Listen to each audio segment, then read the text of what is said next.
Hello, hello, welcome in everyone. Let's get ourselves ready for some LPL, shall we?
Okay, I think we're fine to have this on now. Basically, I'm going to be muting the breaks now, folks, because, oh, we're in LNG's arena again today. Cool.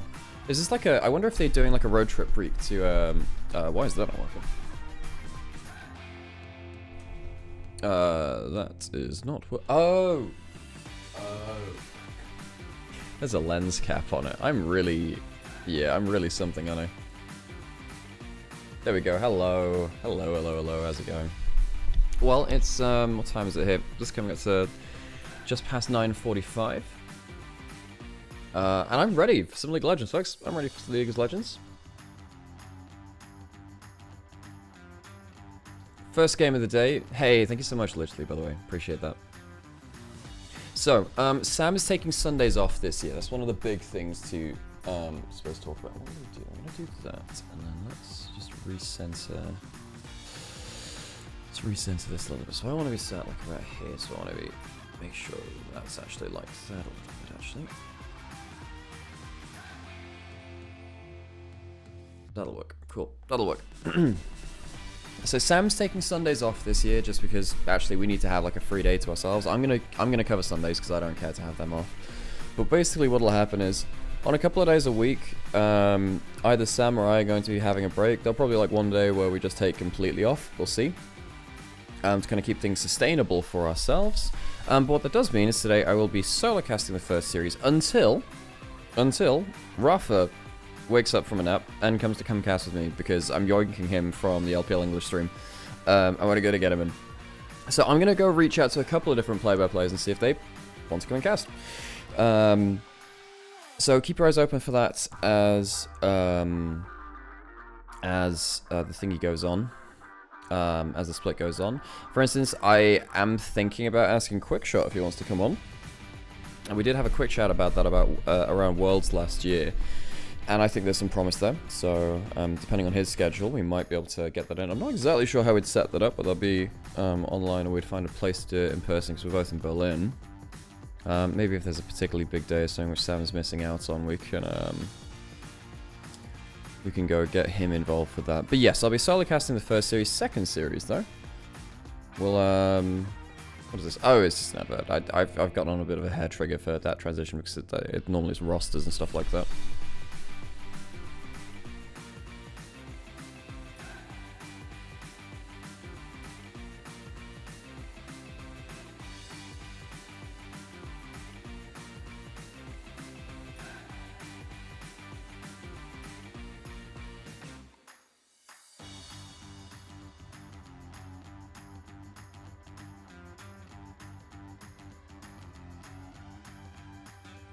So yeah, first series is Top Esports versus BLG, and I'm not going to live, folks. Wait, no one's in chat yet. By the way, hello. How's it going?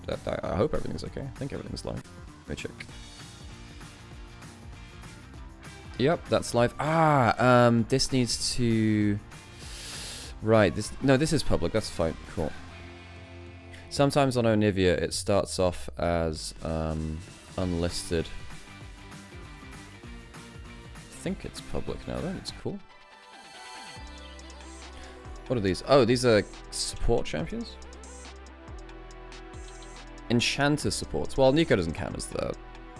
She's a mage, but she's not an enchanter. She has no buffing abilities. Wait, she's 5-0. Damn, that makes me think about what are the other champion stats in league in this right now. Is this are these the most played champions in LPL history? Maybe.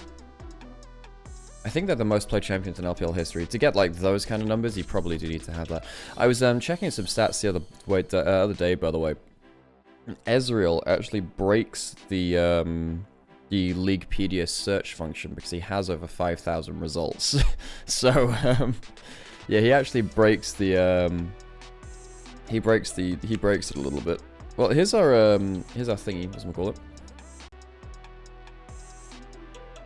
Our table. BLG take sole control of first place. AL and JDG both are 1-1 now because both of them lost yesterday. JDG unexpectedly losing to IG, but then I realized that IG have lost. No, IG have beaten JDG every time since 24 Spring, which quite funnily, is when Vampire was on their roster. So Vampire has been on the losing side of the JDG IG roster for like 3 years now.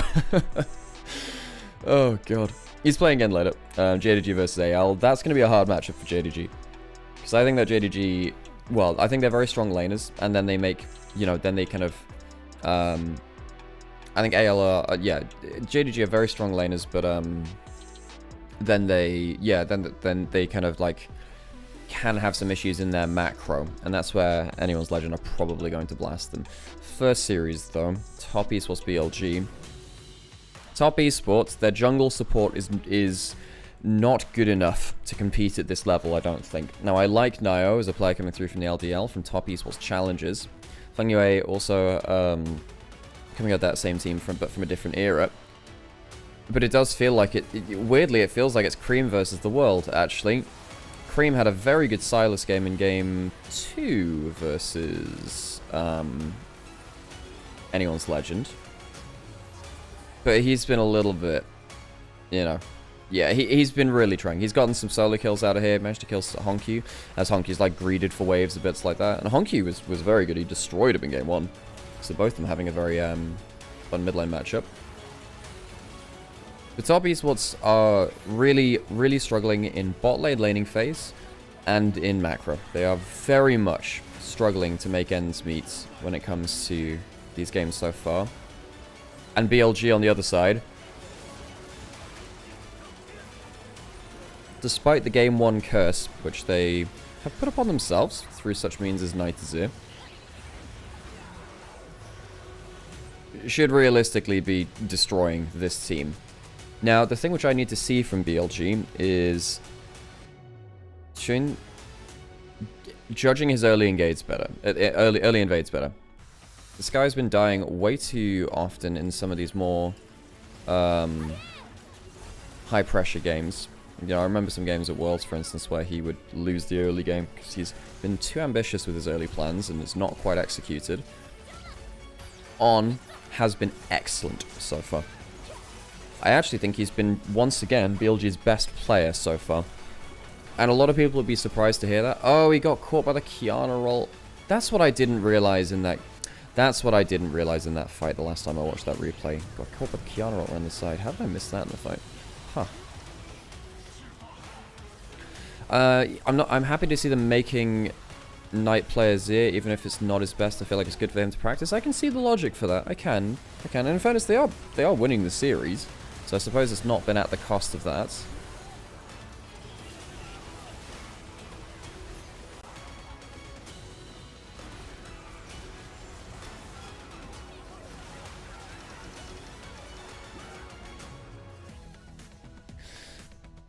Because there may be some games at Worlds Internationals where it is a really good Azir angle. Yeah, I think you need to be able to contest it. However, I will say I just prefer if Azir's in the meta, I would prefer BLG to just put it into a Ziggs angle and let Knight counter it like that.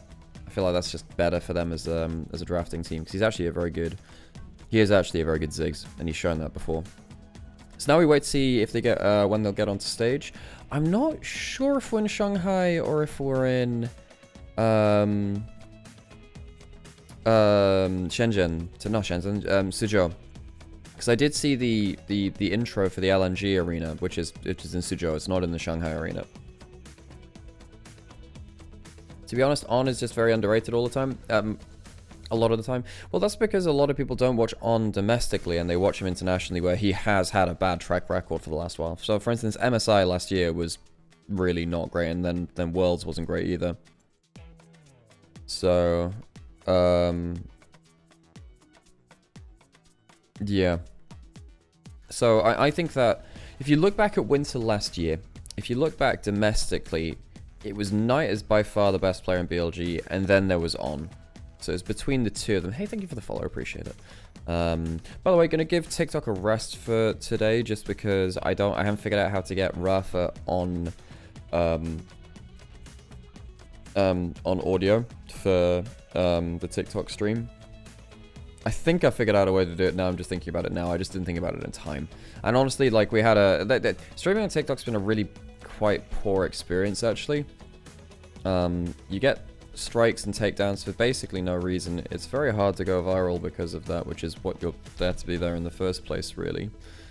And I've lost a couple of followers because of the live notifications, I think, too. Yeah. However, moving on from that, which is just slightly annoying, just letting people know. Hey, Blake, good to see you.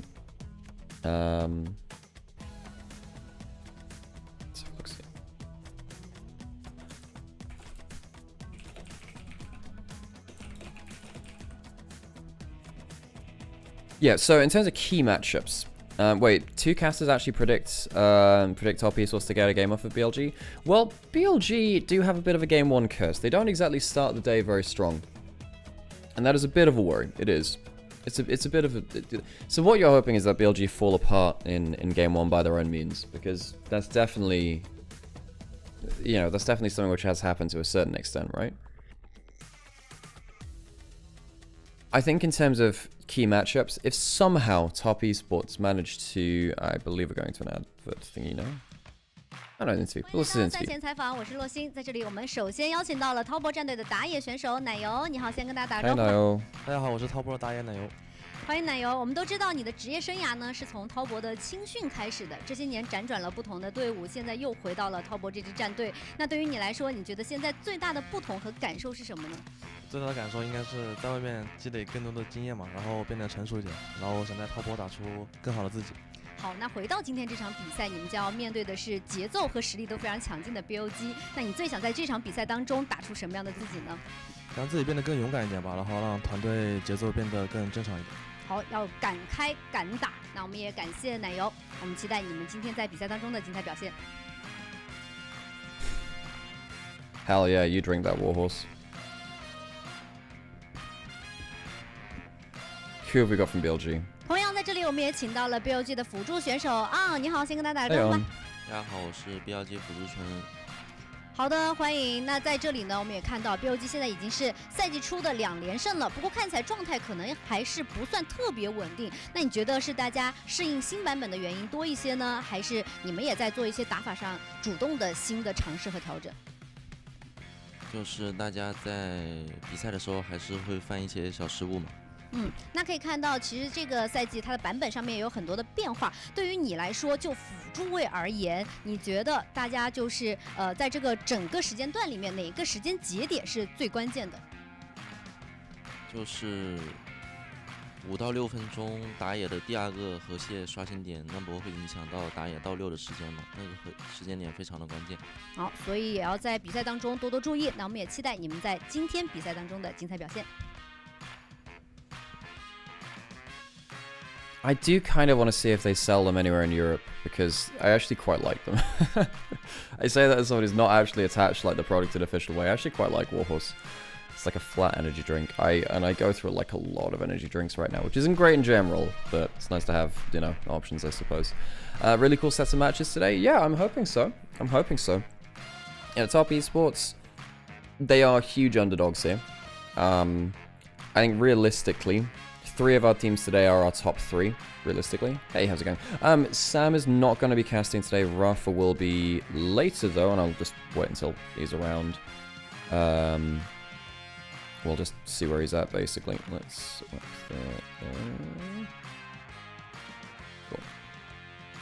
And yeah, just so we've got some stuff in chat. Yeah, as we go through today's stream, if you do enjoy yourselves, and thank you for the follows for people who are dropping in. If you do enjoy yourselves, please consider following our socials. Please consider joining our Discord. If you want to learn more about the region, more about the game in general, more about what's going on in our lives and our casting careers, you know, drop in and say hi. It'd be cool to have you as part of the community. I've met a lot of very cool people through doing this. And the esports world is a little bit scary right now in terms of trying to make things work financially. So if you do have any spare cash to chuck towards a subscription or towards the Ko-fi, makes a huge difference to us, even if it's a small amount of pocket change to you. You know, we're basically, you know, buskers on the street playing for, you know, playing for scraps a little bit. Let's get ourselves into this first game of the day, shall we? Hey, Christina. Oh, it was so cool getting to work with her on LPL English and then working out in Xi'an with her. Actually, I managed to. We went out for food, but as a whole crew. It's very cool. Hey, it's on us. 掌上英雄联盟及英雄联盟赛事官网 lpl.qq.com 虎牙直播、哔哩哔哩直播、腾讯视频、腾讯体育、新浪微博、微信视频号进行收看。电视机前的召唤师可以通过 Does anyone have a favorite BLG Top Esports series? 电竞直播赢千元耳机和游戏手办。川李宁日进斗金系列，祝你峡谷稳赢，马年旺到飞起。开一局吗？开就开！感谢提供全场保护的杜蕾斯，今晚持久战力开一局。Sky Motor 手机电动，快人一步，稳赢一路。TCL 全屋智慧家电，峡谷英雄敢为不凡。2026 LPL The previous LPL finals was fun. It absolutely was. 更受电竞用户喜欢的能量饮料，醒神好喝，当然占吧。傲风电竞椅连续6年中国电竞椅销量第1。And we get ourselves our LPL intro. There is 24 spring finals with Lucian from Elk. Oh yeah. Is there a best place to watch on? Twitch probably is the best place to watch on in terms of benefits myself, yeah.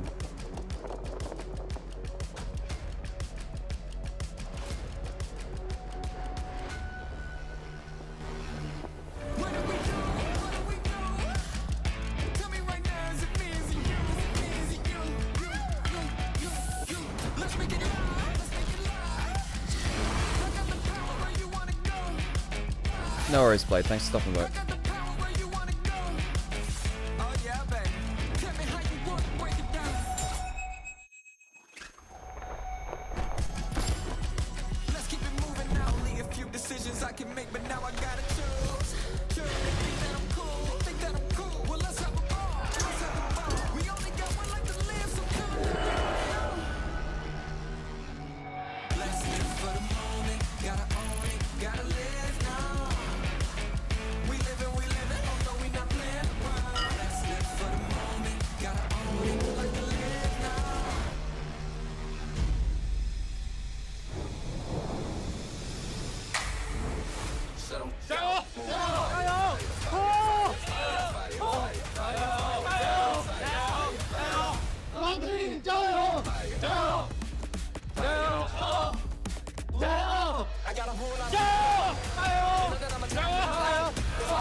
Well, welcome to Suzhou, everyone. We're over in LNG's arena.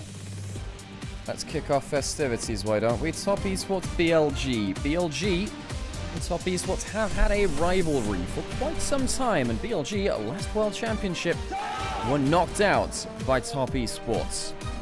the end of the Swiss stage.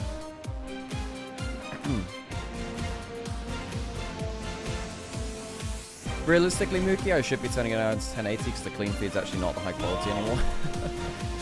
So, oops, I should probably change that. 让我们有请 Top Esports 哔哩哔哩 Gaming。What is that? What? What? Mic quality? Okay. Well, thanks for assaulting my left ear. Okay. Right. Okay. Okay. We're fine. 欢 We're 迎来 fine. 到苏州 Everything's 高 fine 铁 here. 新城羊城国际电竞馆 Oh, LPL 第一 Jesus. 赛段组内赛第1周第5日比赛，滔博对阵 BLG 即将开始 ，LPL 无畏进巅峰。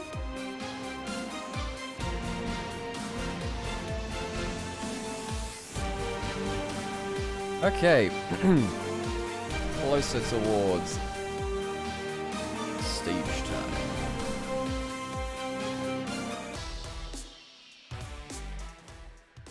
Reminder, folks, it's just going to be me today until Rafa shows up. And Rafa said he couldn't promise to turn up for the first one, but he's definitely going to be there for the second, just because it's late night. That needs to have a nap at some point, which is cool. You hate Malphite meta? I have to say I don't mind it, because Malphite is, at least in jungle, at least in jungle, he is just a good go button, and he does have counterplay. You can play Peel against him. I really like the meta game of. Hey, thank you so much for the gift subs, Tornasco. You are so. Thank you so much. That's really kind of you to do that. I lost my train of thought, but that's fine. Once again, with some gold content, Tornasco. And thank you for the follow as well, Pigeon Poems. Do you have a poem for us, Pigeon Poems? I like pigeons. I think pigeons are a highly mistreated bird in human history. We domesticated them and then undomesticated them, sadly. Okay, so BLG Top Esports, what are we looking for in that draft? Well, we already talked about the Malphite, we already talked about the Jace. Let's have a think about... 1 second, I'm just going to log into gol.gg. Ronde Star LPL Champion Stats. Okay, so obviously there's stuff like Jace, stuff like the Rumble. I think Akali comes up to the fore when we've got stuff like Cream in the game as well. Cream last year. Also, by the way, Balat, thank you for saying hi from over in Onivia's chat. I hope you're doing well over in Onivia's channel as well. And if you're watching on any third-party sites, by the way, Onivia is the only one we actually have a deal with. If you'd like to support us and you're watching on another site, because I know there are a couple of sites which sometimes do use our stream. Consider watching through on this channel because it helps us keep running, and at the end of the day we can only keep this channel running as long as we get support. And Tornasco just did that as well, so I appreciate you an awful lot. So yeah, going back into that draft, we know what our power picks are now largely, right? Jace, Rumble, Nico, Orianna, Akali has actually been fairly high prio as well. Ambessa, Malphite. And then you start getting into AD carries, stuff like that too. We have like the ones which are permaban, Jace, Nico, Malphite does make it through occasionally, but is often on that ban list. Poppy, it depends against the team. Not every series we see that banned up, but we do see it here. I really like this draft track, by the way. I think this one's really cool. Hey, Katari, thanks for the sub. Reminder that Top Esports will get first pick despite being on red side because the side of map select and first pick are now separate. One team chooses one, the other one chooses the other. Everyone chooses blue side. Most people choose first pick. So Top Esports will have first pick on red side. 19 months? Wow, that's almost a year. What's the last ban? Orianna's available. Orianna seems to be the big one here. There's also Rumble. And there is Akali, which has been incredibly high ban rates. Had, what, 13 bans so far out of, like, 19 games total, almost, or 20 games total. The Ambessa also making its way through, a high ban rate, high pick rate champion. Now he's played a game of this already. It gets locked in. So, Orianna available, but also a little dangerous into the Ambessa. The thing is now, if you give over Orianna to Top Esports, they have Ambessa Orianna, which is a very good ball carrier. He just pings in with the ultimate, Shockwave comes after. But it's also quite low risk. You don't actually have to... Well, if you miss the Ambessa ult, you don't have to pull the trigger on the Shockwave. Varus would be laning phase domination from BLG. That's a problem for Top Esports. BLG The way they've looked best so far has been they win the bot lane 2v2 and then things go absolutely mental after that point. So they lock in the Orianna to take it away from the Ambassador combo. The Varus is almost insta-win bot lane. You probably need to either, Jhin or Misfortune are the two which I was thinking of. They lock in the Jhin, and there's the Akali we were talking about. Very high pick rate and high ban rates across LCK LPL right now. BLG, do they lock in something just like that Renekton? They've been happy to blind pick that. Shin, thinking about the Kindred. It's a very powerful pick for himself. He hasn't played it in a while, I don't think. he is an old main of it. He played it so much in his debut in Invictus Gaming. They're hovering it for a long time. It's the Renekton, though. Just pick 3 winning lanes. And now the problem is, Top Esports look at BLG and they have lane Exodia. These are 3 of the strongest laning champions of all time. You know? That's a ton of ability to slam through laning phase.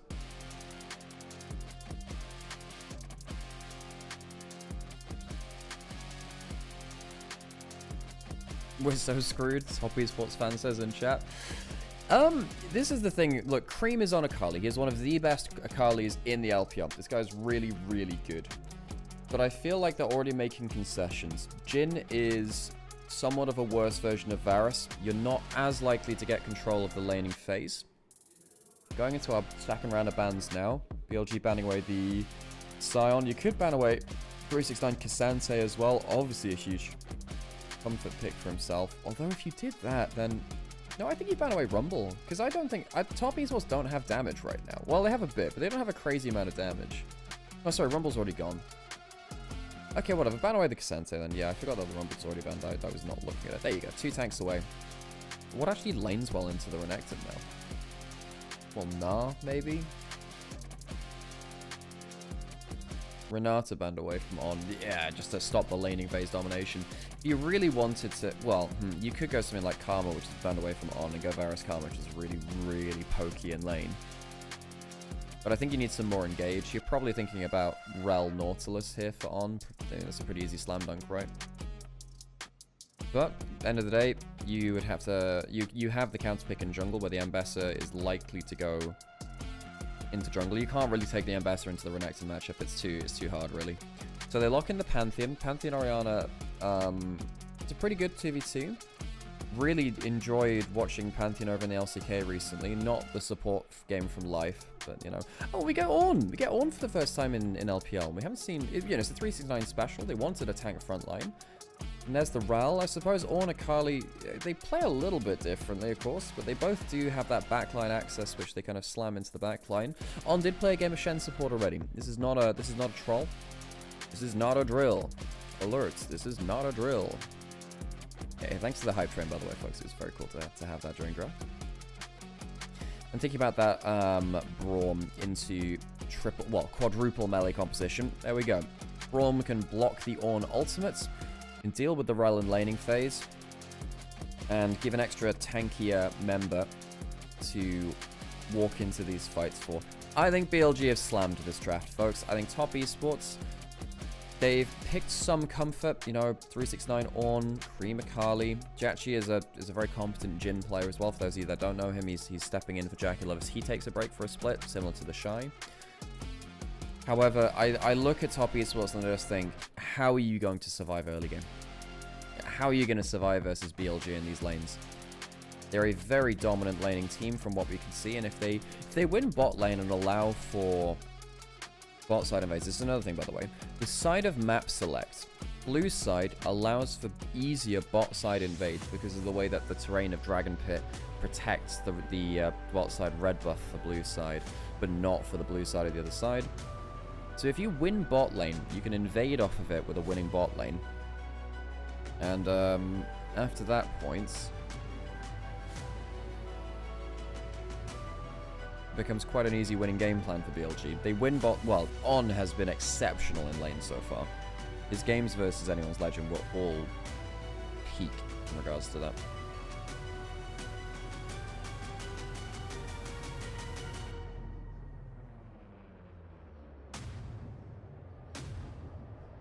Danny not winning the light grey suit is so... Not wearing the grey suit is so tragic. He did wear that a lot. Of course, Danny is now the coach of BLG as well, for those of you that don't know. He was on Invictus Gaming last year, Weibo the year before that. Long history of that player. Let's hear those gyros. Get onto the Rift, all Demacia themed.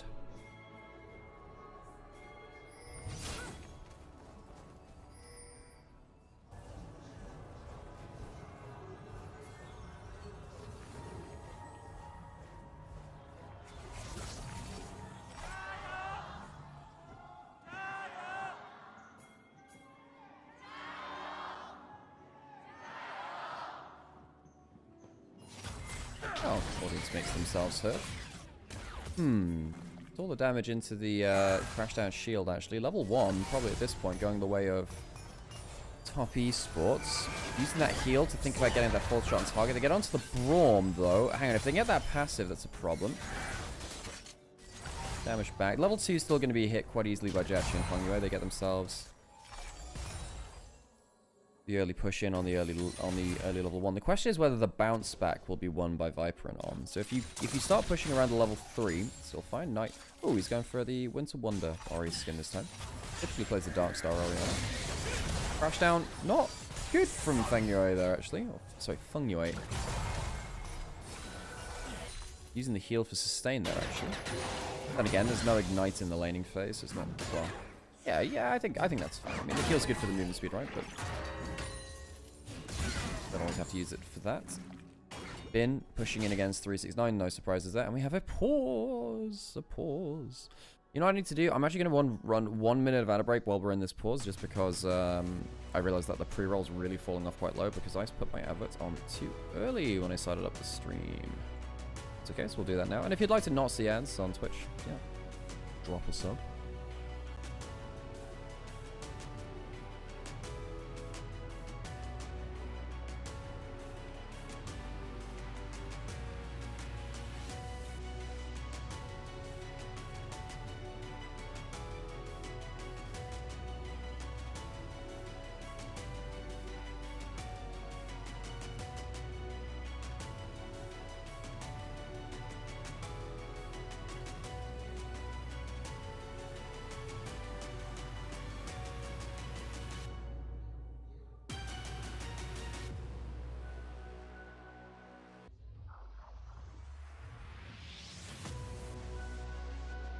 So nothing crazy happening in the first few minutes. I was just checking through our various chats.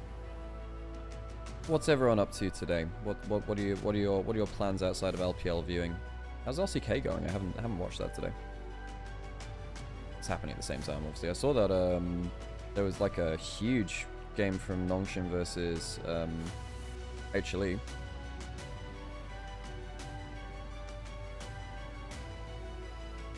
Oh, did Scout have a banger? That's cool.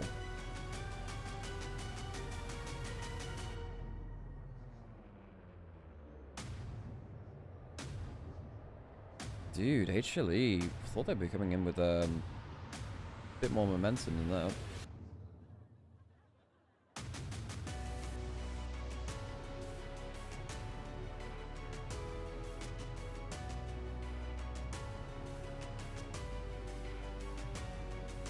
Oh man, if HLE fall apart, that's gonna be tragic. It's gonna be tragic.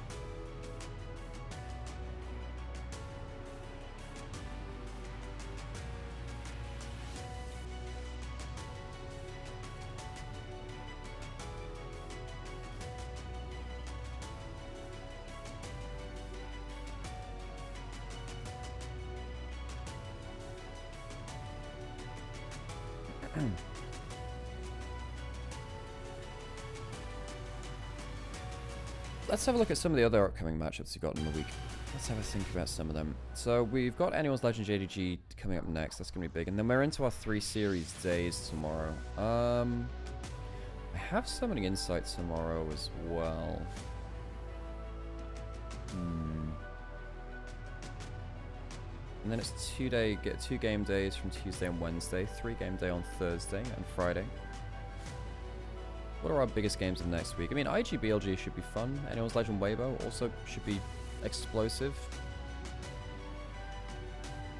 AL Weibo's, yeah, that setup's be pretty good actually.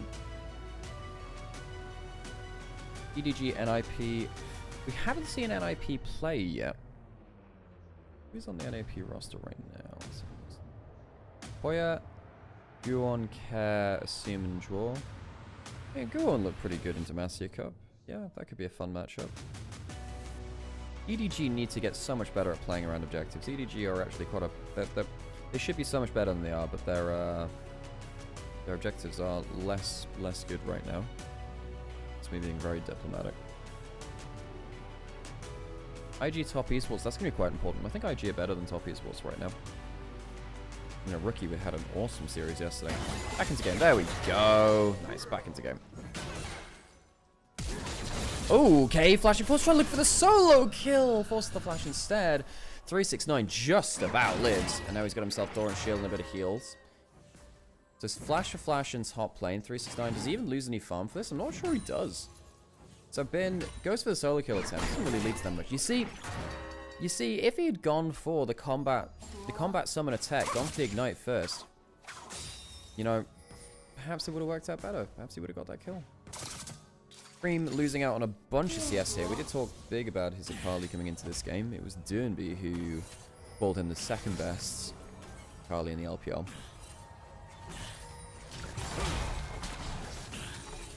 Baylight's used by both teams, 45 seconds of vision. Knight with heavy push in mid lane could come down to help, but I think decides, look, let's not chance it. Choose to let the bot scuttle go in. Naya's going to go into the enemy jungle, maybe drop a ward. No, he doesn't have a ward, so he's going behind. He's going behind bot lane, but they saw him. Guys, you saw him. Please walk back. They're not going too far forwards. They're not going too far forwards. They should be fine. On has his stand behind me to move backwards anyway. Bin has tested combat summons in solo queue. That's good to know. Because we're seeing, so for instance, we're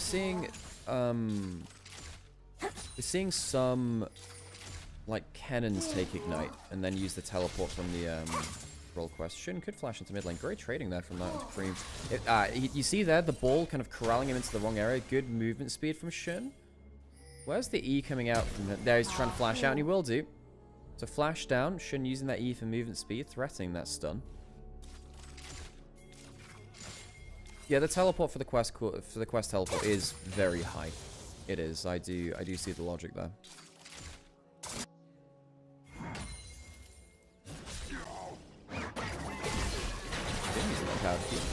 Stun on the way out to stop the Brettle auto coming through.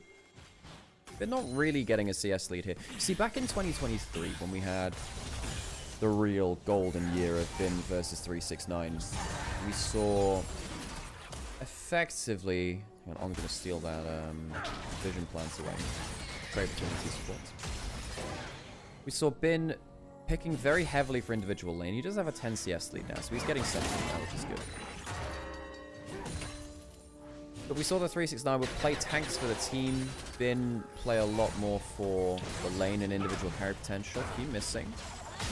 Ooh, good double stun. Stops on being able to get into range. Good crash down backwards to make sure that Fungway is also heading backwards there too. Nice trading there from Fungway. That was good. You know, the bot lane domination has not come out in the way that I thought it would do.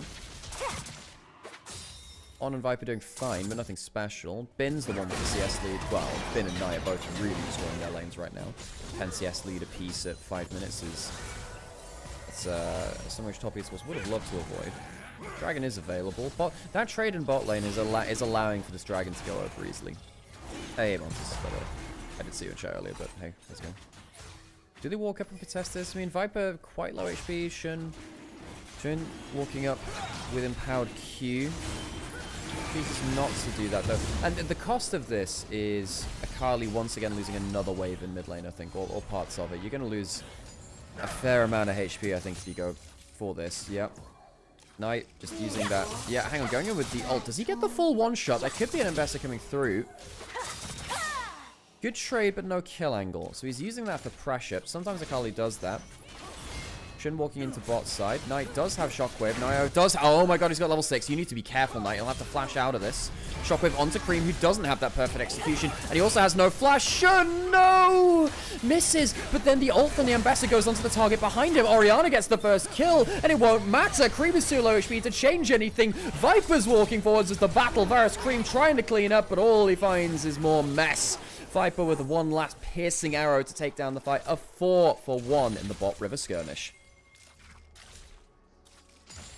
The mid lane prio from BLG really setting that up for success. Knight forcing the ult out of Cream to try and equalize HP bars. Cream didn't have the ult to play in that bot river fight after that point. Now, the smite fight won by Nymaera means that he has the level 6 and Knight has to play very carefully. Watch what happens here with the Ambessa ult though, because as he tries to lock up the Pantheon, he goes onto the Braum because he's the last target in line. Shun gets a huge multi-man Q. And one of the things we were asking for was more precision in these early plays. And in fairness to him, I thought that Shun had made a mistake there. I actually think he ends up doing a great job of getting multi-man Qs off of targets. And also just starting the fight at the right time, you know. End of the day, even if he does die, good chance that his team cleans up. And now suddenly Knight's 1.2 thousand gold lead. Much like we saw from his Syndra game yesterday, he is probably going to snowball to high heavens now. Yeah, Nio, not great from him, and one of the reasons why I'm quite low on top esports is that I just don't think their jungle support is good enough to compete at the top level of the LPL. I think that 369 Cream and Jachi actually are, and yes, I do include Jachi in that. He's actually a good AD carry. Saw some really good things out of him before. Hang on, stun landing onto Bongyue. He does not have his heal, and that could be the death of him. He'll go down to one last also. Viper and on. 2v2ing Jachi and Fengyue. Viper has his second kill. He's had a solid start to his career on BLG, folks. He has not had a bad game so far. He's had some quiet games as the team, or rather just the one game that they lost, and I suppose the Demacia Cup. I think you can argue that too. Good damage from Knight again. Ow, he's going for the Rod of Ages build, by the way. Shockwave under. Sorry, did he get the kill with the QW? Damage, uses that shield to tank up the tower shot. And once again, Cream is just on very low HP. There is no Ambessa coming through. Doesn't have flash. On flying through into the mid lane too. Knight is calling over, effectively, mid-jungle because he knows that he's probably going to be bringing in enemy mid-jungle too. The gold lead in, well, the CS lead in mid lane, over 20 now. We can cancel another recall. Doesn't care about taking one tower shot. Grub's now started.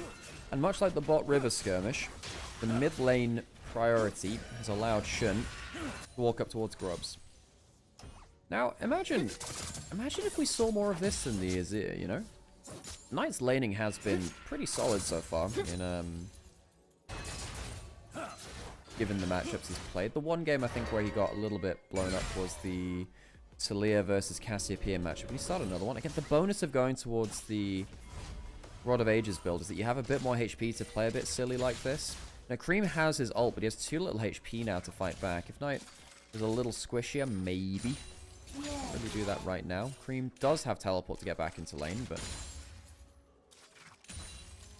God, Knight's just going to stick around in lane even more. He's got a 30 CS lead now. Another QW hits. Airy Scorch. Another Q hits blind that time. Folks, one more Q kills. And Cream has to lose the cannon. Yeah, Knight is destroying him. Cream can't play the game.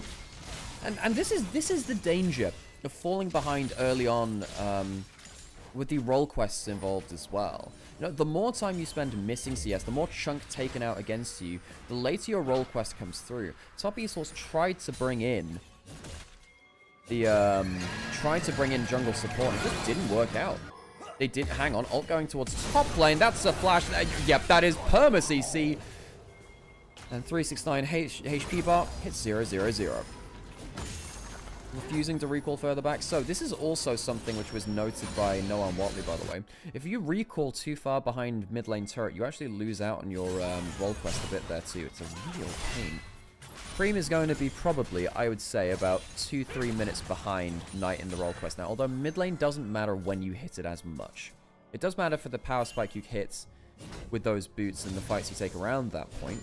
But it's not like it's a scaling quest like top lane or bot lane, which in fairness Bin is going to be doing some great work with now. Very far ahead. Dragon's available. BLG did not get the last one, but they did win, well, every fight we've seen so far.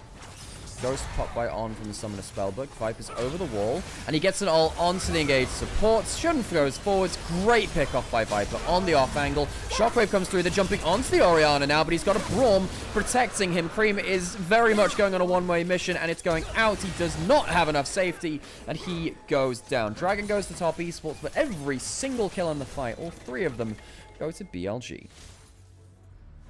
Knight walking up, crystallization proc on mid lane. 3 grubs, they were taken earlier. Means that, by the way, the top lane quest and the mid lane quest completed very quickly. These are the fastest role quests I've seen completed in a pro game so far. I don't know exactly when they were completed, but I'd imagine they were early on into 11 minutes. The earliest I'd seen before that was 11:40, I believe, from 1xN, when they destroyed OMG the other day.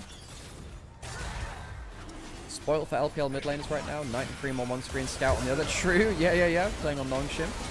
Wishing our LPL boys luck in their series versus HLE. But then again, Kanavi's on the other side too. And of course, Kanavi, a top esports jungler for a very long time. Well, he was on JDG as well, you know, but he was on top esports for last year. Very competitive. One of our best junglers here in the LPL.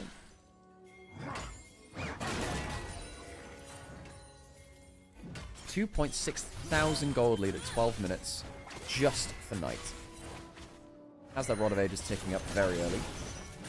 Has himself the Empowered Lucidity boots, hasn't felt the need to go towards... I think Hang of Bandle Pipe's picked up on as well, and means the attack speed's up there. 30% attack speed. Knight roaming over. Has 7 stacks on the Dark Steel. This is probably a Medjai's game, folks. Full mid lane turret destroyed by BLG. Every role quest completed by them. Top Esports waiting on mid, bot, and support.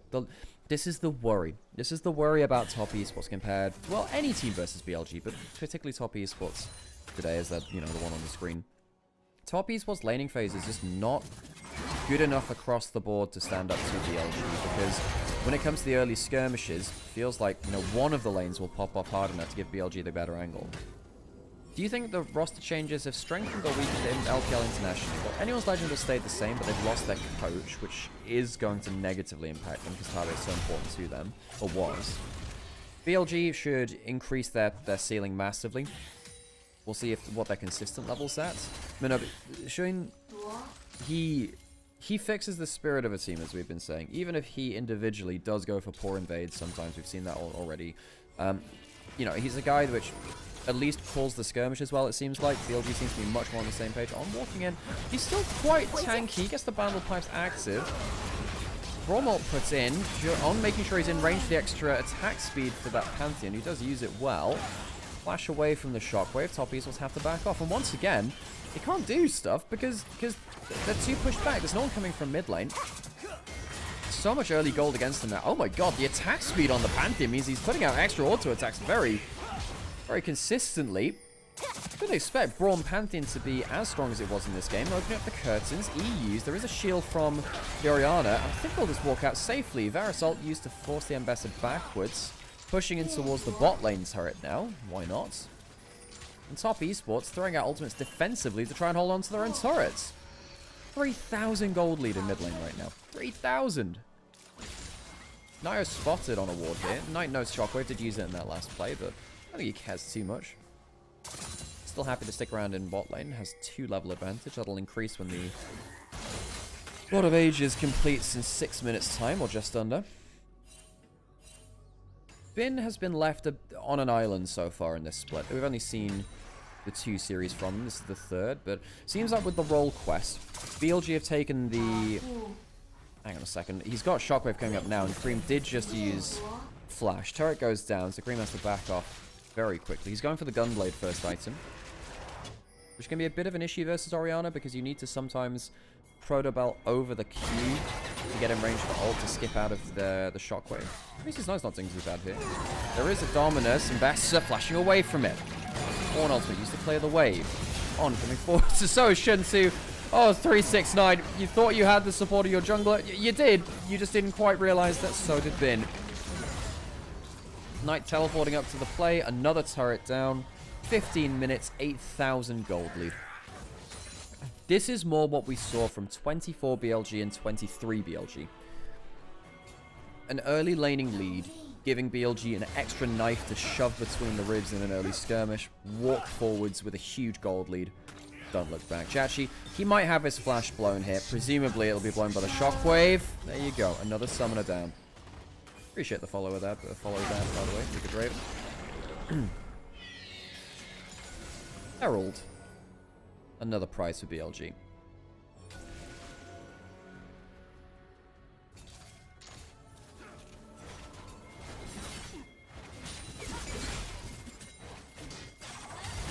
Hang on, jumping onto Bin on bot side. Doesn't have the Dominus, doesn't have the flash. Flashed away from the Ornn earlier. Curtain calls. Oh my god, how many ults do you want? That's another one thrown out. Bin doesn't get an empowered Q. Knight is going to escape the knockup, but as Cream flies in, gets the Braum passive onto him. He has his ultimate.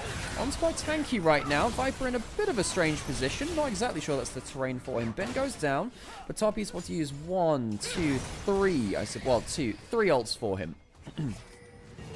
I think. No, 2. I counted wrong.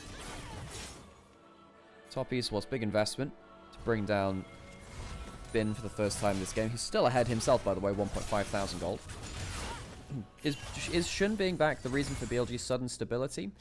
There's more to it than that, there is. I think that Viper and Onn are more consistently winning 2v2 than Elk and Onn were towards the end.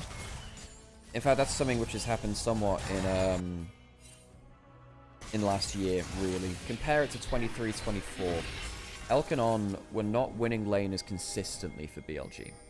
They're a bit more flippy, whereas Viper and Onn, I think that they're more consistent. I don't know what their more explosive potential is in terms of you win bot lane and the game is just over through the 2v2. Like when Elk was on Lucian or Kalista. We'll see whether Viper can match that. But on the typically lane-dominant champions, as BLG get their first dragon of the game, Viper and Onn seem to be very good at locking the enemy champions into bot lane. No, Feng Yue and Jachi don't get to play the game. Not really. See that Knight has picked up the Magi. Good on him. Good on him. Top Esports are bad compared to previous years. Sadly, they are. There's no Kanavi. There's no replacing Kanavi. Rocket Jump Enjoyer. Well, no Tristana today, but Jachi actually is a Tristana player, interestingly. Yeah, Top Esports, they don't have Kanavi. There's no replacing him. Very little replacing Jacula either, you know. And while Top Esports has had a patchy history with supports before, some better, some worse, I do think that Top Esports are looking at a sizable downgrade with this roster. See whether Jacula comes back and at what point. And Top Esports might need that added reinforcements at some point. Almost certainly will do, actually. I want this BLG team to be well. I want this Top Esports team to be well too. But you know, as an LPL fan, you look at BLG and they are meant to be this team that could potentially change the fortunes of a region. LPL is downsized as a region. You know, we've gone from 17 teams in 23 and 24 to 14 now. We've lost 3 teams, including 2 international title holders in RNG and FPX. BLG are one of those teams which we think could be a rallying cry to the region, especially with Viper, the world champion, joining again. Harold put in towards bot lane. Oh my god. But that was just 19 minutes and they're pushing in like this. There's a full court press. They're pushing it in mid lane into an inner turret, pushing into bot lane, destroying that. Gold leads up beyond 8,000 again, jumping forward over the knockup from 369. Shun does have the E again, flash away from the Braum ult, and I think he had to there. Another summoner down. The summoner economy being won by BLG. They're very good at throwing out spells to try and get the summoner economy in their favor, and then we'll utilize that well after. Nio looks for the ult. It would have only been onto the Braum. Shockwave chunks them out in return, which means that Top Esports will have to back away from the defense of this turret. There is a wave coming in down the mid lane. It's a little slow. Walking up. 3 grubs. The pressure continues. This is a full court press, folks. A full court press. Empowered recall from the mid lane quest coming through from Knight. Some of you might have thought that with this dominance, maybe they got Baron already for the empowered recalls. No, that's just the mid lane quest. Although, to be honest, Baron has just spawned 30 seconds ago, and you can't put it beyond BLG. And I tell you what, folks, this time last year, coming into 2025, BLG discovered that they could snowball like this and still lose because they were really bad at playing Atakan.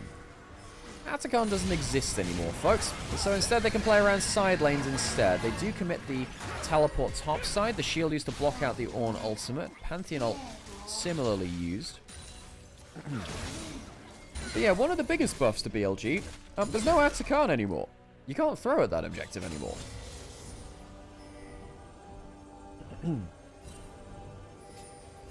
Dragon up in a minute and a half. Baron up now.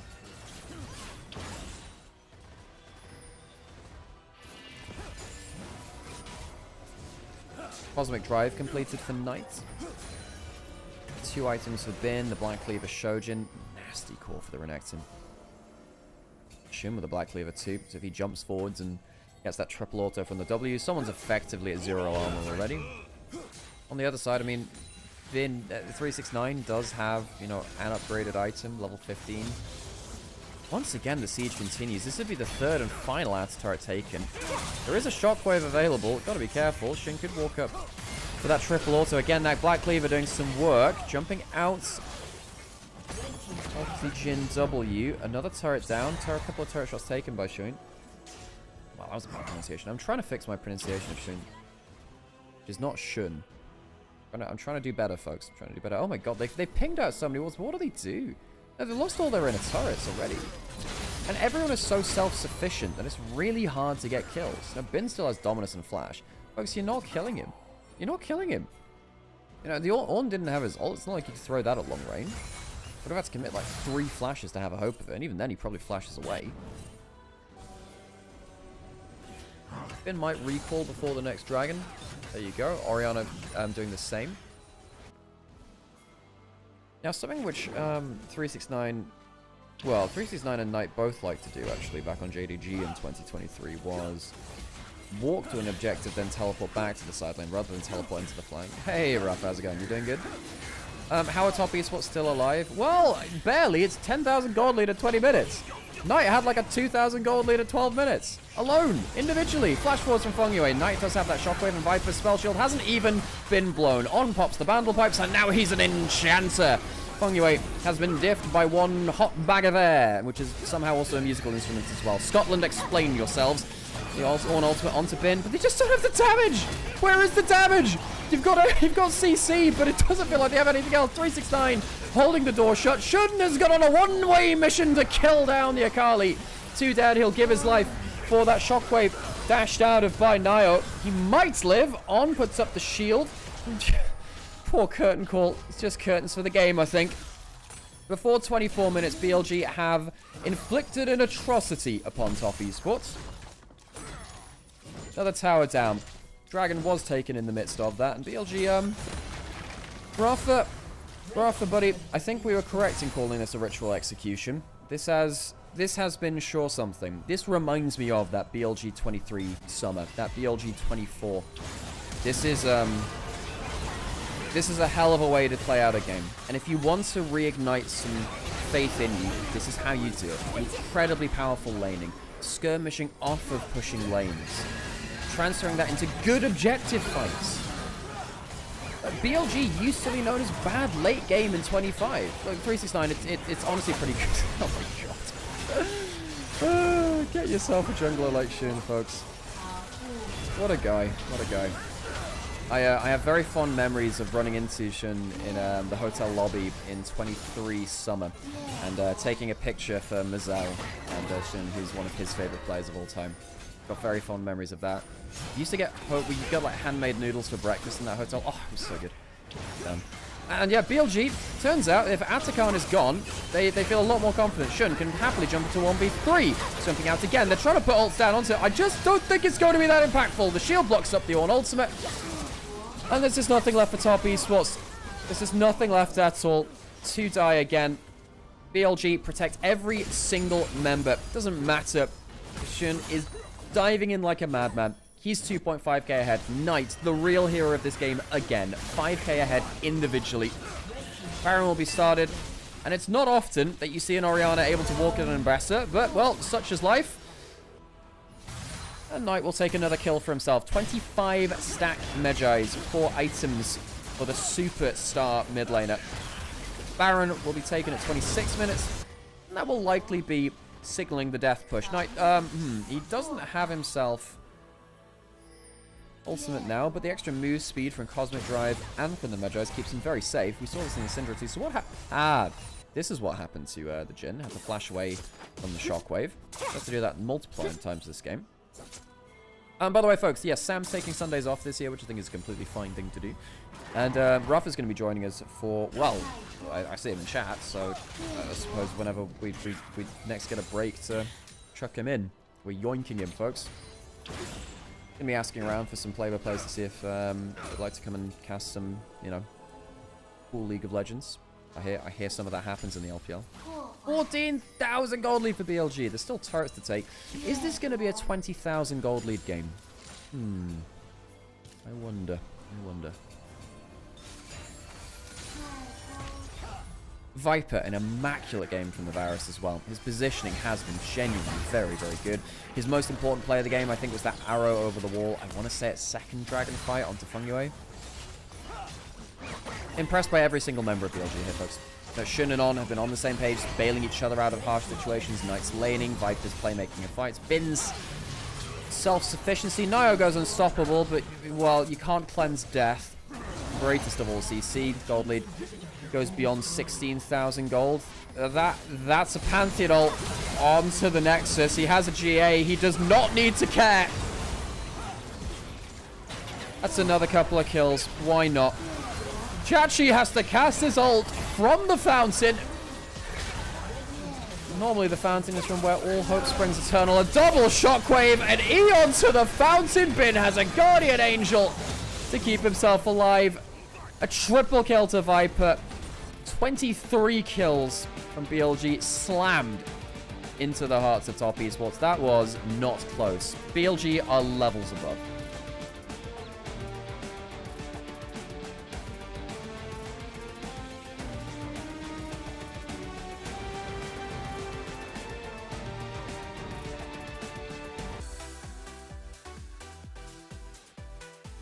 Okay, Ruff is going to join us as and when he's ready.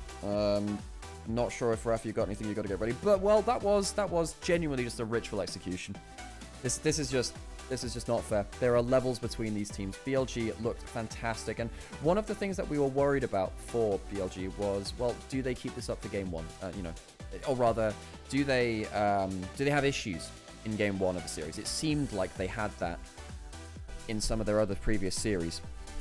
It seemed like that was the case. However, this was nasty. This was nasty as heck. Right, let's get Ruff in. Hello, how's it going, buddy? Yo, good morning. Let's get that volume sorted for you as well, because I've changed so many audio settings. Let me stream this over to you. Should work basically the same as with ways it did before. Hopefully this doesn't break anything on my PC. This will go blank for a minute, by the way. What I found is that all good. Basically, there is an advert that happens during the break for the card game, where if that goes on, it has some licensed music, and it takes down the the YouTube stream. So we found that out the hard way. Oh my god. We found that out the hard way. So instead, we've got Sessions Diane to listen to in the background for those on stream. I don't think it'll come through to your bit, but maybe it will. I'm not sure. But hey, wow, thank you so much for the 10 gift subs, Witchy. You're so kind. Appreciate you awful lot. But yeah, Rafa, how you doing? It's been a while since we've cast together. LPL started up. How are you feeling about 26? Well, let's see. So far, first impressions of the first week, I had a feeling that with not only Jackie Love being absent for the first, hopefully more than the first split. Yeah, same. Just one split. And I was curious how crucial Kanavi was to being the brains for this team. And within the first series, I was like, wow, this team absolutely has no idea what to do when they are behind. They have no direction whatsoever. And it's really, really sad because I like 369 and Cream, but I don't know if these guys are enough as leaders, or they just don't have enough authority to help kind of guide everyone. And then that puts a lot of burden onto Fungyue and Nio. And I know these guys as the jungle support duo were supposedly really good in LDL, I think like split 1 last year. And that's what Top Esports is kind of like banking on to be the core that reshapes them, but they just look extremely uncomfortable right now. So I think Top Esports is just going to be in a rough patch for this first split. Yeah, when did they play together? Yeah, it was in Split 1, because I always remember Nymaera playing with Nymaera, because that was the duo that was very successful down in Top Esports Challenges. Yeah, Nymaera is kind of like the guy that's come up in that system afterwards. But Top Esports, folks, they're going to be struggling to reach top 4 at this point. I don't think this is a top team anymore. The question is, can they get top 4, really? And then the problem is you have teams like, well, IG somehow pieced together actually quite an entertaining roster, which I think actually has a pretty high upper level. That is just some how do you get that much damage from such a short game? Thank you so much for the follow as well, which I appreciate an awful lot. Cream almost did less damage than a Braum. That's not acceptable. Ouch. Really. Yeah.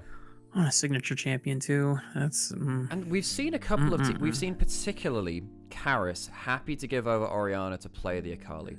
Some mid laners are happy to say, we'll give over the priority pick, we can lane against it.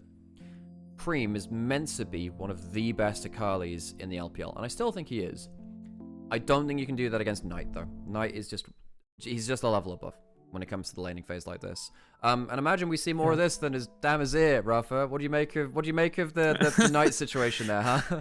Well, you know, that first game, we're just gonna call it a calibration. Yeah. Oh, right. The golden yeah. left hand can't always, you know. Did come you really out just hit us with the swinging. Garrus Mass Effect? I'm just doing some calibrations. I'll talk to you later. Oh, Can't believe you caught that. That was crazy. It is one of my favorite games of all time, man. Yeah. Oh, based. So I was actually just talking to Alk about Mass Effect really? just a bit ago. Yeah. Funnily enough, I mentioned it. fan. I was on Summoning Inside the other day, and I was mentioning it. Funnily enough, I was mentioning it in context of, I was asked what the most disappointed I've ever been in my life was, pretty much, and I said the Halo TV series. Oh. I said the Halo TV series. Okay. And the reason yeah. why this is relevant is because rumor has it, that script was not meant for Halo, it was meant for Mass Effect, and it was rejected. So that's where the big dots come through, which makes it makes some more sense. I'm not saying it makes sense, but it makes some more sense. Because, you know, Jimmy Rings, like, sleeps with the Covenant sympathizer and stuff, and you think, okay, that I could see Shepard in some runs doing that, but not Jimmy Rings, you know. Right, I refuse to call him Master Chief. Oh my yeah. goodness. Yeah, but Garrus is one of my favorite characters of all time. The guy. I actually have a Garrus shirt somewhere from like years ago. But oh hell yeah. Yeah. But yeah, my partner hadn't played the games before, so I've been playing through the series with them over the last while. Actually, I modded out all the games, and it's been a really cool experience. Actually, it's a very good game series. Oh nice. Yeah, I didn't start playing Mass Effect until the third one came out, but one of my friends in high school was like, if you've never played Mass Effect, do it. You have to do it, and you just need to play it all the way through from the first and the second. And yeah, no, definitely one of the best story mode campaign games I've ever played. Did you play any of the multiplayer for Mass Effect 3 when it was still live? Because generally the online mode was pretty good.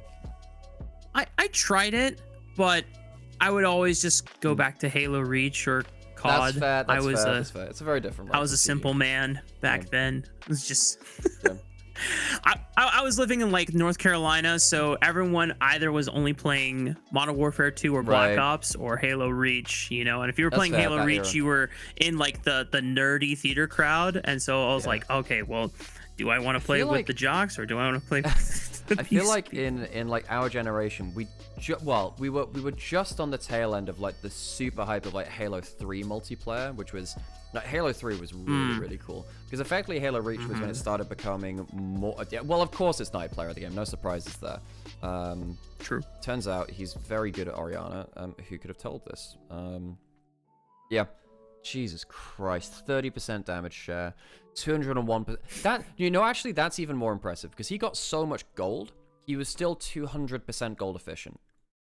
That's the most Oh impressive my thing about that. god. He's 200% gold efficient whilst having the most gold in the game. I can't stress how crazy that is. An anathema. That is not normal, folks. Shout out to Top Esports for inflating our boys' stats. Yeah, or, well, you know, jeez. funnily enough, you know that in LPL, your salary cap as a player is partly determined by your individual stats. So the better you do, the higher you can get paid. So games like this, Knight's getting a payday. It's average ones, right? And you play literally hundreds of games a year, but yeah. Yeah. Every time a game happens like that, I'm like, that's pretty expensive. Yeah. Jeez. Could you imagine if a league like LCS that doesn't play that many games, especially post-COVID era, and you're like, oh yeah, by the way, your stats will also determine your salary. That's just insanity. Yeah, that's every really Immortals Dignitas player just crying and oh no, no money. Oh man, I need to start catching up again with LCS again this year actually, because I used to watch it quite a lot. It's kind of like just before I went to bed, but then honestly just the weight of LPL got a little bit too much. But now I'm like actually doing like all region content. I need to actually catch up with it again. Yeah, Qatari, no TikTok stream. Oh god, we've been trying to stream on TikTok, and streaming on TikTok is a pain in the ass, Rafa. It's a pain in the ass. It's taken down for like tiny reasons. It's really annoying. Oh, that's rough. Yeah. So we'll keep trying it at some point, but it is, my patience is wearing thin with it yet again. Yeah, that's valid. Right, I need to put on How an heavy break. is it on your Oh yeah, go for it. I'm gonna get a coffee. I'm gonna put on a break. Yeah, what's the question? Yeah. How heavy is it on your bandwidth when you multi-stream? We're currently running like, I think because we're doing the same encoder for 3 streams, it's not crazy because it's that's not too bad then. Yeah, we're doing basically we have 2 different streams on YouTube because one is the Onivia, one's my personal channel. And like I don't get that many on the personal channel. I just like having that record there, and it's another place to watch and another roll of the dice to see if it goes viral. And then obviously Twitch as well. So that's 3 different ones for that, and then TikTok would be a 4th. What I do want to add in is I need to start doing YouTube with the vertical stream to see if it gives any more discoverability from from like mobile viewers and stuff like that. And then I want to keep doing TikTok because I want to see if it drives people through to the main streams. You know, just keep rolling the dice. You know, see if anything goes viral. Get the news out there. Okay, I'm gonna go get a drink now. Can you shoot me a camera, or rather would you like to send me a camera, because I can get you on with Video Ninja as long as it doesn't crash your stream. Sure. Oh, yeah, it's fine. No, that'll be alright. Don't worry about it. It's that like PC's behaving quite well recently, so that's good. Let me get that coffee and I'll be right back. Yeah.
Okay, coffee is on. Have you had any favorite games of the split so far? I mean, kind of hard to beat BLG anyone's legend. True.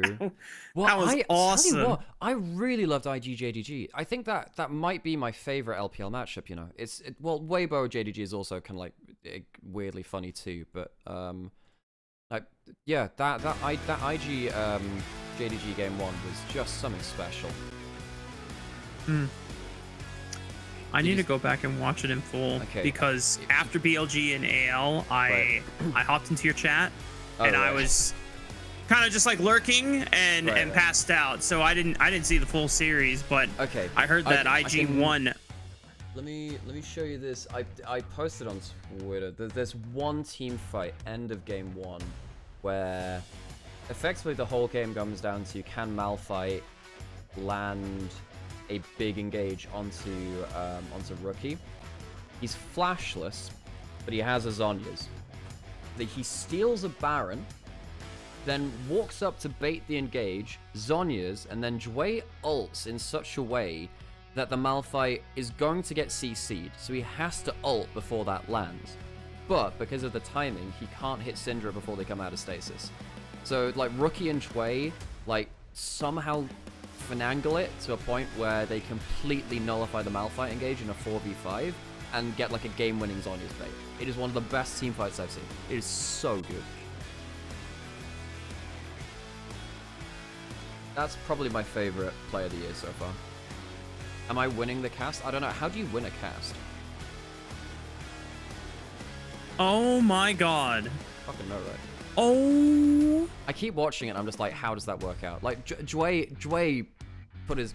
Yeah, he put his stuff on the table, you know? Like, this guy was so damn good. Wow. I'm telling you, that matchup, that matchup is really good. It's just so bizarre because every other match that IG has played, they've kind of crumbled when they get to this stage of the game. Yes. But against JDG, I don't know. I don't know if it's like they just understand them, they have their number, they have them downloaded. So, funny thing about that. Did you know that IG has not lost to JDG since 2024 spring? So I didn't know that. And you know who was on the roster when that happened? Vampire. So Vampire's been on the losing side of the IG JDG matchup for like 3 years now at this point. Oh shit. Which I find, that's like an extra added like random, oh that's kind of funny. But IG have JDG's number. This is all, like last year, I think probably 2 of my very favorite series of the entire year were IG JDG as well. Because there was that Nexus to Nexus to Nexus game with with 2 Baron steals and a Nexus to Nexus to Nexus. There was a separate game where Rookie on Yone did that base defense, like selling his life really dearly, and using that to kind of like hold the base. That was insane. And we get Rougher on camera as well. Nice, cool. I think, let me just check that they're aligned. Needs to go down a tiny bit. Cool. Okay, we're back onto stage, which is, I figure that's a good sign. And there you go, you get your feedback. Woo! Oh, hang on, I gotta take your audio out of that 1 sec. Because your audio's on the video. Can you take your audio out of the video link? Yeah, give me 1 second. Because look, I love you, mate, but 2 of you is a bit much for this early in the morning, you know? It's too much for me as well, don't get me wrong. Okay, I'm gonna go get myself a coffee from the other room because we are gonna get like into draft like right now, and then we'll get into game 2 of the series.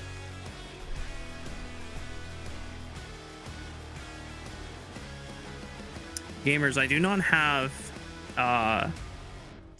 Hang on, I feel like I need to change my little panel behind me.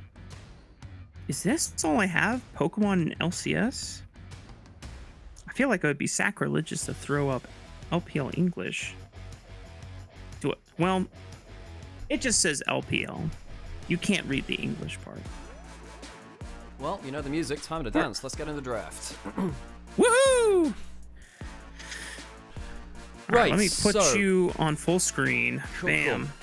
So, now it's going to be a similar situation. Top Esports on red side, but have first pick. Pretty much everyone with side of map select is choosing blue side, and pretty much everyone is choosing first pick. So that just tends to be the way that it is. Big picks which are still available. Rumble sticks out to me.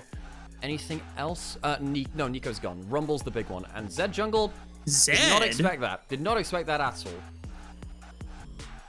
Are they like getting scrim leaks that Nio's just been running a bunch of Zed jungle, trying to step into Kanavi's footsteps as best as he can? I mean, okay, so the two pieces of logic I can think of are maybe it's a niche Talia counter because that was a matchup that was played into in mid lane for a while, so it could actually be a mid lane ban. Maybe that's slim, and the other one is maybe they want to play a Trundle draft. Scion locked in. If that's the case, Okay, now, do you lock in Trundle immediately as top esports? That's typically been the answer to the Scion. What's their answer? I guess it could be Sansei as well. Holy moly, wow. We're getting Trundle again in the year of our horse 2026. Where are all my fun jungle picks? I guess we already saw the Ambessa this last game. And if Jace and Malphite continue to get banned. Okay, you know what? Side tangent. I'm going to save it for later. Yeah. Let's continue, because Azir sets up a Cream standard control mage. With Trundle, you have some really good terrain control now, but we need a little bit of extra damage, and you're going to need some solid engage from top esports if BLG ever decide to start playing through range. But Shun Kiana, okay. Wow, this is really going and the to 6 counter! 6 come through as well. So, this is one of the big things which we've been talking about BLG for a while. We don't really want to see Knight on Azir, but we do want to see him on the Azir counter of Ziggs. He's a great player of this. A couple of other draft mine games got played as well, because you lock in the Scion, that baits the Trundle. Typically, Zed has been a Trundle jungle counter. That's what we saw Tarzan and Kanavi play. But they banned it themselves, BLG, so they didn't have that counter. Choose the Kiana. Kiana's also good into the Trundle, so you can go invisible a lot of the time too. And Shun had a pretty decent game on the other day. 369, this is a comfort of his. Mordekaiser, I hear it's pretty good on the new patch as well. I'm curious what items Mordekaiser's trying to use from the new season that he would do really well with. I mean, one of my favorite things was the Shy running Hexplate with him as like a second or third item. Benefited it super well. Do you remember the game he did that, maybe the first or the second time, where he ulted a Lulu to finish the Nexus? Peak League of Legends. This is what peak League of Legends comes from. Yeah, this is what peak League of Legends looks like, and it comes from the depths of the Shy's brain. Banning up bot lane is now, technically the Ziggs could go into bot lane, most likely going to go into the Azir. So it is mainly going to go towards that bot lane. And I have to say, my biggest takeaway about BLG so far is, if they win bot lane 2v2, I think the game just ends.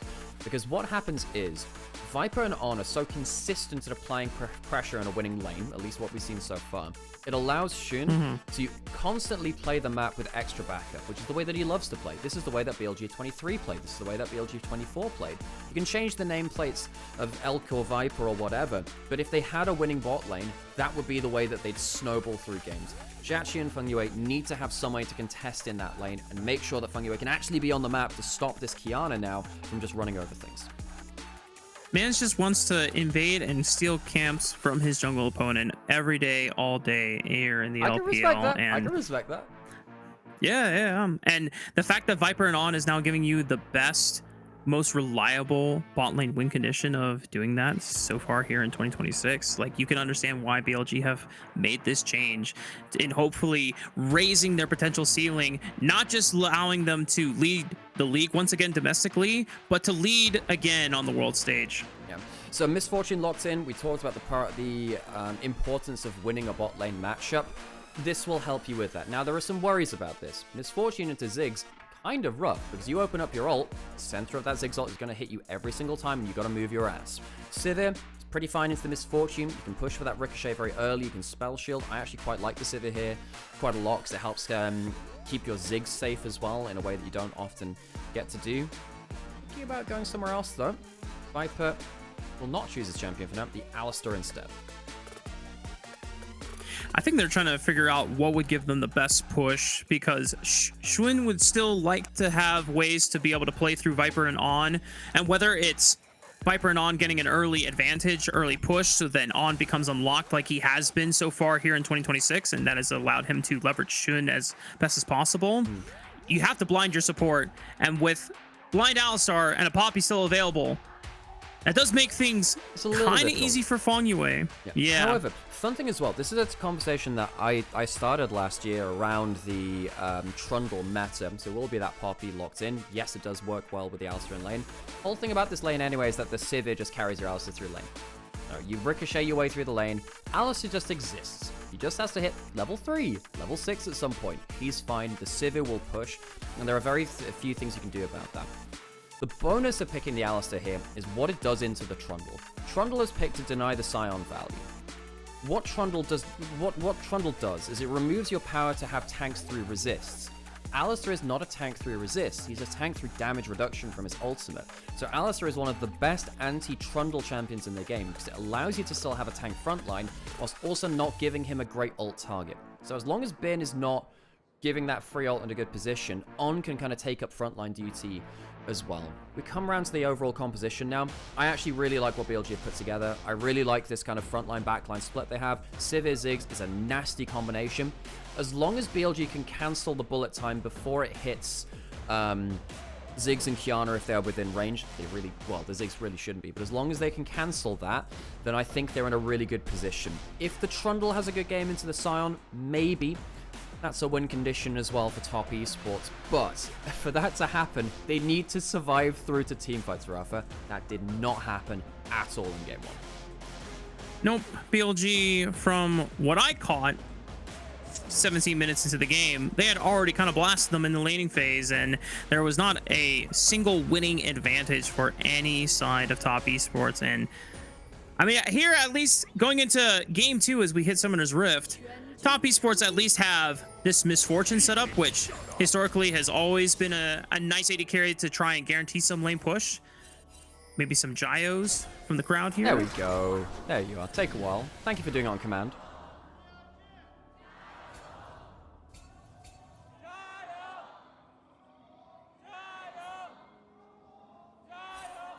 I believe we're in LNG's arena today, by the way. Over this week, we've had some more games in Suzhou. Yep, we had the intro for it. I think basically what LPL try and do is trying to ship some of the matches around to these arenas so they're not just used for home team arenas, especially when you have, hang on a second, Barrier popped at level 1 and the heal.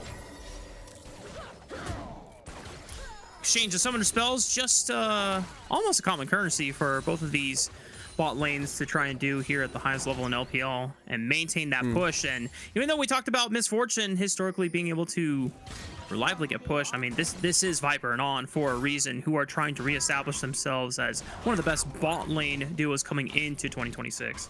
Yeah, and this is the bot lane which everyone has their eyes on. The carry duo of Knight and Viper on paper sounds like it could be, at best in the world. Nymaera spotted heading over to the other side of the jungle now. Qiyana will contest, and bot lane could roam up. Now, they've got the shove because of the ricochet. Shin's heading down. Trundle might try and stay away at camp, but I think Nymaera's just going to be found out. I think this invade's going to be a failed mission. And again, he has to just leave. It's a bad moment. He's wasted time now, and this Trundle needs to get some impact done early before these lanes start to become an issue from BLG.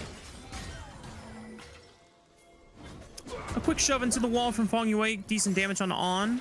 Going to take some trade damage on the way back to reuniting with Jachi, who is already below 50% HP. This is a tough position for top esports' bot lane. And as you called out, Nio failed on the invade, wasted some time, lost a Raptor camp in the process as Shun was able to yoink that away from him.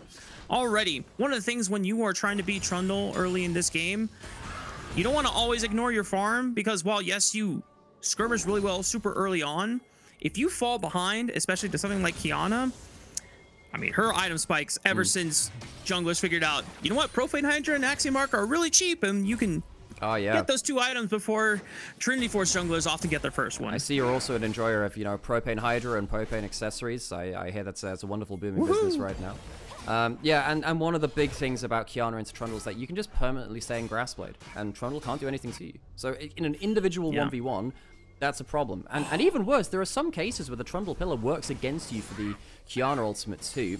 Shun has pushing bot lane, pushing mid, and somehow pushing top as well as Bin's coming there. Now it's spotted. This is going low. I think Bin might die here. That's why he's teleporting out. He's TPing out.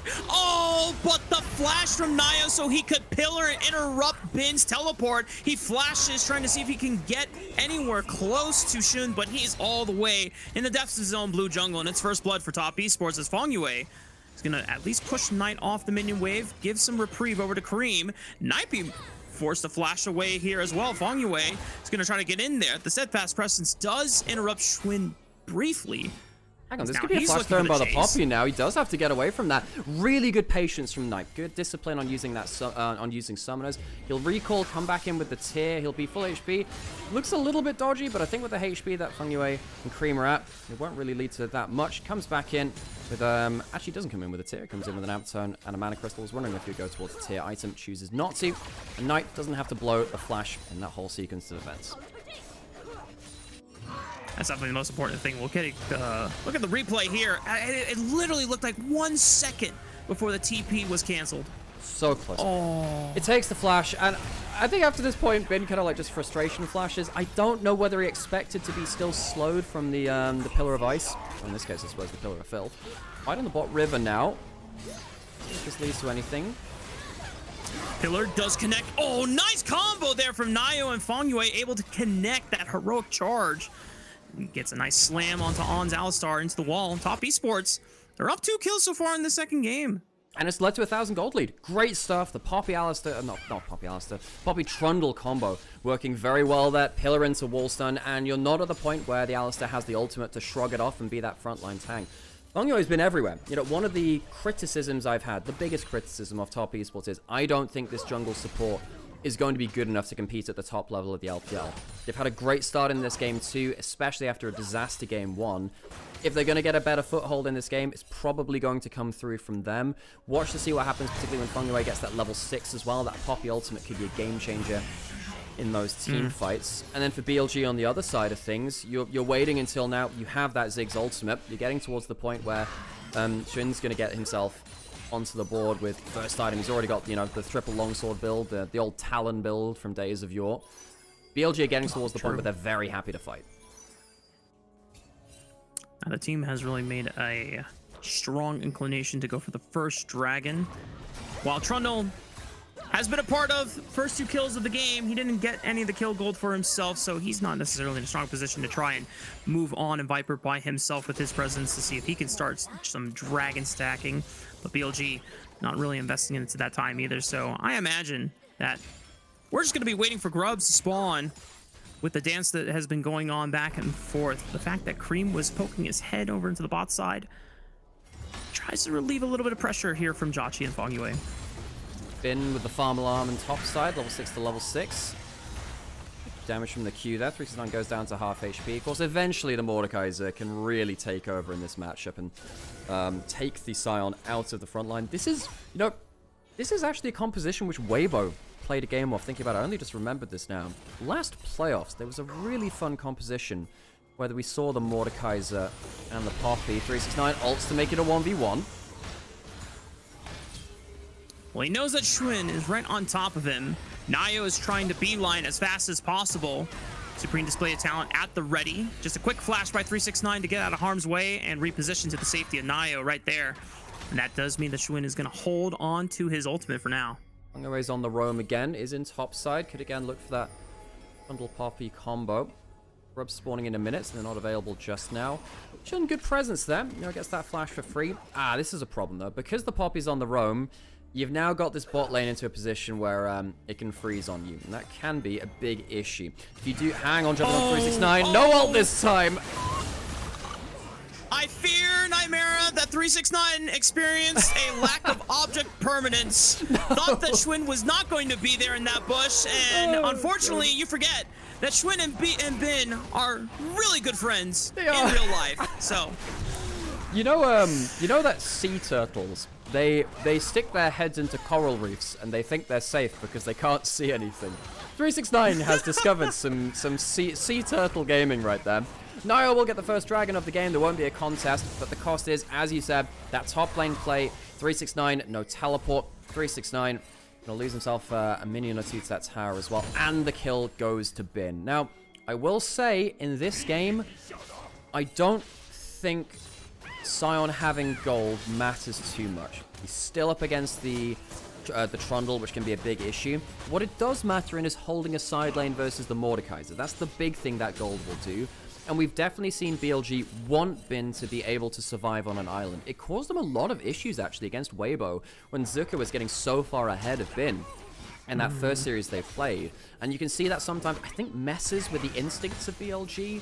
BLG are not choosing to contest the grubs here either, actually. They've really focused on getting lanes into a better position rather than the early objectives. there is a lot of scaling power for the side of BLG. Whether Bin will be an effective frontline or not, if Trundle decides to subjugate him, Sivir and Ziggs can be such a powerful backline as long as BLG provide the space for them. So conceding the first two objectives of the game, that can be a worthy trade as long as BLG are able to get that gold up in time. Especially once you hit mid-game. both these champions are going to insta-delete waves. Ziggs can even delete like 2 waves at once if it really comes to it. And I don't think Top Esports have the best dive. The best they have really is kind of hang on 369. He's going to have to ult again. Unstoppable onslaught knocks him up into the decimating smash. 369 pops him into the death realm, but Schwinn is waiting on the other side of reality. Being able to, oh my god, they donated the kill over tonight. Alley-oop with the 3-pointer, saying thank you very much as he gets a piece of that gold. Kobe throws out the ult from mid lane, and they choose not to auto-attack him. They see it's on target and say, well, you're not flashing out of this. Nio ulting topside. Supreme display his talent was still at the ready, so he buys some time, but Nio's gonna flash right on top of Ben, knowing that he can cut him off, and there is no way out for this Scion. Nio answers one back in vengeance for his fallen top laner. Good play by Nio. He's had really good instincts on the lethal angles he's had onto Ben. Second death onto the Scion now, and that limits some of the damage that has been done to this top lane matchup with Shun going... I'm really gonna have to fix my pronunciation of that, by the way. I'm trying my best. Turns out it's a little bit hard with English speaking sensibilities to get the syllables It's so right tough, sometimes. man. Jachi might get comboed here. That's the teleport move speed, and I think Jachi might be gone. Patient by On instead, just trying to get the trample. Oh! What the heck? I was not expecting Viper to die in the 1v2. I thought On knew exactly what he was doing, just waiting out the CC and not wanting to burn anything, but you know what? For Top Esports, they are maximizing every trade that they can get. Did On's heal come back up in time? I'm not sure, because if he thought that On's heal was available, then that's on. If not, then I suppose Viper could have flashed for the backswing of the Q, the minions helping out, and Jachi, a great outplay for the man stepping into Jackie Love's shoes. It's not an easy place to be, but Hang on, you gotta make the to most out of it, and Mordekaiser so again. far, man, 369 cannot catch a break. He just wants to have the 1v1 experience against Giga Bin, but Knight is ensuring that it's never going to be a 1v1 in this top lane. I have been really impressed with how Knight has applied force across the map in almost every game he's played so far. His Syndra roaming for a double kill versus anyone's legend. The first game here with the Orianna destroying mid and then going into the other matchups. Knight with 2 kills now onto that top lane matchup, helping Bin get that top lane quest done earlier than his opponent, whilst also getting himself ahead of the game. Knight has had, besides that one Azir game, an excellent start to 2026. Is this the effect of the captain's armband for 2026? Oh, Knight just true. feels this overwhelming responsibility, saying, well, if I'm the captain, I can't just be in my lane. I gotta be proactive on the map, baby. A satchel, look, the first satchel didn't do it, so he throws a second one. He gets himself first turret of the game and the individual gold there too. This is going to be a hyper-fed Ziggs, and I gotta say, I don't think Top Esports have a good answer to it. So here's the outplay on bot side. Viper tanks up the whole wave, and what happens with the heal? It's coming up now. When does it come up? It's still off from the teleport. The spellbook being used means that On did not have the heal available at the time of death. He could have flashed for the backswing of the Q, didn't want to use it. They still get the kill, but a slight miscalculation from On and Viper. Great play from Jachi. Allows him to just maintain that slight advantage and still hit this Bloodthirster on time. This is still a decent mid-game spike that Top Esports are going to be hitting. Second Dragon of the game just spawned on the Rift, whereas Rift Herald is going to be coming up in less than 2 minutes. And I think Top Esports are in a good position to just take the second Dragon without any real contest. BLG, they might try, though. We'll see. I mean, you do have a Kiana. Ziggs is powerful right now, has an extra Fated Ashes on top of the Blackfire Torch. They're not immediately going towards it. Shin maybe looking for the steal. He's over the wall. Supreme displays down. Oh my goodness! How does he do it? Schwinn flashes out, and the rest of Top Esports want to punish him for his transgressions, but using the grass Q, pops over, but Fongyue with the flash slam into the wall says good night to the BLG jungler. On forced to flash over the Krug wall to make sure that he doesn't suffer the same fate. And Knight, all he could do is try to pepper in some damage. That was an expensive sacrifice just to deny the second Dragon of the game. Fongyue was even thinking about Hex flashing over the wall there. There could have been an even stronger play onto Cream, but On didn't get the clean combo, meaning that Knight's ult goes wide. Now going in towards bot lane. Fongyue, he's had a great game on the Poppy so far. You know, a new support coming up here into the LPL, a player who we thought might struggle, and in fairness has at some points. having a good game for himself. However, Nio is staying quite late in here. Will just about get out. Uses that pillar to disengage the Alistar.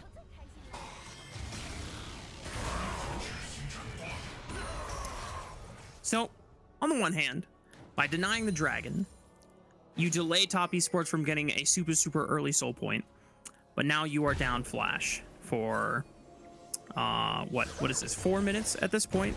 Is that something that top esports can effectively punish, or is Schwinn just going to be too mobile on the Kiana with these grass cues? I mean, you can. You absolutely can with the Poppy, but it depends on the Poppy angle. It depends on the Poppy angle, really. I think a lot of this game, the more I think about this game, the more it comes down to Nio and Fengyue catching out that Poppy, not Poppy, the Kiana, on the other side of the Rift. And what that will have to come from is good objective setup. They've done quite well at that so far. However, losing that dragon means that it delays their win condition. It means that you have to be much more precise in your next few fights. You're not going to get that early soul before something like that Ziggs and Sivir really hit critical mass. All right. Well, see if it pays off. You do want to always find ways to just slow down the game when you have this composition on your side. Rift Herald has spawned. So far, top esports are taking measures to set up vision around it, but they have not gone for the objective right now. Hey, you know what would be great for BLG? You know what would be great for them? What if they ganked Mordekaiser again? Huh? How about that, huh? You know what? The majority of this game has been sending 2 people and a stray Mega Inferno Bomb. Now 3 people. And at this point, 369 really has got to be used to signing his autograph for all these fans showing up in his lane. Yeah, that one, or signing death certificates, is more often you have to sign multiple death certificates for your own one multiple times in your life. A mid lane turret does go down in favor of top esports. That has been the cost. Every time that Knight has gone to a side lane, there has been a better push in the mid lane. Knight now teleporting over to the other side of the map, just in case there was a Poppy hex gating into his location. And indeed he was, so good instincts there from Knight. Problem here for BLG, Viper's been set behind a fair amount now, or rather, he's not pulling ahead at the same level as Jatchi. And this bullet time, especially if someone is Trundle ulted in front of him, can be now teamfight winning. Jatchi is really, really scary. Collector in there too, so effectively, you have a free Last Whisper from your jungler, and then you put the lethality on top of it. This misfortune is going to sting.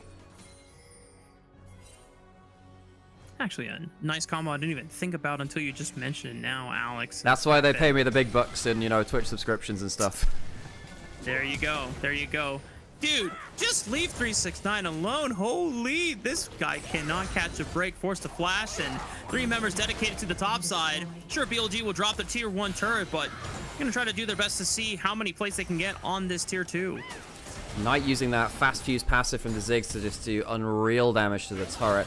Now, this is going to be a split map. Bin is trying to clear out on the bot side. There is a subjugate thrown down onto the Scion, but it's not done that much here. Just trying to use it to force him off and allow Cream to get some free auto attacks in here. Schwinn looking for the screen display talent. Oh, it goes a little too wide. Oh, this is the grass blade. For the flash, but the grass Q. They still find Schwinn in the middle of it, but the Mega Inferno Ball right over the top. Both of their bot laners had flashed in, but there's not enough damage to fall. Viper! Here comes Viper in a 1v4. Finally takes him down, but at the cost of his own life. He gets a second one with the ricochet. Viper manages to clean up a fair amount of gold there. Credit to him. Look, if I'm the Sivir there, I'm thinking I'm scaling him behind the game. Viper clearly does not and says, all right, I've got the DPS. He does take down 2. Starts with a pick on to Schwinn. And we were talking about this. Can they find him out? Can they punish him? Yes, they can. He has the flash up, goes into the grass blade, and it is so close to surviving. Another half second, and he would have lived off that invisibility. Can't quite manage it. On dies for the attempt of saving his jungler, and then Viper just says, screw it, let's do the DPS check. And the ricochet kills Fengyue as the last auto attack kills Jatchi. I just realized this, but I think, I mean, maybe Chun still dies in the end, but when On came in to bail him out, it was the Q on the Alistar that I think then fired off of the ricochet into Kiana, which... Oh, God, really? Now, I know that happened later. I didn't quite see how it happened on the other side of it, but gosh, that would make some sense. Close run stuff. bit of a tragedy. At the end, though, BLG are still somewhat even. In fact, they're kind of dead even in gold. So BLG are still getting to the point where they are buying time for the Ziggs, for the Sivir to scale up online. And while Top Esports had a very respectable early game so far in this second game of the series, they are starting to run out of time to push that advantage further. It's the ultimate used by the Mordekaiser onto the Scion. He's down a decent amount of gold, but it is Mordekaiser into a tank, so he does bully about the matchup. Even still, you know, he doesn't have flash. He's just used his ult, and I think one of those fans is coming to his lane again. Hey, 369, can I get your autograph for a 5th time? Thank you very much. That's another kill for Kiana, and now Oh! turns it forward, pulverized flash. We're serving up Trundle meat, boys, and Fongyue is forced to flee. Looks like meat's back on the menu, boy. So fling the skill shots into the Kara corridor. Jacksham to the tower. Viper takes his name, but loses his life in return. All right. The characteristic BLG is starting to come online now, with the item spikes rolling all in, matching Top Esports' mid-game power. What could have been a very, very uncharacteristic and a little bit of an underdog story. I think they're going on the bin. Be dashed away here. I mean, they're gonna look for him. A little too tanky at the moment. Cream is trying to do his best to pump damage, but here comes On. What is he gonna do here? Bin. Wait, they haven't got him. Finally gets a chance to walk out. Oh my god. And On interrupts 369 upon with the teleport, ends up sacrificing himself for the greater good of his top laner. And here comes Shun, and Cream gets intercepted by the supreme display of talent. Bin's back into chaos. 369 finally takes him out, and Nio's forced to flee.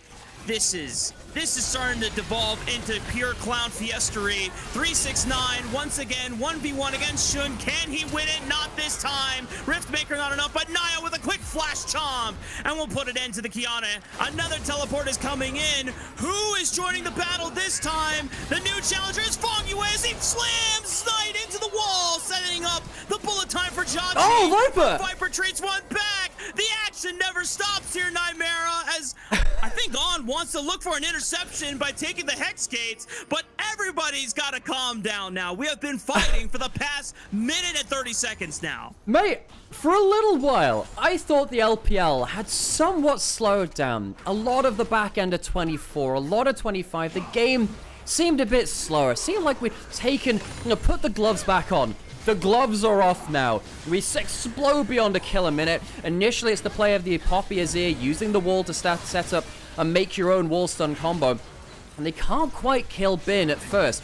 This is a very extended fight because everyone takes so long to die. The juggling of HP bars, fairly successful from BLG to bring people into the play. Very close to a double ult from Shun into the wall. Doesn't quite get it, but they do get the Azir. Bin, has an unfortunate flash. I think he was kind of buffering his flash, and then the Mordekaiser E brings him out of range of the flash where he put his cursor to. I would imagine that's what happened. Looks a bit awkward there. But then because the fight just keeps going on, everyone comes back into the play.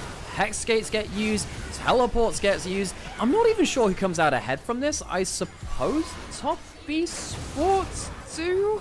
They do get Knight at the end of it, and he's probably worth a pretty penny. That's got to be a nice shutdown for Top Esports, but the question is, how much of a gold advantage are you getting to offset the fact that BLG is going to be a terrifying scaling composition? And when we look at the crossfire, it's still BLG that is still slightly ahead, so that's not ideal for Top Esports members here. And it's not like Top Esports don't have their own scaling factors. Misfortune in this game can do a lot of work because the Trundle exists too. And of course you have an Azir. It's just I don't think it's easy to play out the Azir. By the way, it's a bring your daughter to work composition on the Rift today because you got the Azir and the Sivir. You know, like some family feud going on. Night, buddy. That's not the... Hang on, there's a wall stun. Oh boy, Fongyue looking for the prime target. Shun forced to flash away, but here comes stop shield. Occupying the back line. Bullet time forced off by Bidden as he comes running in with the train, and Nio now caught in the middle of two frontline members. Another headbutt from On. Oh, how I've missed your peak Alistar gameplay, and he has delivered on it every single time he has brought it out in opening week. Fongyue tries to catch out Knight with the wall stun. He can't manage it, and then the fight is just simply outplayed by BLG. 369 has an ult, has flash. He's using the ult first. I'm not gonna lie, Rafa. I think that number in the column is gonna go beyond his name from a 6 to a 7. Oh boy. Did you just? No, not intentionally. I only realized after. There's a dragon. Talk about the dragon, please. Well, it is the Hextech Soul, and BLG are going to pick up their second overall dragon of the game, which denies Top Esports the ability to be on Soul Point. You know, we could have had the glorious situation of him not dying anymore, getting 2 more kills and a bunch more assists, and actually just matching his name. There's got to have been a game at some point he's finished with his namesake. There has to be. Potentially.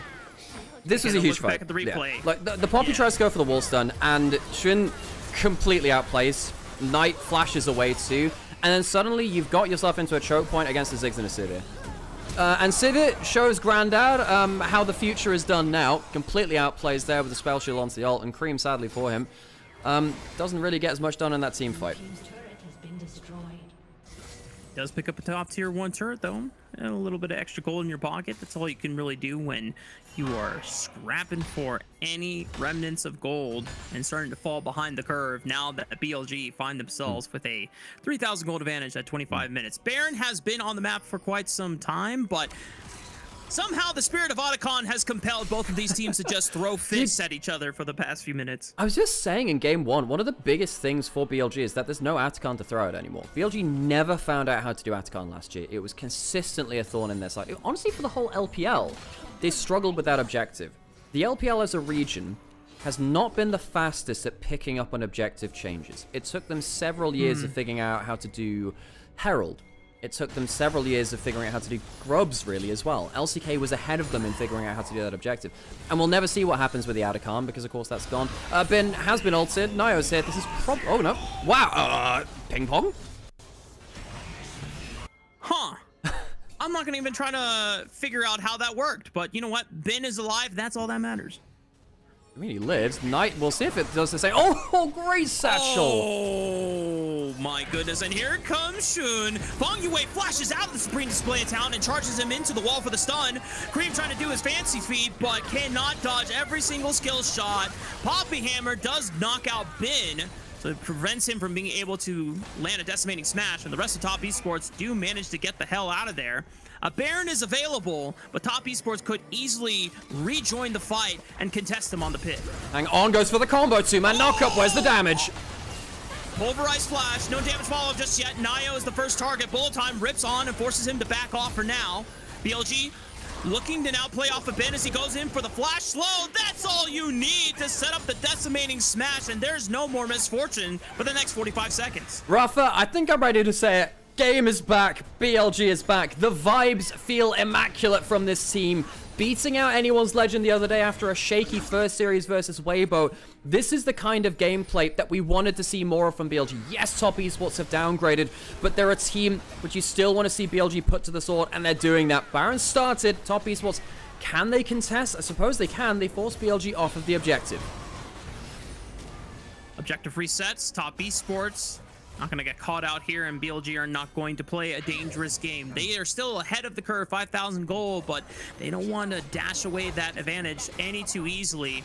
A little concern after Kyle almost brought the series back with that 4-man Magnusarm. And while there's no rel in this game, I think BLG just making sure that they are taking caution when necessary. And particularly talking about, players like Kyle. I think Kyle was clearly the best support in LPL in 2025. He was excellent. He was genuinely game-changing in a way that LPL supports have somewhat struggled to do in this era of League of Legends after the retirement of players like Ming, the fall-off of Crisp, Mako, inconsistencies. On is the other player I think can truly change the world from LPL support if he finds the consistency and the upper level we want from him. He's had a great start to this split. He has been, he was, I think, outside of international events, the second best player on BLG behind Knight, and that's no small thing to say as well. There's a minute till Dragon now. We'll see whether On can have another game-changing team fight. The last one from him was impactful. Can he match that again without the flash this time on the Alistar? Might not be as cool, but I believe in On to get it done. even if it's just a very, very basic combo. Sometimes that's all you need to find a critical member or just keep a front line out of the play. What's the phrase again? I fear not the man who's practiced 1,000 combos, but the man who's practiced the combo 1,000 times. Something like that. Correct. I think that applies to Alistair. Yeah. Might be with kicks, but you know, a wise man once said, blah, blah, blah. We'll work over it in post. 10 seconds till Dragon now. Azir turret put in mid lane. Watch out for that. Hang on a second. That's the ult going forwards. Yep, called out by the Supreme Display of Talent. Doesn't get a chance to wind up that Keeper's Verdict. Support is gone. The bullet time goes completely wide as it pushes BLG back temporarily and gives Cream a time to at least get out of harm's way. But that is the signal for BLG to pick up their third Dragon of the game for free. Third Dragon for free. Bullet time no longer a threat because it was used, as he said, in kind of like that standoffish motion. Didn't get the damage it needed. And Fongyue picked off by Xun, who's had a good game on the Qiyana. Now, he has been picked off a bit, but then again, that's sort of the risk of playing Qiyana in the first place.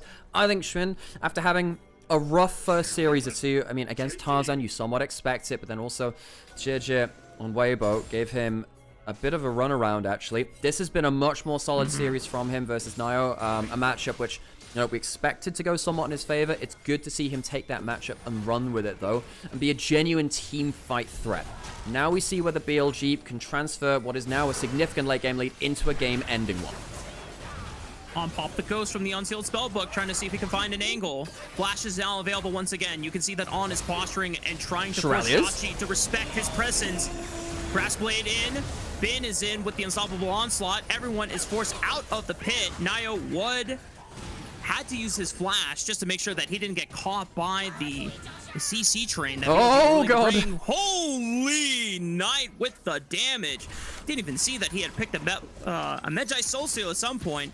Yeah, that is a scary Ziggs here, Alex. Knight is the most prolific Medjay's builder in the world, and I love him all the more for it. Knight is my favorite player in the world, and in a game like this, you know, if you keep yourself safe, yeah, you're going to get a ton of value out of it. Nio hanging out on this top side, Sweeper spotting each other out. On might have to ult, doesn't do it just yet. Two-man knock-up so far. Bin is there temporarily just for where'd he go? The target is Fongyue. Good night, Poppy. 5-on-4 now in favor of BLG, turning on the 369 death round, but On able to flash out of the mace smash, and Nio, all he can do is just watch in horror and disdain. 369 completely devalued. Bin comes in and Schwinn with another flash, Supreme Display of Talent. He goes down, but maybe as a hero to set up the play. Jachi cut off for the rest of his team. Cream gonna be next as it's an alley-oop from Knight off the top of On setup, and Niles the last man standing from the top esports roster. The feet on this cow are so slick this game. On outplaying 369 in the ultimate. It's backstepping the ultimate from the Azir as well. On is on fire. BLG will claim the Baron. I don't think it particularly matters that Xun is dead. Now, I suppose does have Smite coming up soon, but you can't get into the pit itself, so I'm not sure he can really do much about it. They put a ward down, but yeah, no flash, no chance in being able to seal that one, and On even taking the Smite off of his spellbook just to make sure that he can secure for the team. And now, Alex, I imagine we are one good fight away from wrapping the series up. I think I'd agree with you there. On, just look at the way he outsteps 369. He gets ulted halfway through this play as they fight over the Tri-Brush. And then right here, plays around the vision. He goes into, he fakes out that he's going to the left, goes to the right, goes to the left, baits out the flash from 369. Would have killed him if that Q had connected. And then On re-engages afterwards. Reminder, he has a Shurelya's for the extra movement speed, by the way. And afterwards rejoins the fight. Xun kind of knows it's a one-way trip. Doesn't really care, though. Gets the team fight win. That's one thing which I've always really appreciated about Xun, is that he will just throw his body and his HP bar for the wins if it means a full team fight win. He's done that successfully here this game. You can tell how much more immaculate the vibes are for BLG now that Xun is back, both on and off Cream. The and now it's continuing. Poor Cream caught in the crossfire. The bullet time does not do a good enough job in preventing BLG from being able to eliminate the mid laner of top esports. 369 pushing on the top side just to try and get some gold back into their pocket. Where'd the tower go? The answer, the crumbling base. Yeah, That turret looked like paper mache. I think it would be, I don't know. Yeah, I thought Piper Mache would stand up even better than that. BLG dismantling Top Esports, marching towards the Nexus. Top Esports trying to mount a defense. They might be able to keep their Nexus alive on this push, but they're certainly not going to be able to keep their inhibitor towers alive. Just one more auto attack, just one more satchel charge from Knight if he can just walk on over, but it's the Baron empowered Canyon minion that finally gets the job done. They're not going to continue and knock out the middle inhibitor. BLG will take their lead for now, but the gold advantage is overwhelming. 10,000 at 35 minutes. Top Esports have mounted a much better resistance in this game than the last one. I really still want to give some shoutouts to Jachi and Feng Yue for the different plays that they made in this game. Nio as well, I think has actually been very successful. And those are the players that we had the most question marks about. Honestly, Rafa, I think the players we got the most questions about are the solo lanes of Top Esports who have been dismantled in this game. Knight is feeling particularly lactose intolerant today as he's had enough cream for a lifetime, I think. Oh boy. Been potentially trying to bait the rest of Top Esports into a fight around this tri-bush choke point. That bomb! Jachi might just be dead! Oh boy! Jachi, the Comet, he survives thankfully because he's using the Bloodthirster to sustain off the minion wave. Bullet time over the wall. 369 is the first one to fall. Schwinn eliminates Jachi, assassinates Cream, and he gets out alive and he goes back in for a triple! Oh, it's good to see you home where you belong, Schwinn. Back on BLG, and I'm getting nostalgia from the times of the 2024 golden era. BLG, ace Top Esports, and we'll clean this series 2-0. BLG are back, dismantling anyone's legend and Top Esports in the last few days. I think it's safe to say BLG are ramping up. We were worried, I suppose, at Demacia Cup when they bombed out without Knights on the roster. But you know, gotta give them a little while to fix things together. We were worried, you know, after 2025 and the whole revolving door of jungle situation. Well, they brought back the jungle they found their success with. I'm really excited for this team. I can't help it. There are so many players on this roster which have such high ceilings. BLG may well be truly back in a way that 2025 never showed their best side. I think they're going to be a huge threat. The more I see this team continuing to play and show how dominant they are this early in the season, it makes me more upset that it was broken apart in 2025. I completely agree. You know, whatever happened in that offseason after the World's Finals of 24, that heartbreaking Game 5 loss where they were this close, so close to becoming, you know, the first 5 Chinese roster to win Worlds, the first LPL World Champions in a number of years since 2021 EDG.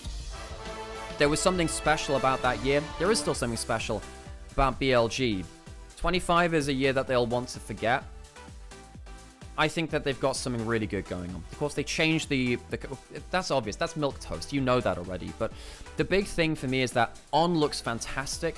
We know that BLG have had issues with their support being mercurial. That's the best word for it. He's both the best and worst support in the league at the same time.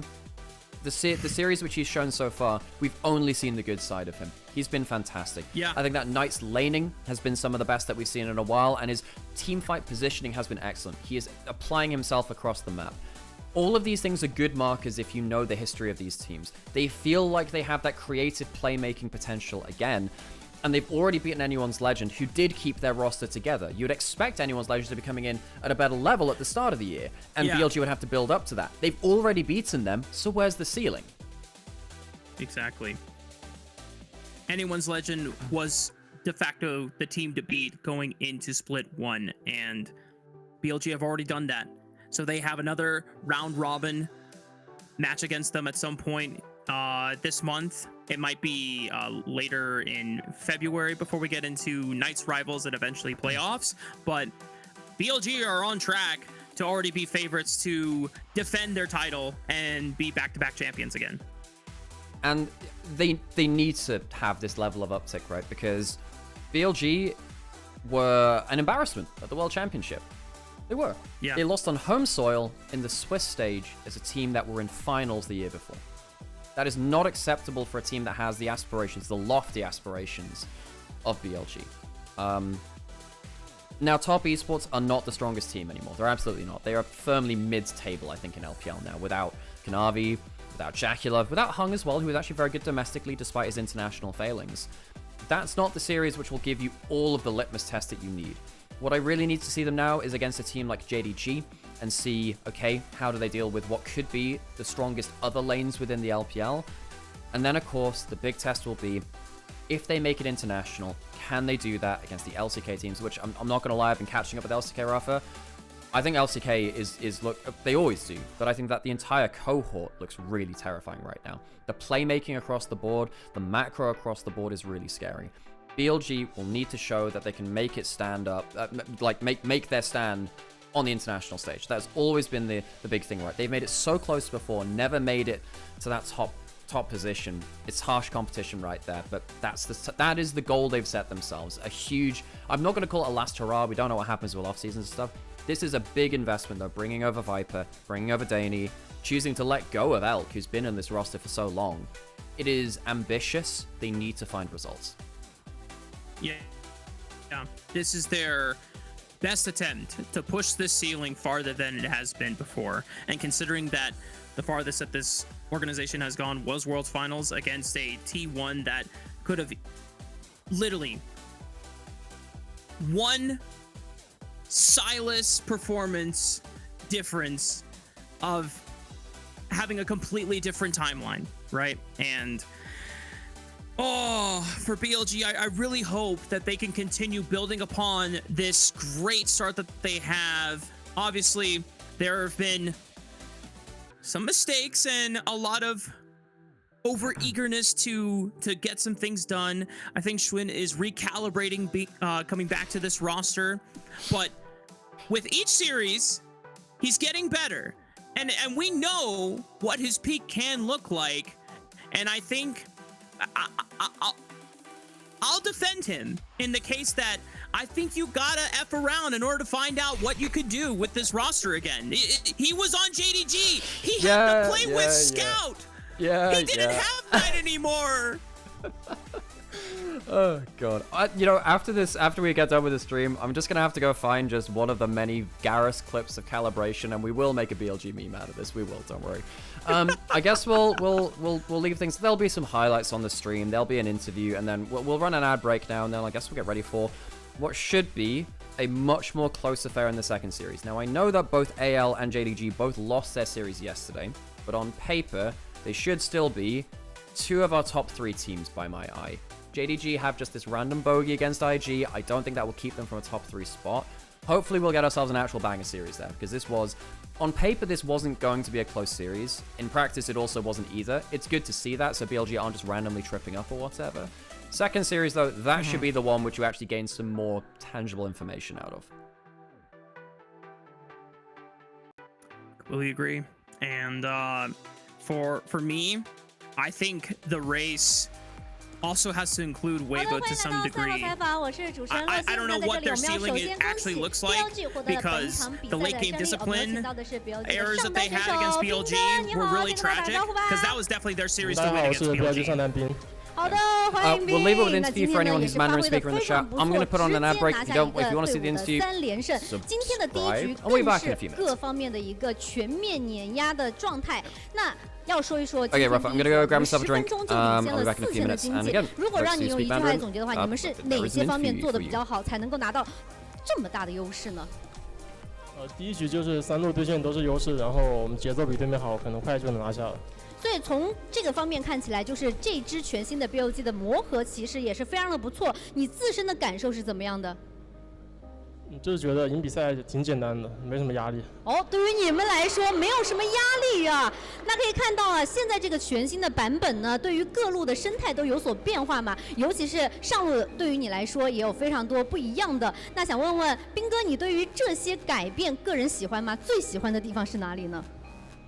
我觉得今年这个版本就是英雄联盟有史以来最好的一个版本吧。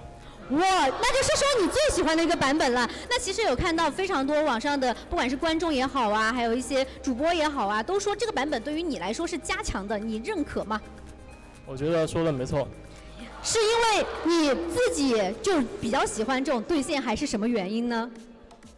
因为我觉得对线才是一个游戏的精髓，换线就不是就是一个不好玩的游戏，对线才是好玩的游戏。就对线就是要硬碰硬，对吧？那对于你来说，你个人认为1v1的话，你自己的自信是到了多少？就是一直都是100%吧，一直没有变过。一直都对自己非常的有信心。好的，那刚才还没有回答问题，关键的一个是你最喜欢的变动是哪一个？最喜欢的变动有2个吧，第一个就是上下路做任务不能换线，第二个就是上路可以升20级。哦，好的。那如果说要让你推荐新版本3个最好上分的英雄，你会推荐给召唤师们哪3个呢？鳄鱼武器青钢影吧。哦，那金刚影有可能上我们的赛场吗？这个也是大家很期待的。有点难吧，我觉得，就是可能要 PO5的第4局、第5局有机会上场。哦，所以说大家也可以等待一下，斌哥这个说法是有机会，但是目前暂时可能还比较难，再给大家一点时间。那么下一个问题要问问啊，因为今年的话呢 ，BLG 也有一些新的变动，那想问问新加入的这个 Viper 选手呢，之前在采访里面有说，虽然说斌哥看起来可能有点不太好接近，但私下相处起来是非常的搞笑和可爱的。那你对于新加入的 Viper 选手，你觉得你们之间大家相处的怎么样呢？是否融洽？怎么样的？我觉得 Viper 选手他性格也是比较沉稳，也比较好说话的一个人吧。然后就是他也是一个非常有实力的 AD 选手，我们都非常喜欢他。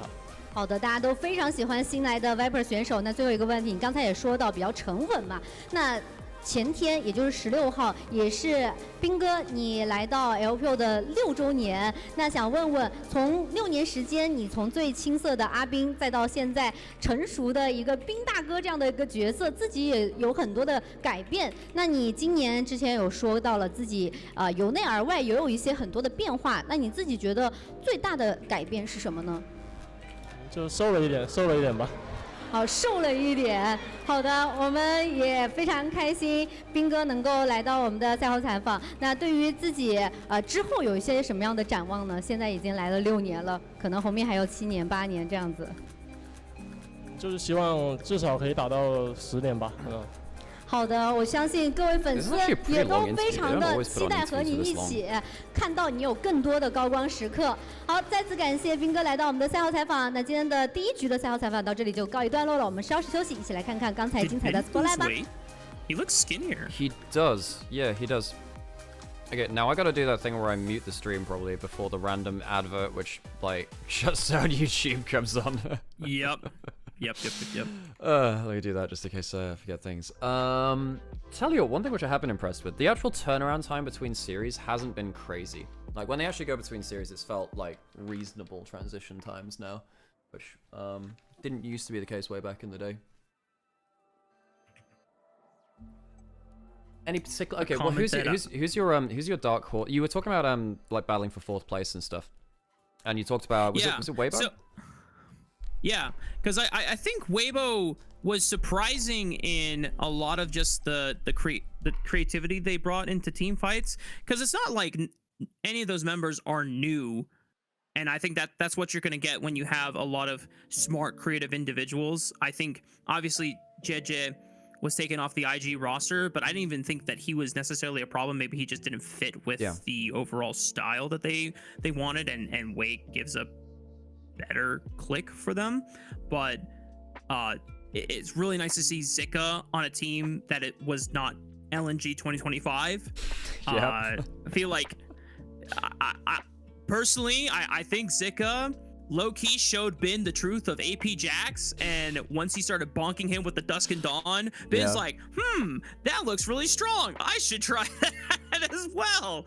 It's like that's so yeah, I mean, I saw Raz make a tweet about like Bin's AP Jax. I'm like, my dude, Zuko was the first one to do it. LPL, he did it really well. I think he's catching up on those VODs now, actually, because like obviously everyone looks to Bin because, and by the way, that's not flaming Raz. It's like everyone watches Bin's games because why wouldn't you? Everyone wants to check on BLG. I think people actually will have to watch Weibo now. I think they will have to. I mean, yes. I thought that they had the potential. Like, they obviously do. You've got Zuko, who I think has contested for best top in the LPL at points. 2023 springs to mind, 23 summer. It was him and 369 and Bin. It was kind of between those three. Maybe even Arla, actually. He was up there too. But Zucker was in the conversation. You have Jeje, as you were saying. I don't think mechanically he was a problem in IG. I think it must have been some kind of cohesion, really. Xiaohu, who occasionally shows us exactly what his pedigree is, not all the time. And again, he's had, like, the series he had against BLG was like 90% good, and then a couple of just straight in moments. And then you have a bot lane of, you know, Elk and Erher. That could maybe be the weak point, because Erher, I think, does have a lot to learn. But you still have Elk down there, and Erher still has some upper level and stuff like the Nico, as most supports do. The problem I have is most of these players have not played together before. You have Xiaohu and Erher, and they're the only players who've played together competitively before. Everyone else has to build synergy. There's a lot of ground to make up there. So I didn't think they'd start strong. Yeah. They've actually started stronger than I thought they would. So I have a lot of hope that this team will be a competitor for top 4. Yeah, I mean, like we talked about before, that BLG series was Weibo's to win in every single game, and it literally just came down to one error, whether it was Aurora flanking way too early ahead of the rest of the team in game 2, or when they overstayed on top side, and Erha tries like kills himself trying to salvage Xiaohu, and then they greed for blue buff after. It's like, all right, guys, like,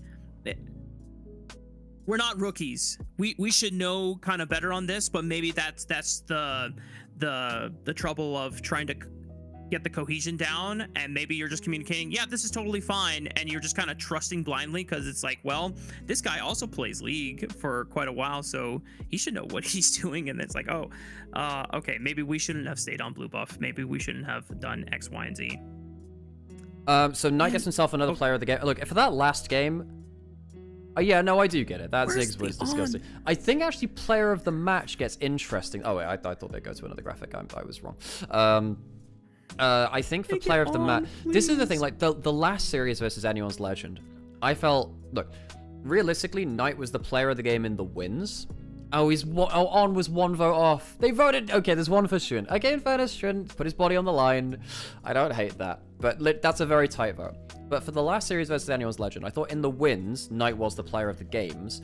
Player of the series, it should have been On, because he was so much better in the loss, and he very nearly won them the game through 1. Somehow winning lane, and he gets player of the match as well. And again, like, that's, for this one, I understand it. But I don't want people to forget that On has been clearly at least the second best player on his team. Knight has been excellent in the wins. He's been great on everything but that Azir game. But do not forget On. We need to make sure that we are spreading the On has been stellar the propaganda so far. the onaganda. Because listen, I definitely fell into the On hater mentality because of the big international flubs and him almost selling down the FlyQuest series River with the Shen performance. The Shen, yeah. But I mean, I'm just completely forgetting 2025, and for me, 2025 does not matter, because this opening week from On has been incredible, like actually incredible. Every single game, whether it's been a win or a loss, I have yet to find major faults in On's play. Like, sometimes it'll cut out, sometimes it'll be like a little too deep, but it's usually for a good cause, and either he's saving someone or he's already made a fantastic play. And this is what On needs to be for BLG to succeed. No, I completely agree, because I think at least when On is doing the crazy stuff now, it's because he's driven to a point where the team needs him to do that. So for instance, the Baron play versus Anyone's Legend in that game 1, which went wrong. He initially makes the play throughout Fog of War, which then gets them the Baron opportunity. He dies on the defense of the Baron after, which was a little awkward, but he still made that play happen. I think On's game sense is back. Like, he knows what is winning and losing the games, and that's the biggest thing I think I've taken away from it. He understands that, okay, I'm playing Alistar into double ranged. I need to somehow get behind them and, like, headbutt level 1. He did that in game 1 versus Anyone's Legend and flip what should have been a losing lane matchup into their favor. Just the way that he's seeing the game right now is just very, very impactful. So, I don't know, BLG, maybe really Shun was the answer all this time. Maybe just it is about the vibes. Maybe this is just that like revolving door of jungle which can only be held by Shun. Because it just seems like BLG just their instincts are back. Nymaera, you being from EU and the LEC, the greatest team that Europe has ever produced, that team was all vibes in 2019 with G2. Yeah, there have been many a great team which has survived basically all on vibes. I think like the Rocks Tigers, one of my favorite teams of all time. They were a vibes-based team. Who else is up there? Well, that's the big one, really. Of course, BLG is up there too at some point. There have been plenty of teams which just don't make sense and have still somehow cobbled it together. DRX 22, probably up there actually. You think of some, most of the Beryl teams which have succeeded. Beryl brought the vibes one way or another. It's a very inexact science trying to get kind of underdog teams to perform above their weight. Do you need a drink break or anything, or are you good? So we're about to get into the second series. I got a humidifier on behind me, so I've got decent enough moisture. Does that work for you? Does that help your voice? Well, yeah, because when I moved from LA back to Utah, the humidity drop is very significant. Well, it's coastal compared to continental. I live in a desert now. Yeah, damn. That'll do it. Desert, damn. Yeah. I'm living in the UK, which is basically the whole thing's a giant island. Everything's coastal, so it's one of the reasons why UK winters are really cold. It's because it's so humid, despite the fact that the temperature isn't actually that cold in terms of Celsius Fahrenheit, but because it's so humid, the heat transfer is so much more effective that you feel very, very cold. It's not my favorite. But hey. Okay, let's think about AL JDG. So, I think AL come in as favorites. Although JDG aren't. It's good. Obviously, I think a lot of people will be looking down on AL now, on JDG now, because they lost to IG, a team which shouldn't on paper be as strong. I do just want to remind you again, IG just have some dark magic that they throw at JDG. They just get under their skin. Doesn't even matter if the roster changes. It's just this is the way that it happens there. JDG on paper should still be, at some point this split, a top 3 team. I don't know how long it will take to get there. I think that, Demacia Cup Finals definitely helps them. Got some of that cohesion together. Losing a Demacia Cup Finals doesn't help them. But the laning strength is something which I've really been impressed by. I think their bot lane, Gala and Vampire in lane, have been really legit. Occasionally slipping up again, specifically versus IG. But I think particularly with Hope not looking fantastic right now, if JDG win the bot lane battle and lock Kyle into lane, much like BLG did, that's a huge win for JDG, and I think they can fight toe-to-toe at that point. Yeah, anyone's legend at their best is when Tarzan is running the map, and you only get to run the map as effectively as Tarzan would like to when Kyle is not shackled in the bot lane, so it makes sense. Something I'm curious about is the evolution of Xiaoshu in 2026 now that Tabe is behind him. Now, I don't know if Tabe will help coach him to play more champions effectively outside of Renekton and Cassante, but his Jax is pretty good too, but yes. Yeah, I like if he gets either of those 2 champions, then I'm feeling confident about topside priority. But the Demacia Cup Finals, it was so sad because he was smashing Saboro, literally railing this guy, and it didn't matter. He couldn't bring that advantage into a meaningful impact towards the mid game or the late stages of the game. What is this advert? I don't think I've seen this one before. Maybe I just haven't watched. Is this like merch stand and stuff? I do tell you what, I've liked the jerseys for this year. I think last year they were a little bit everything's somewhat using the same font, and like only a couple of teams had interesting color schemes, so they're gonna blend it into the same thing.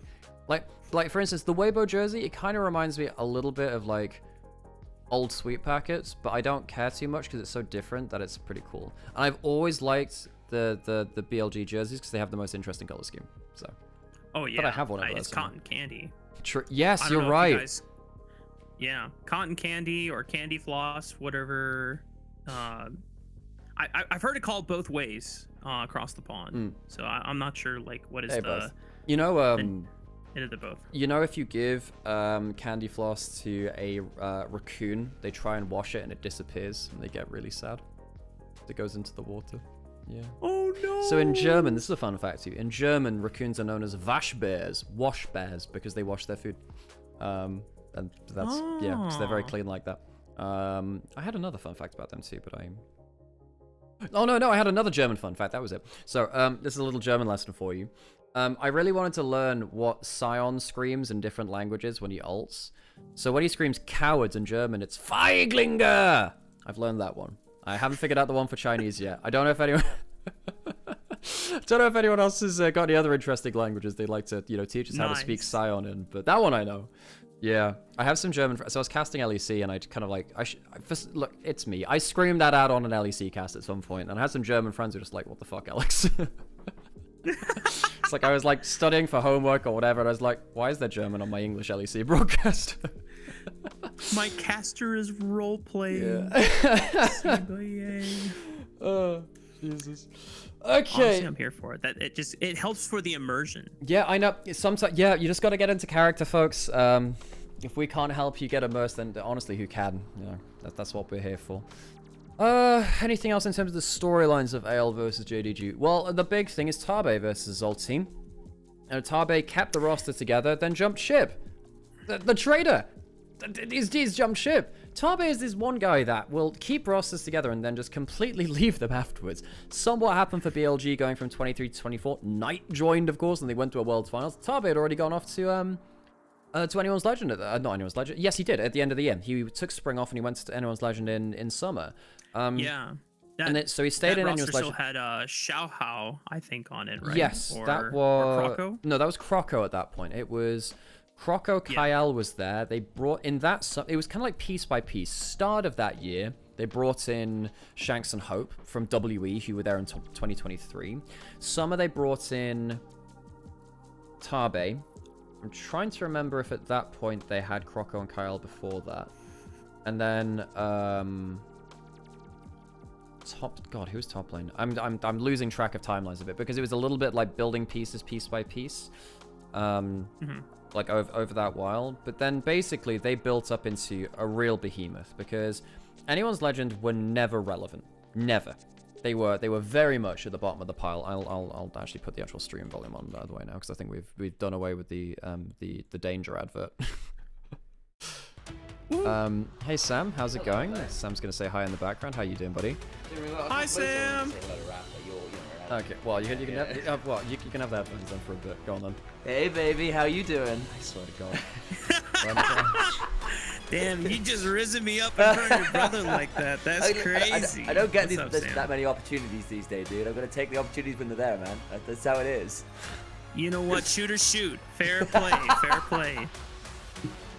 I was actually in here, Alex. That's when you want me to get you a coffee. I would love a coffee, actually. That'd be great. Do that. So, Rafa, this was me just doing a little flyby, making you feel good about yourself. Now I'm going to leave you guys to enjoy this incredible series. Can I have a Red Bull as well, please? I'm actually going to go buy a coffee so we can get you a nice one. Okay, before you go, can you get me a Red Bull? Can you get me a Red Bull right now before you leave? I'd like that instantly. Thank you. Thank you. Red Bull on demand. Oh, bloody hell. Sam, you almost dropped your glasses in my coffee.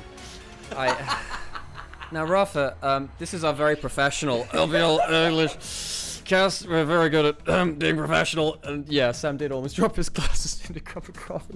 It's okay, it's fine. I don't know where to go from that. We were talking about the lineage of Anyone's Legend. That was it. Anyone's Legend yes. Joined in LPL Spring 22. They were 13th. This is their rosters. This is their results since then. 13th, 11th, 16th, 16th, 11th, 6th, and then 5th, 6th in 2024 when they have Arla, who was their top laner, Croco, Shanks, Hope, Kyle, and that was when Tabe came into the roster. They were perennially last place. They used to have Xiao Hao back in 2023, and that was actually one of my favorite storylines to ever come out of the LPL was actually around that 2023 roster, because that was the start of Xiao Hao's career, and they went on such a loss streak, finally won one series, and he broke down into his mistakes. Fantastic moment. Quick interview there, the Mandarin speakers will shut up for a second, 好的，那么 and 在 then 新 we'll 赛季 come 新 back 版 in a 本里 second. 面，你个人感受变化最 Don't know what you 明 make of 显的是哪 these 个部分 interviews, 呢？ but they're 새 시즌 메타 패치를 보고 나서 개인적으로 느꼈을 때 가장 많이 바뀐 변화는 무엇인가요? 일단 라인 복귀 속도가 좀 빨라진 것 같고 부시 안의 시야초가 좀 많이 큰 것 같습니다. 我觉得最大的变化就是回线上的速度变快了，以及有些草丛加入了精灵世界。那回到今天你们和 JDG 的这场比赛来说，对面可以说对你们是非常熟悉，也很了解了。那你们在赛前讨论的最多的一 I 点 think 是什 they're 么呢？ talking about Lunar New Year. Oh, that's coming up on the 17th of February, so yeah, coming up soon. 대회전 제일 많이 털어냈던 부분은 I 무엇인가요? picked out 신년快乐, and I was like, oh, wait a minute, 얘기 I recognize that 얘기 word. 잘하면 이길 것 같다는 I really need to learn some Chinese. I need to learn 就 some 是 Mandarin. 把我们准备好的东西打出来，就是可以赢比赛。好的，我们也期待你们今天在比赛当中的表现。 Have you ever had Warhorse, Rafa? Have you seen? Look, this is a little No. strange. They get every 同样，我 player 们 to 也 do 有 this. 请到了 Warhorse is like a JDG 的 flat 中单 energy 选 drink. 手 I 黄 have to 票， say I 我 kind 们 of 先 dig 跟 it. 大 I 家 have 打 a 个招呼 couple of bottles which I don't open, or not bottles, cans, but I got them from Shein. 好的，欢迎。我们也知道你之前在 Energy LCK drink. 赛 So 中 like 呢也是 no 非常突出的 carbonation 选手， whatsoever? 现在真正的来到了 LPL 之 So 后， is it just 你 more 个 of a 人感 juice 觉 then? 变化最大的是什么？ Well, it's got a shitload of 最大 caffeine, 应 so 该就是 not 这 quite. 个对线实力吧，然后还有 Right, 整体 but 的节奏 if 就 it's 是 flat, 感觉 like, 赛区 I would not there's no describe it as fizz juice. to it. I would 那你 not 自己觉 describe 得 it as 身 juice. 处目前这套 JDG 的体系里面，你自己还需要尽快适应 It 的是还有 is 什 like a 么地方 rocket. 呢？ It is a crazy Oh amount of my energy. God. 是跟队友的配合联动上吧，因为其实现在还没有 God, 到 that 非 just 常 that 熟 doesn't 悉大 compute 家 in 的 my 打法。 brain to have something that It like didn't for me amps 期 it 待 either. up 你们 and 在 there's no 今天比赛 fizz 当中 to 的 it. 精 And 彩 then 表现。 we did like 5 best of 5s back to back in 5 days, you know, like the whole finals into regional finals. And that was kind of what kept me on my feet. It was, dude, that stuff is like rocket fuel. I have so funny. Actually, I'll go show you because I have some in the background here. Let me go find where I put them. 1 second.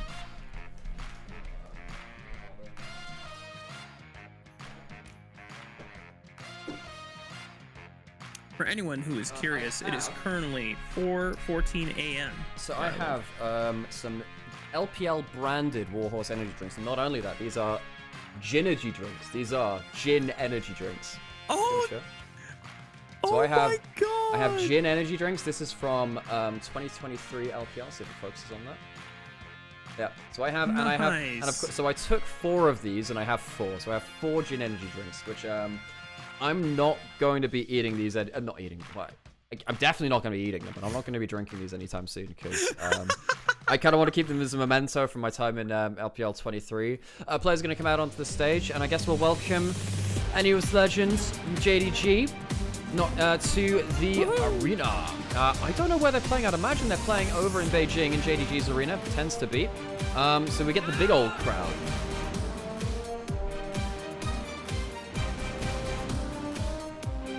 I want to hear some loud gyos for this one. I don't know what the gyos were like in game 1 of the top esports BLG series, chat, but when we heard the gyos in game 2 of that series, I was like, man, these guys do not care. They already know BLG is going to wipe the floor with top esports. It was a little bit, yeah, it was a little bit silent, that one. However, one thing I'll say, my favorite thing about JDG, you gotta know this guy, right? The guy that leads the Ching Dong! Yes, every so often, I do just reference the fact that like he is an Elden Ring NPC. It's like, curse you, fail! Fantastic voice. I would pay that guy to narrate my life. Where's my gyos? Like, oh man. Just wherever you go and you want someone to announce that you've arrived, Nymaera! Nymaera! Oh, it needs to be that guy as well. You know, I need that in my life. Okay, anyone's Legend JDG. These are both Tabe teams. They are both very strategic. They think about the game. These are teams which try to get ahead of the meta. Tabe's not been in JDG for that long. Their drafts at the start of the Masia Cup were kind of ass, Rafa. They were kind of ass. They've been getting better at that. I really want to see what comes out of the drafts here, particularly in the last games that we saw from JDG versus BLG. The single threat, versus IG rather. The single engage comp of the Malphite did not work. I need to see JDG avoid draft flaws like that again, where it's just Junjia trying to go in and engage on the Malphite. Again, for those of you who are tuning into the LPL streams again and again for these first few games, might be a little strange to see JDG changing roster so much again. They brought over the CFO mid-jungle. I think individually, they've been pretty good on the whole. Jun just had a couple of issues against some of the top-tier LPL junglers. but I don't think the drafts have helped Junjie look his best personally. Sure thing. Now, Alex, yeah. I want to push something to the discussion fold before draft starts. Where are my AP junglers? Are AD options in mid lane just so bad that teams are not willing to pick outside of Orianna, Talia, Ryze and give jungle AP option? I think teams are being lazy. I don't think they've done the research and development yet. I think there are so many hidden broken champions. For instance, I think top lane is one of the most underutilized parts in draft right now. I want to be seeing stuff like Kayle, Rafa. I think Kayle with the top lane quest getting extra experience, absolutely turbo broken. We've seen stuff like Gunblade Kennen be banned away in LCK a bunch. Where is that creativity? It's okay to put things on rails for a short time, where you try and figure out the ins and outs of the meta. But there are absolutely some extra champions to be seen. Hey, Charlie, how's it going? How are you doing? Have you streamed yet today, or are you going to stream after? Good to see you in chat. But I think that creativity of AD mids, you're absolutely right. There are champions you can play there. I know it's a little bit weird to play some AD mids, but folks, we had them like last year. It's not that crazy to chuck some AD carries in mid lane, you know? Yeah. I mean, Tristana was still always a viable option in certain matchups. I feel like we've just completely forgotten about Yone. And I don't know how relatively strong Yasuo is right now, but Diana is legitimately one of the best junglers on the patch right now because she abuses Dusk and Dawn so well. And there have been so many times where Malphite gets let through and everyone is panicking of like, okay guys, what is our answer? Because we can't take any skirmisher, and we end up taking freaking Ambessa into it. Yes. Like, if you're not picking Trundle into Malphite, just pick a freaking AP jungler and shit on this guy. Please. This is why we bring you on the stream, Rafa. Someone's got to tell it like it is. We'll get into our first game of Series 2. What happened in the first series? It was a ritual execution of BLG over top Esports. This one, though, should be a top-tier skirmish between what should be two of our top 3 teams. JDG versus Anyone's Legend. That Malphite that we've been ruining, we've been complaining about is off the ban table. That and the Jace both gone. Nico Orion, very tier list right now. Rumble and Akali have been other options that are starting to creep up. Obviously, Rumble was a higher priority throughout all of 2025 and still remains to be that here in the year of our horse 2026, but some teams have been changing up the priorities to try and let some of these other champions come through. Varus, obviously a priority ADC in a lot of teams' hands, especially for someone like Hope, but the fact that they're banning it away, I'm curious what they're trying to set themselves up for. I'm just saying, it's no coincidence that Uma Musume hits the global server and we get the Year of the Horse. I mean, it's all as God intended. Don't add anything more to that last ban. Will we see something like that? Akali banned away from both Honkyu and Shanks. They're both good players of it. Shanks did play an Akali game versus Knight Syndra. It didn't go well. Jarvan has also been very high ban rate as well across most of the world. LEC banned it almost every game, and I think it was played in one of the few games it was let through as well.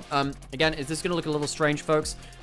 Side of map select and first pick are separated. So AL have first pick, but our red side, JDG, are blue side, but they'll have last pick. And that first pick that was used for Anyone's Legend, it goes towards the Azir. Shanks and Honkyu are two of our best Azir players in the LPL. We don't always have the best Azir players here, but these are two of our best. Easy takeaway from Shanks. Honkyu might have to think about Syndra now at this point. Maybe that Akali. Something that I always enjoy about Honkyu now that he is here in the LPL. He's one of the few mid laners that is a fine appreciator of bird champions. Not just Azir, though. Anivia and Swain. Now, might not pop up this early on, especially with a Vi. This signals that they want to combo something with either like the likes of a Talia to guarantee that seismic shove combo, or I mean, who knows? Rumble's still available if JDG want to secure that for themselves on Xiaoshu. But then again, Renekton and Cassante still up.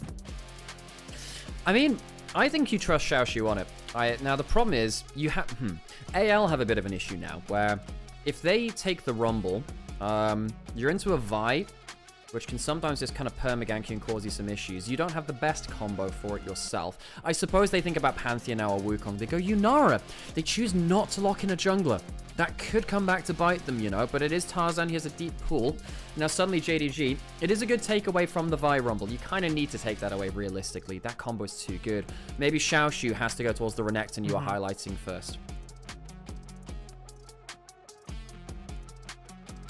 Curious what Tarzan goes to in his jungle pool now, because Jarvan is the immediate thought when you think of Rumble combos because of the hot pot, but no Malphite, no Vi, obviously, since that's taken away. Wukong, Xin Zhao would be the next best options to try and set up this equalizer to connect. Otherwise, if you're just trying to create chaos and a lot of team fight disarray, maybe Nocturne, but I don't know if that is Tarzan's primary inclination. You have, I think, you've got 2 or 3 options. It's Wukong, Pantheon, and Bessa are the 3, which I'm like, okay, these are all champions which Tarzan can get up in Junji's face is a big thing. Like, we want to see Tarzan bullying out this matchup if you're an Anyone's Legends fan. Another mind game's been played here as well because the Aphelios was locked in. This is something which I really need to see regions like LEC pick up more. LPL, LCK have been all over this. Yunara beats every AD carry in a 1v1 except Aphelios. Aphelios destroys Misfortune in a 1v1. We've seen stuffs like the poke Varus be quite valuable into it too, but specifically in laning phase and then later into the game, if Aphelios ever puts on the DPS check for Yunara, he's one of the few champions in the game which actually beats you out. Now going into the second round of bans, yes, the Thresh is banned away. Also wondering whether we're going to get something like Lulu on the table. It's good for both these AD carries, actually. Although, to be honest, when you're pairing up with the fellas, you can still go towards something like the Nautilus as well. Vampire's a big player of that, and we much prefer him on engaged supports than something like the Enchanters. Wow, banning the Mbessa when the Vi's already locked in, so they were even paying respect to Xiaoshu, taking it for himself in the top lane, just as an option. But JDG are gonna have to blind their top lane anyway. And as we said before, Xiaoshu's pretty darn good with Cassante so far. Now we see the rest of the composition from Anyone's Legend. Rumble into that Cassante matchup most likely. I suppose there's an odd chance. You know, that back in the day, we used to have Rumble support players actually in the LPL. This is too good a top lane nowadays. You need lockdown. Anyone's Legend need lockdown. You need something to make sure that Rumble Equalizer gets some guaranteed uptime. It's pretty good into the Aphelios anyway, but you need some kind of big engage. This will be it. Now, Rafa, this is one of my very favorite compositions of all time. Let me introduce you to Kiana Jones and the Carpets of Doom. Kiana goes in, stuns everyone, and the red carpet comes in, and it is basically Steven Spielberg's Indiana Jones come to life. It's not so much of an adventure for JDG. They're trying to run away from the great dangers of these Temple of Doom that they've walked into. It only gets better when you have like a Braum support for a secondary carpet, but I'm not sure that'll be locked in here. They need, again, a bit more lockup, and that Alistair will do just fine. It's not really for the 2v2. It's more to help your team fight later on. Yep. I mean, correct me if I'm wrong, Alex, but Kiana Rumble, that brings me back to 2019 FPX days. True. Fair play. That's a fair point. Nautilus locked in for Vampire. We called that out too. It's a bit of a wash of a matchup between the supports. I think in terms of laning phase, that's quite competitive now in the 2v2. So we get to see a really important factor between these two teams. We're expecting JDG and Anyone's Legend to be top 3 on paper. What could be the difference between them is which bot lane gets out first. Well, gets out onto the map first. Which can lock the enemy team into that bot lane first. Gala and Vampire throughout Demacia Cup were very bot lane centric in laning phase. Hope and Kyle, we saw against BLG, they did get rocked a little bit. But Kyle is so important to their team, he needs to be out on the map. If they lose this 2v2 to Gala and Vampire, that may well set Tarzan behind on the map, who is the most important player on Anyone's Legend by far. You highlighted that already, because Kyle isn't there to support him. That will be the make or break of this kind of series, I think, Rafa. Let's watch that 2v2 and see where the pressure flows from there. Anyone's Legend and JDG both would love to bounce back after devastating losses in their previous series wins against BLG and IG, respectively. Both of these teams have great expectations, not just because one of them is a returning roster, but the other is a full-on rebuild destined for domestic greatness and returning to the world stage once again. Not just a coincidence that both of these teams have also had some tutelage of Tabe behind them. This is going to be such an exciting clash. Our first one between Anyone's Legend and a new JDG of 2026. Let's hit the riff for game 1. Come on, Jing Dong guy. Where are you? Let's hear those gyros.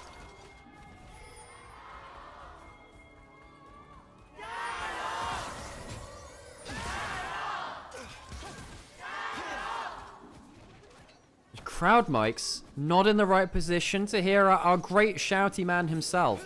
For those of you who have not had the pleasure of hearing the Jing Dong crowd chat leader, it is genuinely experienced. The guy's got such a voice. Kyle getting level 1 knockup. This level 1's going very well for Hope and Kyle right now. I'm really excited about seeing how well Vampire can measure up against Kyle, because Vampire has been slowly creeping up the ranks of LPL supports. I know Aragon has been a big fan of this guy for quite some time and has been standing his rise. And I'm not gonna lie, Nymaera, when I first saw my glimpse of Vampire on WE Winter and Spring early on, I was like, what does Aragon see in this guy? Because I'm seeing point blank missed dredge lines, Alistar combos completely fumbled, but then that run by WE towards top 4, upsetting top esports, who were the reigning champions from Split 1 in that lower semifinals. Oh my god, one of the coolest series of Split 2 playoffs. I'm hoping that Vampire can continue some of the greatness that he was able to experience at that point with this new JDG roster. Mate, my first impression of him was even worse, because I first saw him on the EDG Doom squad, where he came in and they were the worst team in the LPL by a long way. He is a locked camera support player who came out of basically no competitive experience, and his intro into LPL was one of the worst I've ever seen. Breaking that reputation has been a very hard thing for him to do, but he has managed to do it.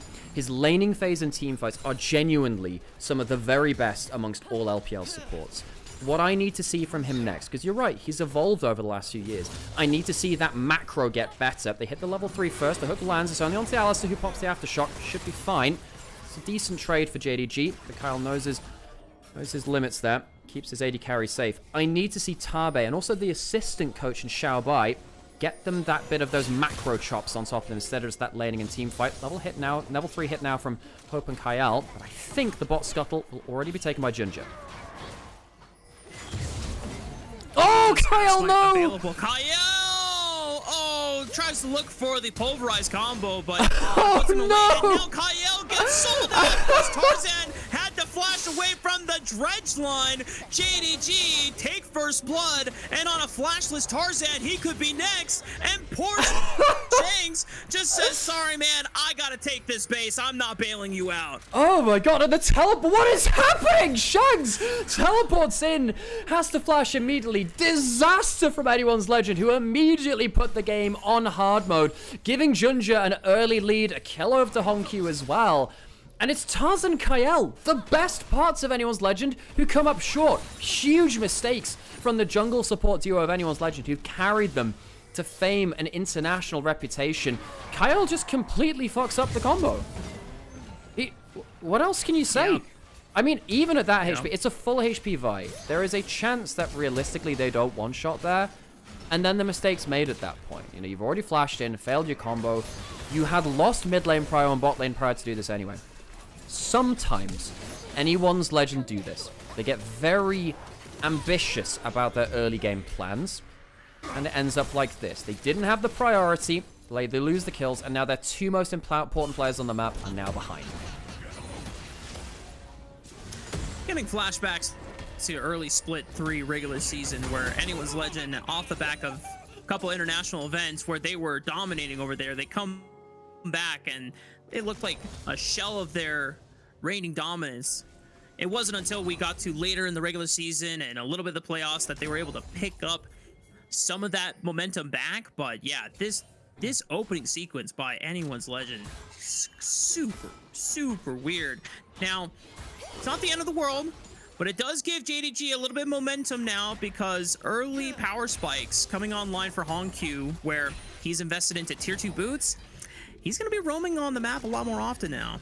Absolutely. Of course, any of those kills, plates, damage to enemy champions in your lane as well does increase your mid lane quest, and with those tier 2 boots, as if they upgrade early, again, just get that extra bump in power. So JDG, this is why we have a lot of respect for JDG. On paper, JDG should be a very strong team, although that's it. Hang on, might be Vampire.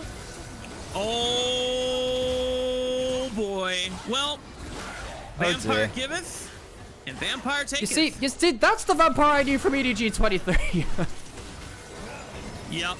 Well, Junja's going to try to turn the odds here, but Kael turns right onto Gala, sets up a double kill for Hope, who was the only person that did not end up in the disaster sequence. Oh, the clipping! Oh boy! What it's gonna ping back! Replay, Junja just... Folks, this is what happens. This is what happens when you don't have an official broadcast, folks. We have to deal with stuff like this. Occasionally, Huya has a bit of stutter in the feed. It'll ping back, and then it'll ping forwards again afterwards. That comes to what I believe was a 2-for-1 in the bot side of the map, with Hope picking up both kills. Top side, we saw Flash burst. Is this a solo bolo? I think it was just the Flash taken out of Flandre. First Dragon now taken from JDG. So now both supports have had a big misplay in the early game, Rafa. You know, Vampire, good first hook in that bot lane skirmish, then hooks the wall and immediately dies after. Both supports will need to stand up and have a bit of a better get. Tarzan, where was that Q going? Both these supports were expecting better out of them. They're very important parts of their compositions, big parts of that front line and engage. Yeah.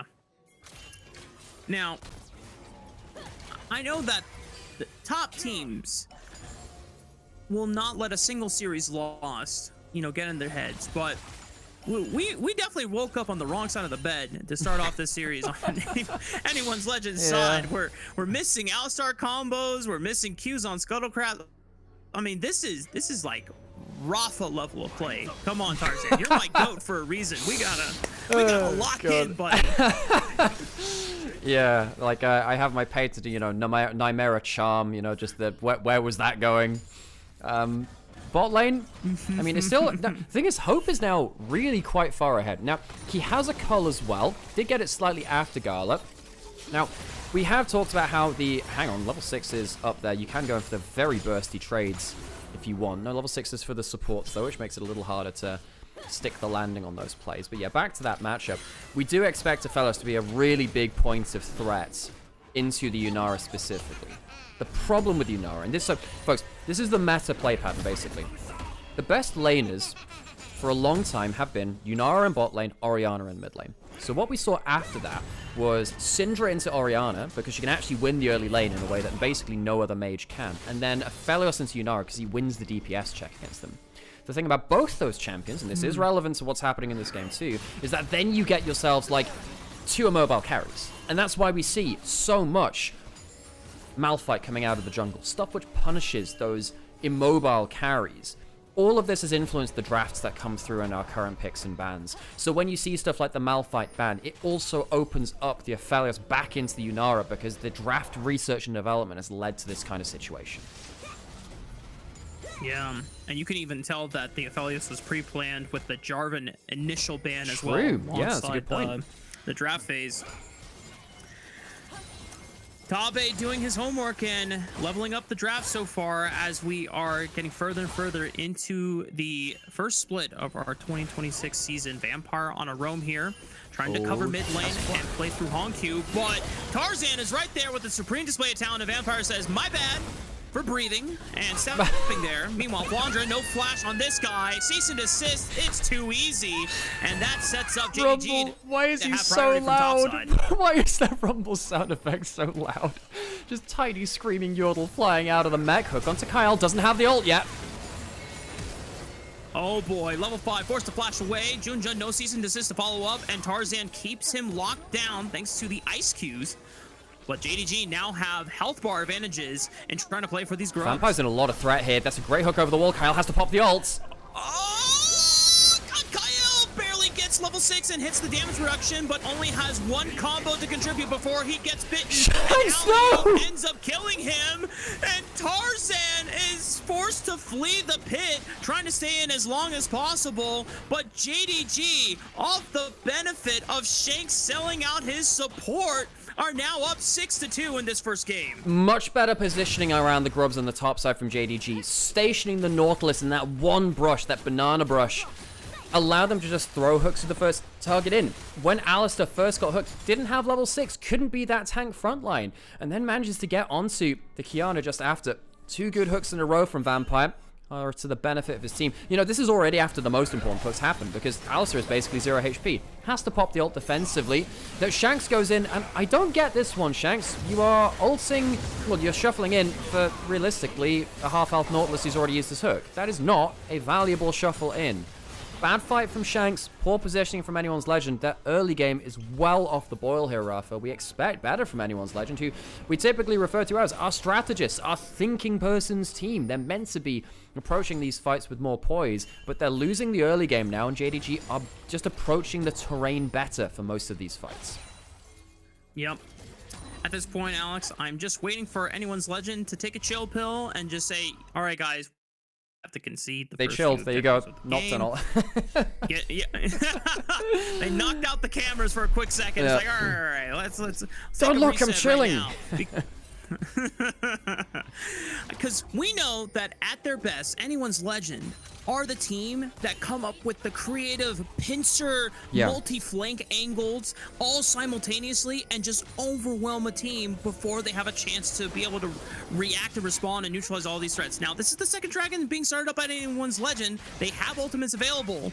Can Junja contest? We'll see. Hope is stacking up that Q onto the objective. Where's the hook from Vampire? Kyle has ult again. Junja, I think he has to give this up. They've got 2 good positioning. Dragon goes to Anyone's Legend quite easily. Still playing aggressive in the river, forcing Kyle and Hope to pick up the minion wave. There might be an opportunity for JDG to move in and establish some vision control, maybe look for some camps to steal, but unfortunately for Junja, all the good stuff has already been taken by Tarzan before that dragon even spawned. Junja he's had a mixed intro to LPL, but currently 303 looking for the shuffle into Honky. Don't quite get it. Yeah, can't get in range to find Honkyu, and he's forced to flash away from the unraveled earth. Honkyu doesn't even throw out the seismic shove. Well timed and well patient, and now they're looking for Tarzan. Great timing of the supreme display of talent, and he gets over the wall, but now he loses his red buff as a response. Yeah, he will do. Takes a good chunk out of them. Vampire has no flash still. But they can't engage quite yet. Junja still having season Oh, desist. Junja! Q flash run into 2! And the season desist run on top of Tarzan afterwards. It's a 3-man pulverize from Kyle, but Tarzan still goes down anyway. Junja alley-oop into the second tier turret. That's a nice way to respond from Anyone's Legend.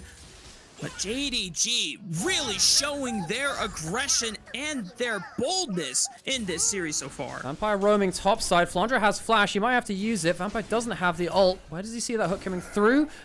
Good discipline there from Flandra. Escapes that one. Tell you what, though, that jungle fight, Kyle saves it from being disaster. If he doesn't end up getting that huge combo, JDG would have walked away with a massive win. It's a little too aggressive from Vampire. He has to use his ult quite easily, although he manages to retain a lot of his HP bar. Junja, insane Q flash onto 2, very nearly wins the fight by itself, but then Kyle pops the ult, becomes that annoying tank frontliner, and allows Shanks just free time to hit on the first pick Azir. Kyle saves the fight.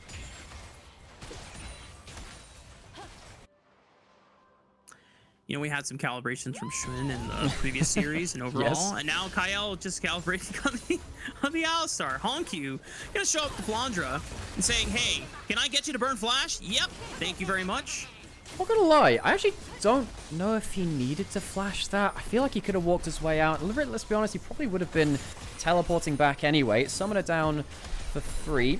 So he won't have that to escape something like a Nautilus hook later, or let's be honest, well, you look at something like the Aphelios damage starting to ramp up now. Interestingly for Gali, he's gone for the Storm Razor first item. Of course, an item that was added back into the game. It's that kind of like slow on auto crit AD stat stick. It's not been as popular as the heyday of, you know, Season 8, everyone was building Stormrazor on everything.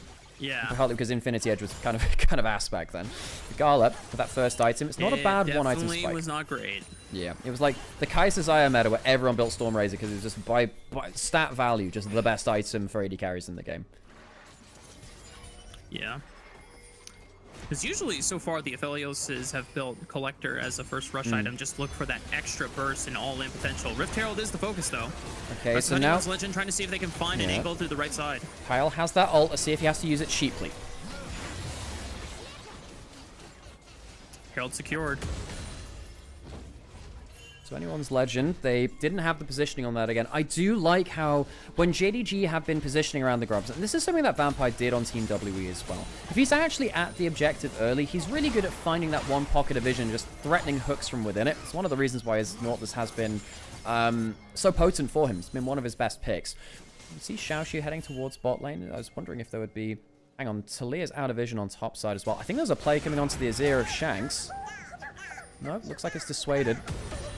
Moving the jungle and support together towards that side lane. It really looked like they were trying for something. Couldn't quite get themselves to that angle before Shanks sniffed them out.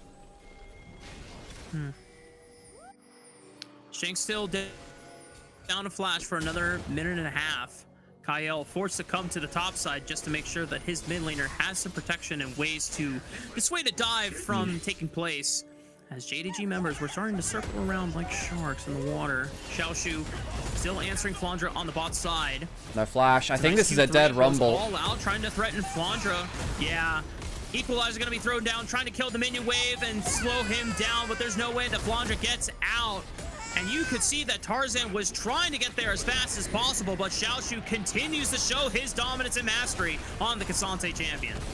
The Herald into mid lane takes a plate or two. The Grub's helping take some extra damage down as well. We've got the Dragon up in under 10 seconds. Flandra dead, losing the individual matchup quite heavily now. Won't be around, and even if he was, he wouldn't have his ultimate to throw into that as well. Do AL look for a contest around this? No, I don't think they can. They took one Dragon earlier, so it's not like they're giving over an early Dragon 3. JDG, great individual play from Xiaoshu to get them ahead on the map. And Xiaoshu's K'Sante, you mentioned it before, big confidence pick. Hope takes half the hit, more than that off of Gala. Great chunk from him onto the Aphelios. Hope has definitely had his fair share of criticisms, but this is a game where he needs to step up and use the advantages that he has been gifted so far and really use it as a leverage point for anyone's Legend to get back in this game. Poor Flandra getting the 369 treatment we just saw in the previous game today. And Junja and Honkyu working hand in hand, showing him the Flying Oyster special. Yeah, the LCP duo coming to the LPL and making an impact here.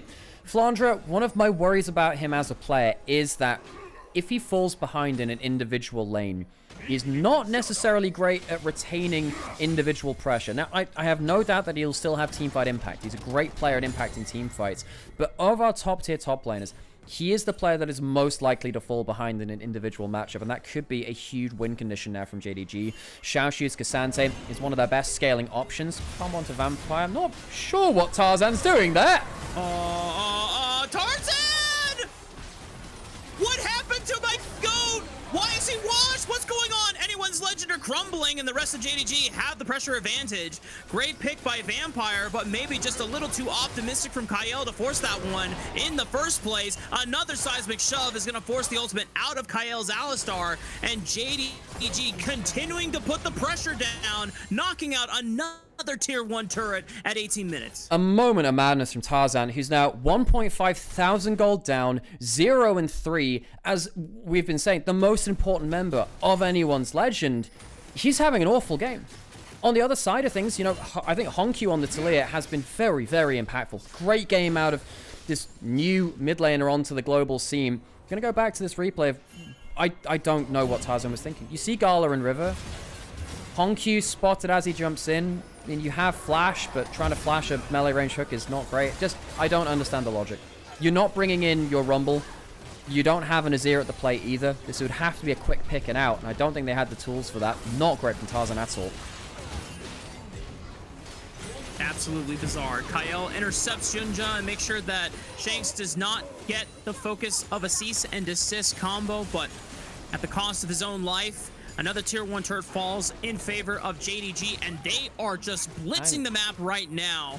I was wondering whether Tarzan would go over around. the wall. Yeah, I have to say though, Junja has been just running this game. Junja and Honkyu have been exceptional. I think it's made up for some of the mistakes of their bot lane, who I think have been bailed out a little. Hope for anyone's legend is the last chance, I think, for them now. And the problem is, if you have one person who is very fared all over the place in terms of damage and whatever, if you have a Vi, you can deal with that. The Vi will be able to shut down Hope. Maybe Shanks, if he gets towards the Seeker's Arm Guard third, can mount a good fight for the next Dragon. I don't know if he'll have enough gold for it, but being 4,000 gold down as a team is not a good sign from anyone's legend. They're going to have to team fight their way out of this mess, and I don't know if they've got the stats to do that.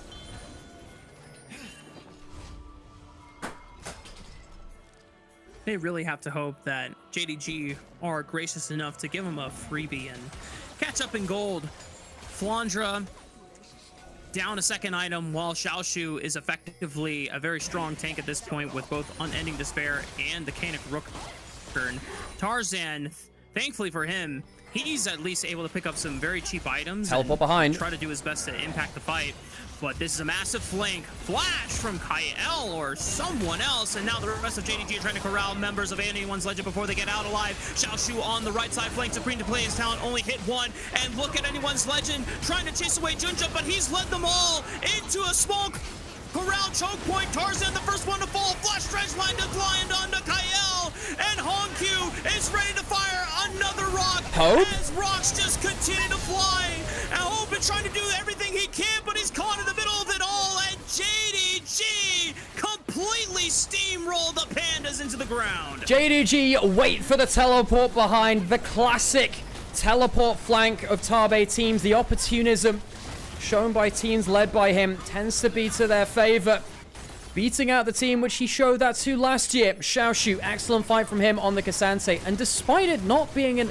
I don't even think that was a bad retreat from anyone's legend. I thought they did everything they could with the situation. They lose absolutely everything. They lose the Baron afterwards. Initially, you know, it's the flash forward from Kyle, the flash away by Gala. Very close to being a clutch combo. Leaves Kyle down without one of his most important skills in a team fight. Junja gets straight onto Hope. This is where I thought things would get a bit awkward. You know, the equalizer goes down, Gala's not in range, Honkyu has to ult into the play, but this is where just having the extra stats on people like Xiaoshu and Junja make such a big difference. They can afford to be playing a little bit more fast and loose. Hope even gets the DPS in this fight, but just the stats are just not in his favor. JDG get themselves the great play, and it will lead to them probably winning the game off of this.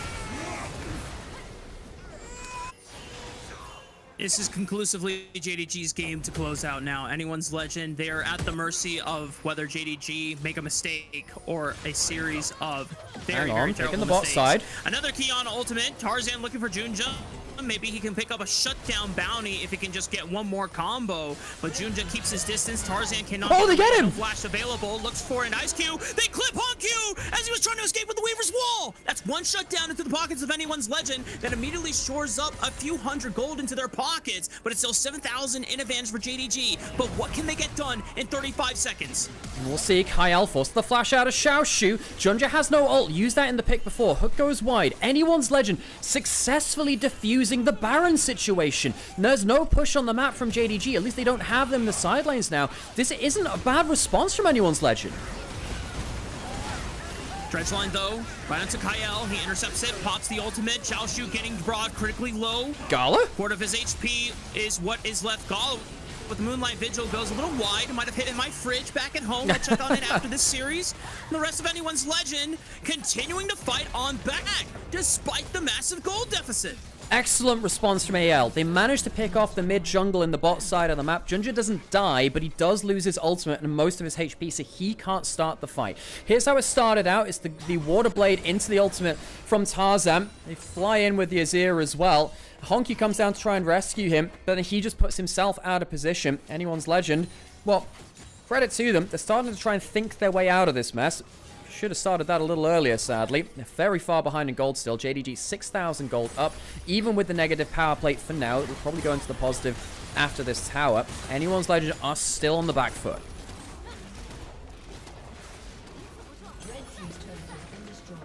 I will say, Anyone's Legend is one of the few teams we have in the LPL who is never really truly out, because they are so creative. They are so willing to just continuously problem solve on the fly and wait for moments where they see a window and they'll instantly spring upon it, which is what gave us that Kyle 4-man Magnastorm against BLG exactly. in Game 3. Yeah, exactly. You know, Anyone's Legend, when you've got players like Kyle, like Tarzan, players like, you know, actually every single member of this team domestically can do the same. I know some people really look down on Hope because of his international record. Domestically, this guy also does similar things to the rest of that team. So JDG, the job isn't done yet. They have a significant advantage. They should be closing out this game. And realistically, if they want to be a top team, they have to close out games like this. It's a bit of a black mark on their record right now, that IG series, where I suppose they were in not dissimilar situations where it felt like they were very far ahead, but they couldn't close it out. This time, you know, they've got the full Zhonyas and Honky. That'll help. Guardian Angel and Junja. That'll definitely help as well. They have a couple of degrees of margin of error to work with. Anyone's Legend is going to be a little bit harder to get blood out of this rock. Yeah. It's up to JDG to continue to exercise that discipline as you get further and further into the game, where critical errors can be even more punishing and less forgiving if you make them, despite the massive advantages that you have accrued. We've got Cloud Soul coming up for JDG's favor in about a minute and 30 seconds time. Same thing with the Baron, minute and 45. Hope, 3 items. Gala has the same. Mid lane fairly even as well. I mean, in terms of the damaging members, AL are not crazy far off. It's just a problem of, you know, Hyper Tank on one side, who's getting towards the point where he's two levels up on Flandre already. It's going to get even more than that, because Flandre, this is one of the issues of Flandre. He can fall behind individually in terms of farm or XP quite easily if the game starts going wrong. Being down this much XP in a meta where top lane experience is so much more valuable because you can get beyond the level 18 is a problem here. And look, and I say this as a fan of Flandre. He's one of the most impactful team fighters that I've ever seen. He's the mad scientist of the top lane here in the LPL. He's just not going to have the impact of Xiaoshu now at this point. Dragon now in under 40 seconds. AL trying to get an angle of attack. They're probably going to have to do a late push, enter the river from an unexpected angle. So JDG hard pushing in mid and bot lane. It's a constant back and forth tug of war for the vision control. This pink ward that Anyone's Legend is able to assert dominance on that bush there, but they cannot get further near the river entrance. Anyone's Legend trying to take up this right flank for now. Tarzan has flash and supreme display of talent available. If he can pull out a miracle, it would have to be on this fight. Yeah, it has to be either onto Honkyu in such a quick pick to hang on the jumping onto the front line. That's just Xiaoshu, not the easiest target.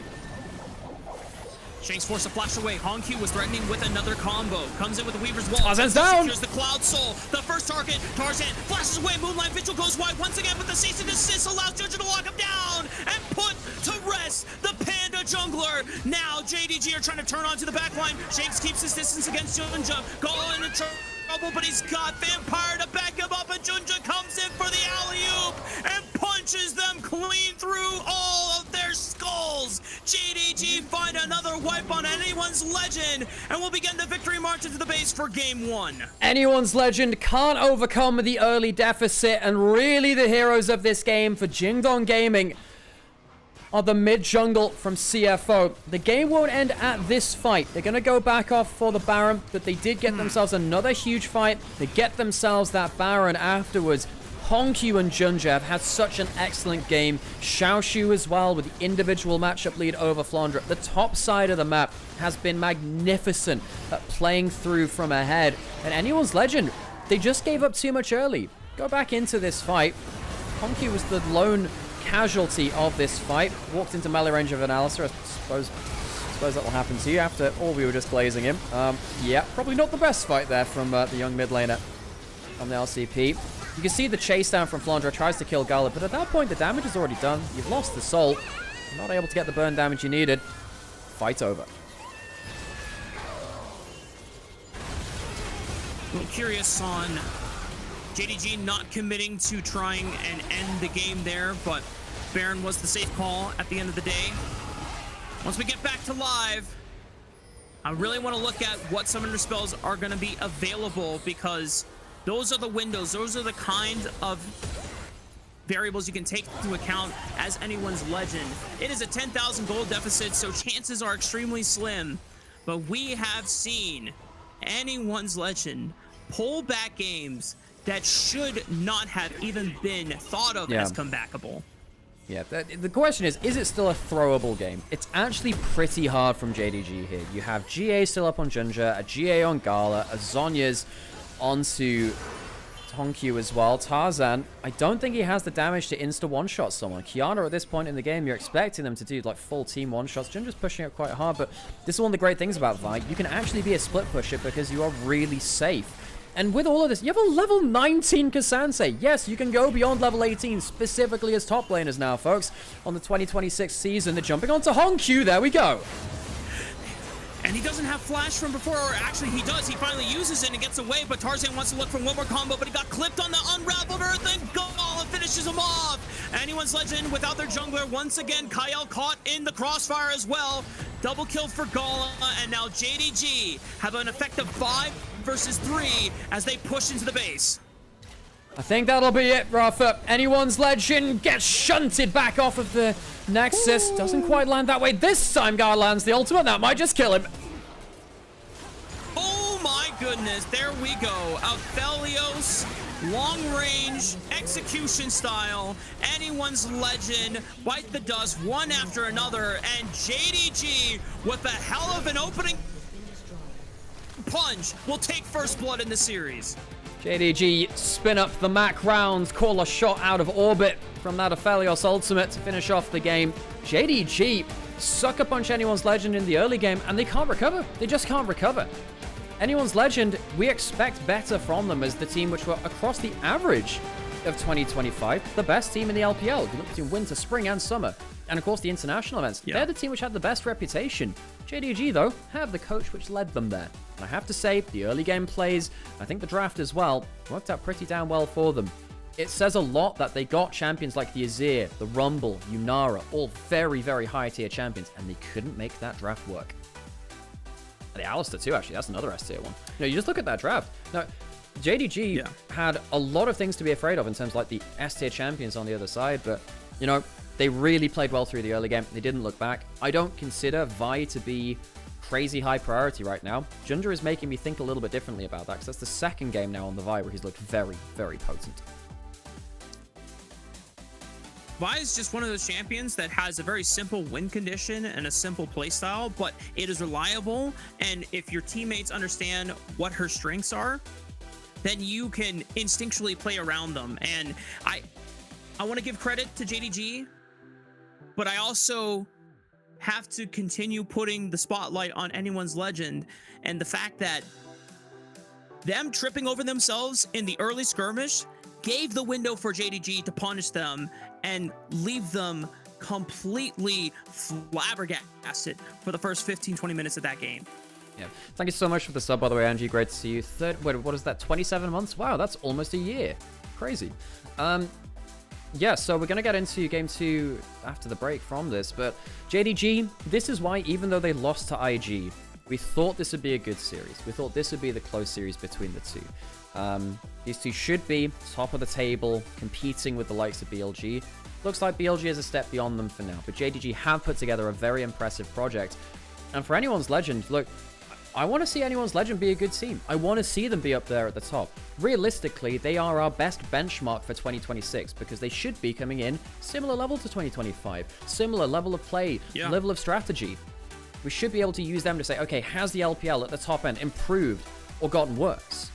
And right now, AL, I don't think they're showing their best side, so it's hard to tell. I think that benchmark is a little off.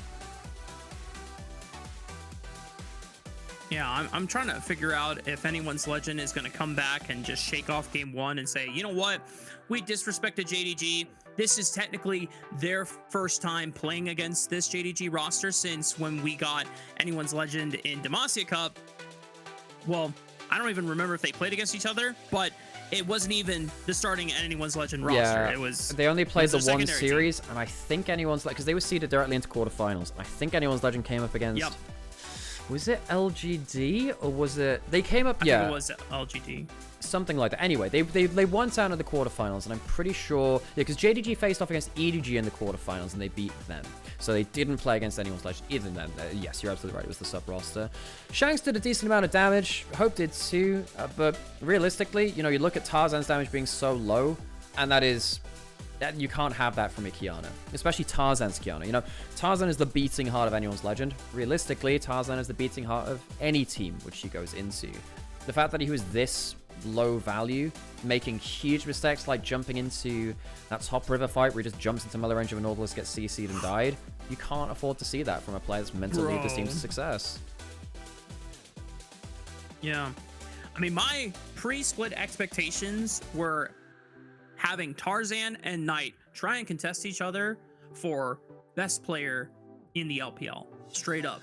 And now Tarzan has put on some really damn good performances, even in the losses. But this game is one of those where I'm like, oh man, I need you to now like lock in and never have this kind of performance again, or I can't even like seriously consider you to contest Knight in that position anymore. So JDG strike first. That may sound like too extreme, but no. I mean, it's our job to make bold statements and make them interesting, right? So I'm not gonna fault you for that. I've made many a bold take before, and I'm sure I will in the future, and I'll stand by that one. I stand by your ability to make the hot takes, Rafa. That's what I do. Do I always agree with them? No, but I appreciate that you make them. What everyone does. I mean, it could be a little bit of weird world as people who work in the world of broadcast across, you know, split audiences now, particularly for the LPL with, you know, different streamers taking different parts of the audience and LPL English as well. Like, it's quite hard to actually get those messages to stick, so often we then kind of just have to be like, well, we have to make the hot takes, because otherwise you're just not going to remember any of the other stuff, so I appreciate it. True. C Montes 3 cheered X100, PP poo poo. I forgot there was talk test. I forgot there was Texas speech. Now, chat, you have to use this really, really responsibly. I kind of forgot to turn text-to-speech off of specifically bits. So, if you use bits, technically, that could show up in-game. Just no one's done it yet, and I'm quite glad they haven't. But, like, you know, that could be a thing. Thank you for the pee-pee-poo-poo message. You get that for bits? You get that for bits, yeah. No, like any amount of bits, or what's the minimum? I don't know what the minimum amount of bits is. I hope it's not one, otherwise that could be really bad. Do I have to check my settings for bit? Hang on. I gotta check. I gotta check. Viewer rewards. Bits. Wait, where do I check? Power-ups and channel points. Is that it? Where do I check this? Guys, I don't know how to check my bits. C Montes 3 cheered God. X1. Also poo poo PP. Oh no. Oh no, it's a 1 bit. I need to change that immediately. That is a problem. That's a problem. Okay, That's free. How Chat, before he changes it, you gotta get how do I your change that though? Of degeneracy in. How do I? But how? Oh god. Oh shit. Bits and cheering. What's the minimum? I'll put it to like minimum 100. Minimum. Yeah, I'm so sorry. I gotta. Okay. It's on 100 now, so you have to do a minimum 100. Junja, player of the game. Easy. Nice. Okay, I figured it out. Good job, everyone. I'm glad I changed it away from 1 bit. That could have been a problem. maybe on like a special milestone, we'll put it back down to 1 and you can go wild. Maybe. Can you make it 50? Sure, I can make it 50. Sure. Minimum bits 50. I don't know. Yeah, sure. 50's fine. Rafa casts cheered X100. Wow, Alex is so handsome. That's crazy dog. Wow, I wonder who this Rafa guy is. I'm gonna send 1 bit to hear the full "It Starts with Success" monologue. Wonderful. I mean, maybe, maybe. So I also know you can do like you can actually change it to different voice. You can choose the voice which you do it as well. So there's like a Halo Combat Evolved speedrunner called Sloth I follow who has like Obama and Joe Biden. It's different voices. And like you're just like people alternate between them. Very funny, honestly, very funny. Okay, I need to go put on an ad break.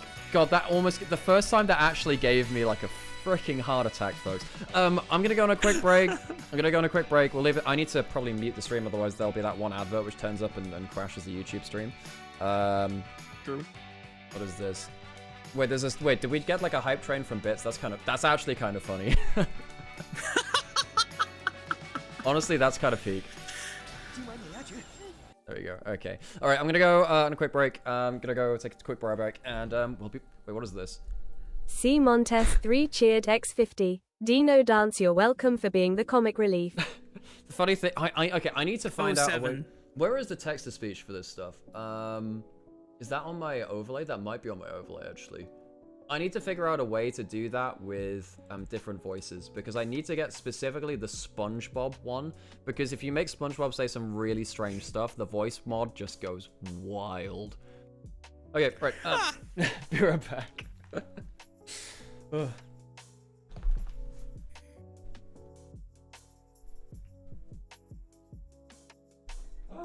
Good old Warhorse ad as well. Oh my god. Pee pee poo poo. Pure poetry.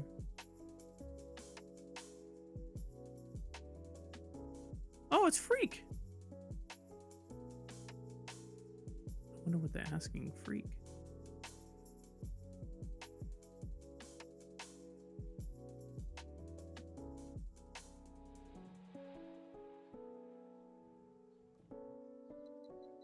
I can't read Mandarin. I wonder if they're asking about game balance going into 2026.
Okay, I'm back.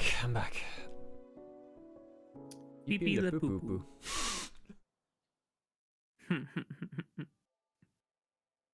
So how's LPL English going? How are things going over there?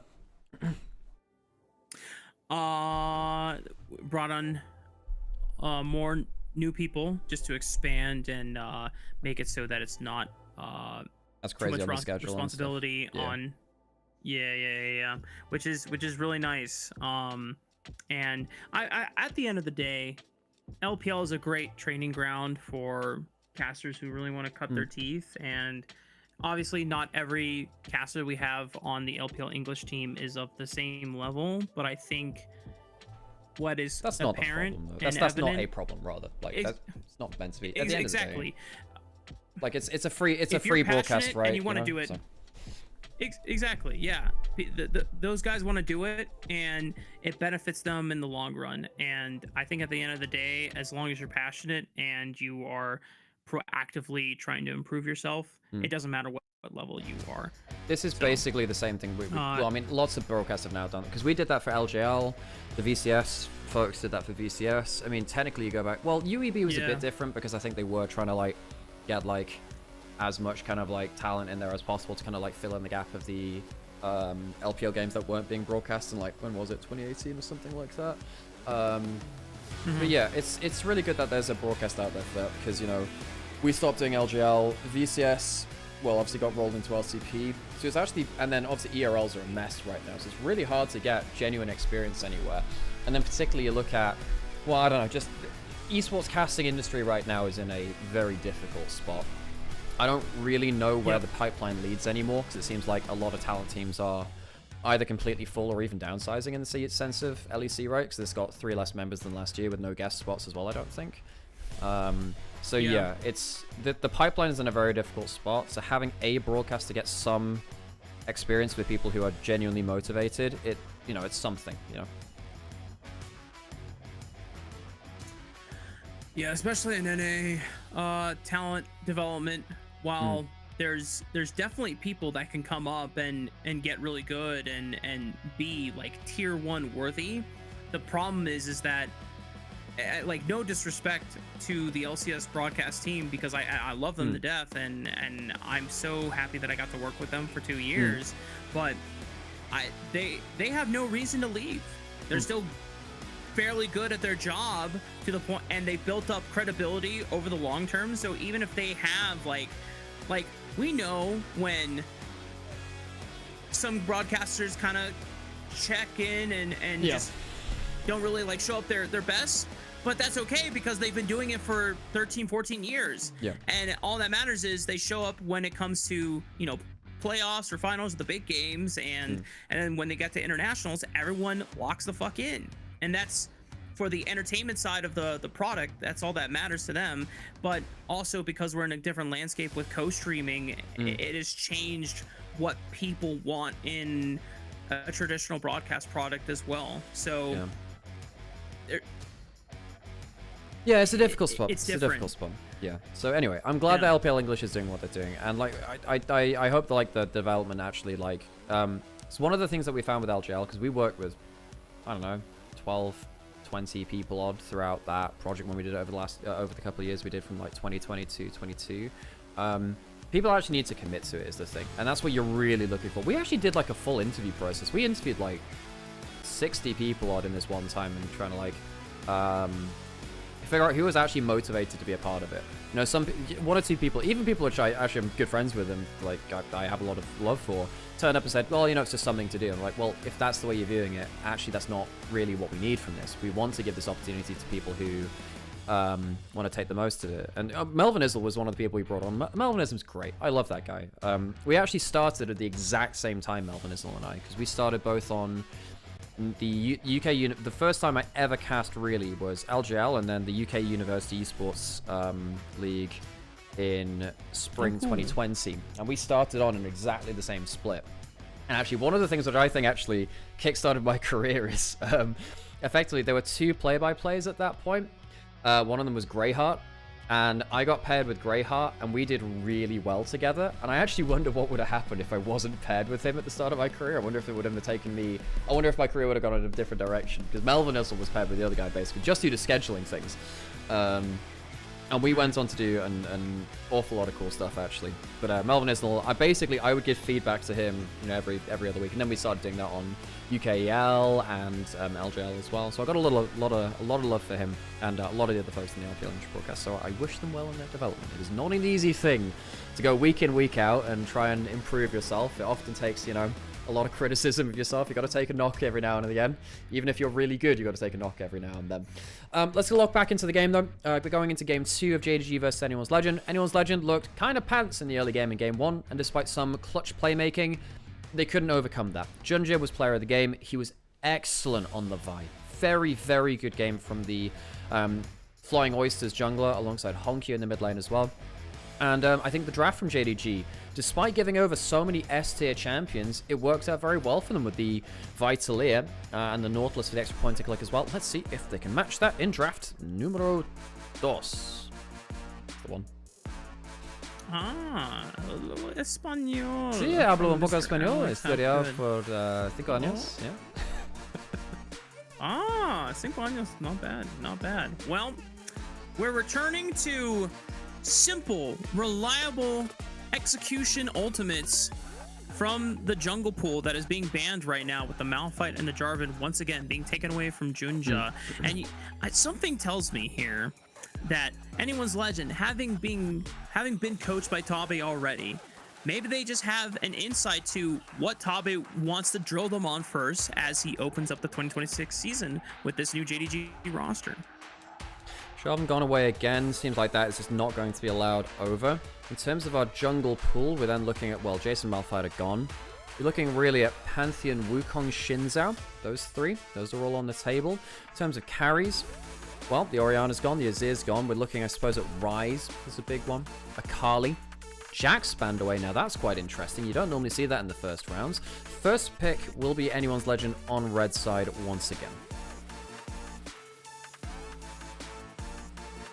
Jack's ban definitely a little strange, but it would make things like Xin Zhao a lot easier to pilot if you do not have to worry about a Counter-Strike being possible deterrent. JDG contemplating maybe another jungle option, but Nico had somehow crept through all the bans until that very last option, so good spot by JDG.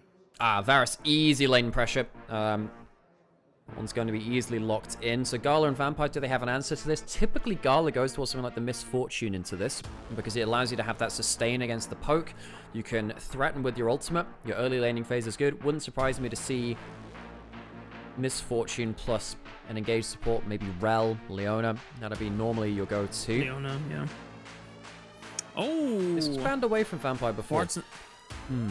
I don't normally love Vampire on squishy champions. He normally needs a little bit more tankiness to overcome the aggressive plays which he tends to go towards. But the Bard has been very strong recently. It's been strong since around World Summer last year. Of course, players like Keria, the best player in the world at it, showcasing exactly what you can do. Busio, another standout name. LPL has never really been a Bard region. Vampire picking it up here.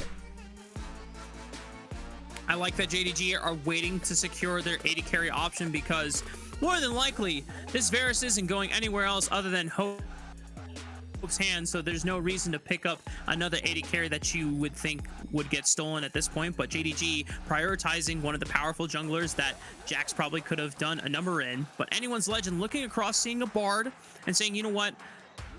Let's think about a range support for Kyle as well so that he can help continue asserting lane dominance and get pushed, because that was one of the things that was lacking for Anyone's Legends game plan early on in game 1. That is a very strong bot lane. That's a very strong laning bot lane. Now, it doesn't give you much engage. You're going to have to play around pick from the Varus ult right now and find your engage elsewhere. Now, if you pick something like that Sion with a Karma Shield is basically unkillable. And you've already locked in the Shinzao, so unlike earlier in the day, where we saw top esports try and play Trundle into the Sion, which has typically been the Sion counter, you don't have that now. Xiaoxi will have to find a fine matchup into that Sion, which is going to be a little difficult. You can't play the Cassante into it. Maybe you go Ambessa. Ambessa's not bad into the Sion. It's a bit of a wash, and you just try and dive beyond them. That would be my pick for JDG. I'm not going to lie, I'm not sure how I feel about Sivir as the option into Anyone's Legend, and here's why. Neither Xin or Sivir are great Serpent's Fang carriers. That's true. And shields are going to be a huge problem going for Anyone's Legend against JDG. So unless you can bring it in the top lane or the mid lane, but then you would be potentially risking a full AD composition into a Sion, which is not ideal either. You can't do that. Funnily enough, there was some really cursed tech on Zyra, where you'd go Zyra Serpent's Fang thirds. Now, obviously, Zyra does basically no physical damage, but the text of Serpent's Fang as an item says any damage dealt. It's not just physical damage. True. So if you get a plant applying the burn, let's be honest, Zyra only needs 2 items. You need like a Leandries and a Rhyalize, you're fine. So then that burn would continually apply, and then Serpent's Fang would just be easy to apply. So there were some cases where Serpent's Fang was legitimately very, very good on Zyra of all champions, especially because it avoids something like the full AD matchup. It never made it to pro. It never will make it to pro. I'll give you a spoiler there, but I just wanted to throw out the side case there.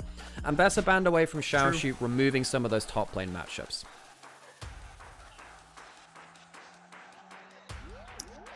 JDG are going to have to pull out a very, very strong mid lane AP option, more than likely for Hongq, unless Xiaoshu picks something like the Gwen, but I don't even know how good of a matchup it is into the Scion unless you're just playing to farm against it. I mean, yeah, it's more like, look, Scion actually beats out Gwen until quite late into the game, weirdly, but the thing about this comp is I would still pick it because it's wonderful versus Varus Karma. They can't actually run away from you that much because most of the time, the way they defend themselves is hitting you with a slow, hitting you with an ult. Great call there, Rafa. Comes in. I don't even think it's because of the matchup into the Scion. I think it's great versus Varus Karma. Great pickup. Gives you that AP damage as well. This opens up Honkyu's pull options a little bit more. Obviously, he can still go for another AP option. Honestly, what do you think about Anivia here? Do you get outranged too hard by Varus Karma, or is it okay? Now, you see the Rise, and you're pretty happy with that. You have the Sivir, and you have the Bard for your engage. I actually think the Anivia is a good pick here for Honky. I personally would be going with that, because also what it does, it gives you the wall to protect against the Scion ult as well. You can use that to block the Scion coming into it. I think you've called it again. I think you've really been on point here this draft, Rafa. I think that Anivia last pick for JDG looks really good to me. Last pick coming into the jungle. Now, Poppy might change things, because now if you go for a big fight, if Poppy ejects someone out of the team fight, then you're in trouble. It's another early game powerhouse as well. Bit of a janky draft from Anyone's Legend, not the most obvious form of engage. Looks like they're kind of playing counter draft a little bit, trying to play with, you know, the Karma into the Bard, the Poppy into the rest of the composition. What does Honky do now? There you go. Rafa, I think you've nailed it. Come on. I think it's the Anivia. I think it's great for the comp. You're against a very low-range topside. The Anivia comes in, and Rafa, round of applause, predicting both solo laners. Tip of the hat to you. Honky picks up the bird champion. He is a bird enjoyer. Wonderful draft from JDG. I think they've really run away with this draft. The Anivia deals so well with the top side of the map. Struggles against the bot side, but that's what the Gwen's there for. The Gwen can run at the Varus and the Karma and destroy them. I think Anyone's Legend are going to have a hard time playing against this draft.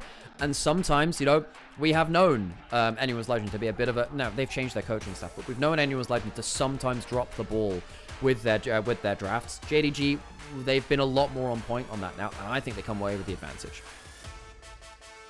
I mean, we mentioned even before the series began and a little bit in game one that one of the things that I love about Honkyu is he is not only a newer player to the League of Legends global scene, 18 years old by the way, but he is a Nivea and Swain enjoyer, and Tabe loves working with players who want to think outside the box and pick outside what is the meta, and Nivea definitely fits that mold.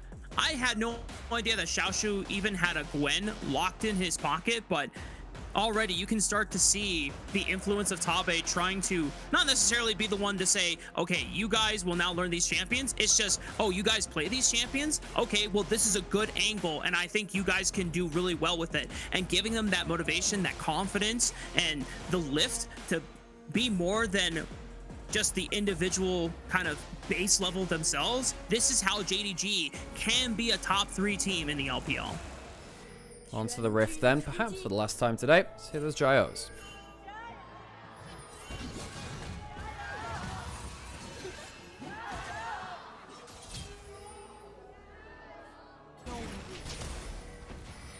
Stun landing at the level 1. Heal used for a little bit more poke. Not sure about that one. Does the arrow land?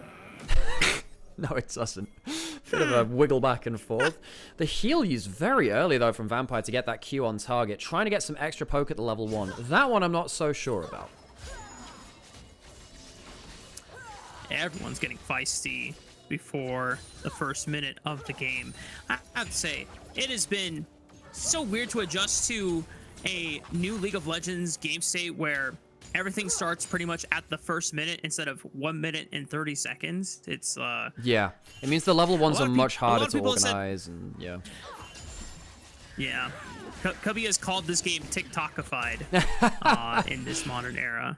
Yeah, I somewhat get it. You know, it's like how, you know how Netflix executives are like, oh, you must restate the plot like 3 to 4 times in dialogue, otherwise people won't understand because they're watching on their phones. That's the League of Legends that we live in nowadays, folks. I'm not sure I love it, but I mean, in some ways, I think the permanent fighting and the return of combat summoners to solo lanes a little bit more, that's a cool thing.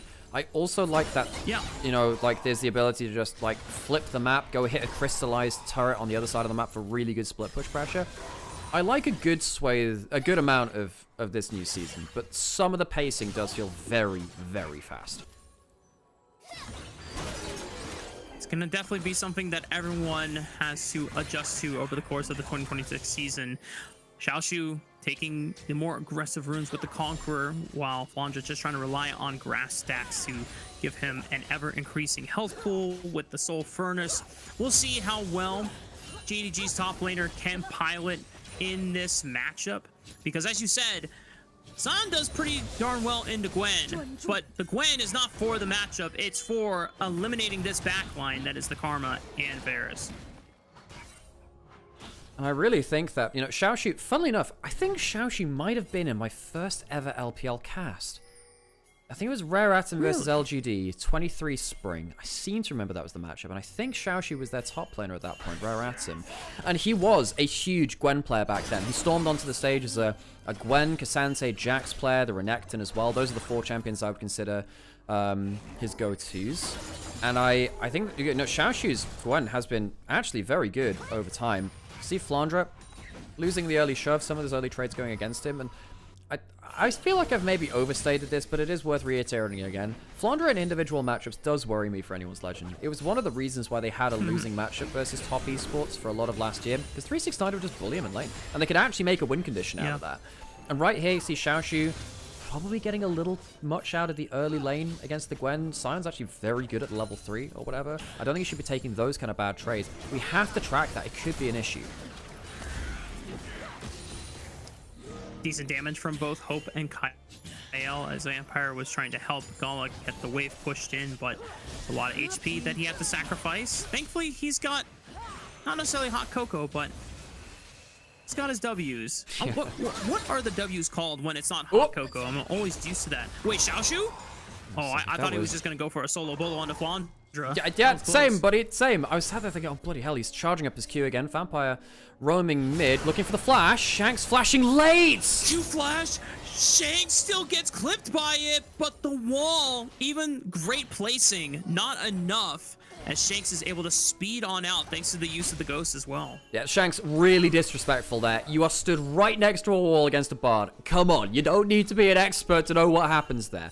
However, the cost opportunity for this is allowing a push in towards bot lane. Hope's going to get that recall, has the teleport. Shanks being down flash is huge for JDG, though. If you wall him off, that could be a kill. This could just be a kill. Wall into Q, and Hong Q showing the mastery on the Anivia. First blood for JDG here in game 2. Instant punish. Shanks no flash. Vampire burns the summon of the enemy mid lane. Hong Q gets the first blood, and this hot shot new mid laner onto the world stage gets himself ahead of one of our best mid laners here in the LPL. Doesn't even blow the egg, doesn't blow the flash either. That's a great early game again from JDG. Anyone's Legend, come on, your early game has been really suspect here. We expect better from them. Tarzan and Kyle, let's see if they can be the pieces that help recover it now that it hasn't been the early disaster that we got in game 1, but this place seems all too familiar, Alex, from where that hang on, there's a disaster realm in war game potentially 1 to all be used started. here. Shanks could go over the wall. Where does he want to go with the ultimate? Realm Warp trying to cut off Gala now.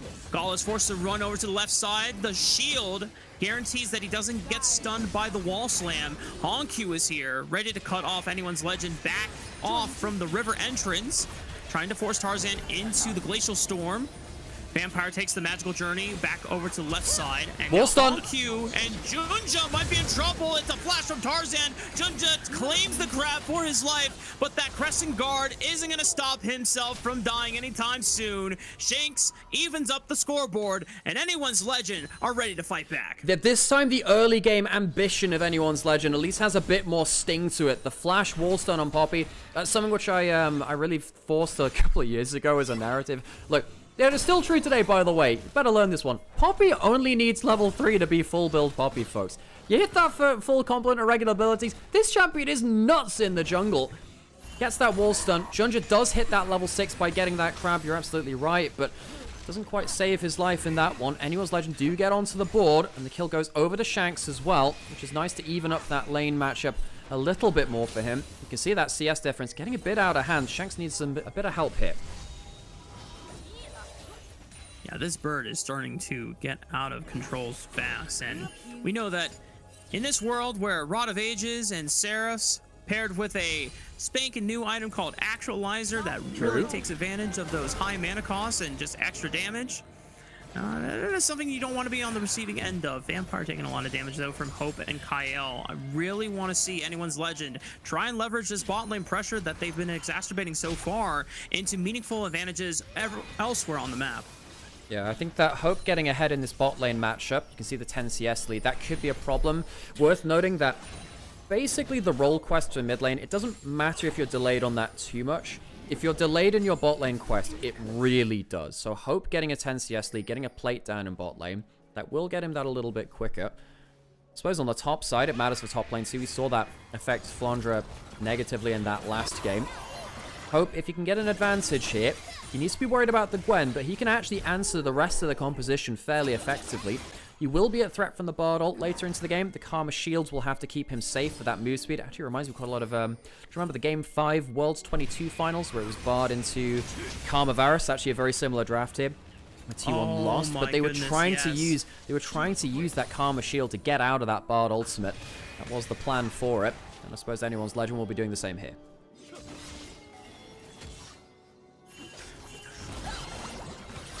First dragon being teased at the moment, but it's an exchange of ultimates from both Xiaoshu and Flandre.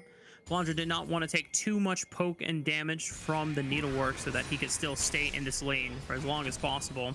Grubs have spawned for 50 seconds now, but neither team has gotten a chance to set up for it. As I say that, though, the push from JDG, getting mid prio shoved in, Vampire escorting that mid wave. Junja might have an opportunity to look at Grubs, and even nice check from JDG, using the pressure from the mid lane prio and push, they can lean over and say, hey, are you on this dragon? Yeah, get off it, buddy. Yeah, they can just check everywhere they want. Honkyu being ahead on a great champion for the draft has really changed things. You know, Honkyu on CFO, I was talking to Vestian quite a lot about this team as an LCP caster, good analyst for that region. Honkyu's creativity is a big part of why CFO was so successful. You talked about the Swain, we talked about, of course, the Anivia now. That Anivia is changing this draft a lot. John just walking down has a level advantage. There is a Poppy ultimate to eject him from the play. He might have to flash over it. All flashes available for JDG. That could be important. 1K. It preps up Tarzan to secure the first dragon of the game. Pressing guard immediately just to make sure that no one from Anyone's Legend can look for a punish. Chain of Corruptions tags Vampire. Good poke from the piercing arrow. That's going to hurt in the morning, but JDG do manage to walk away. No deaths on either side. Question in chat. How was game one? Basically, Anyone's Legend fell down to an early deficit and couldn't make their way out of it. Junja had an excellent game on Vine. It was very, very successful. See that Honky right here has himself, again, really pressuring out this matchup. Perma push in mid lane. Top lane's been a bit of an island, as I suppose you somewhat expect. Xiaoshu getting a decent amount out of that. Haven't seen either of them really make their way into the play. Shanks might be in trouble now. The wall almost back into that ultimate. Again, the Froggen special. You put down the ult first, and then you use the wall to keep them in it. Good old... I miss Froggen. I miss him. The greatest Anivia player of all time. Kuya Feed is... doing who you feed things. It'll reload shortly. Get a Nocturnal. I really hope this comes back soon. There we go. No! God damn it!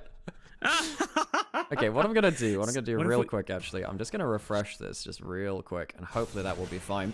It'll jump forwards just a little bit now, folks. Again, this is the problem of having, bootleg broadcast. We don't exactly have ourselves an official broadcast anymore. It means we have to, all of us in together, having to deal with this choppy feed. Sorry for this, folks.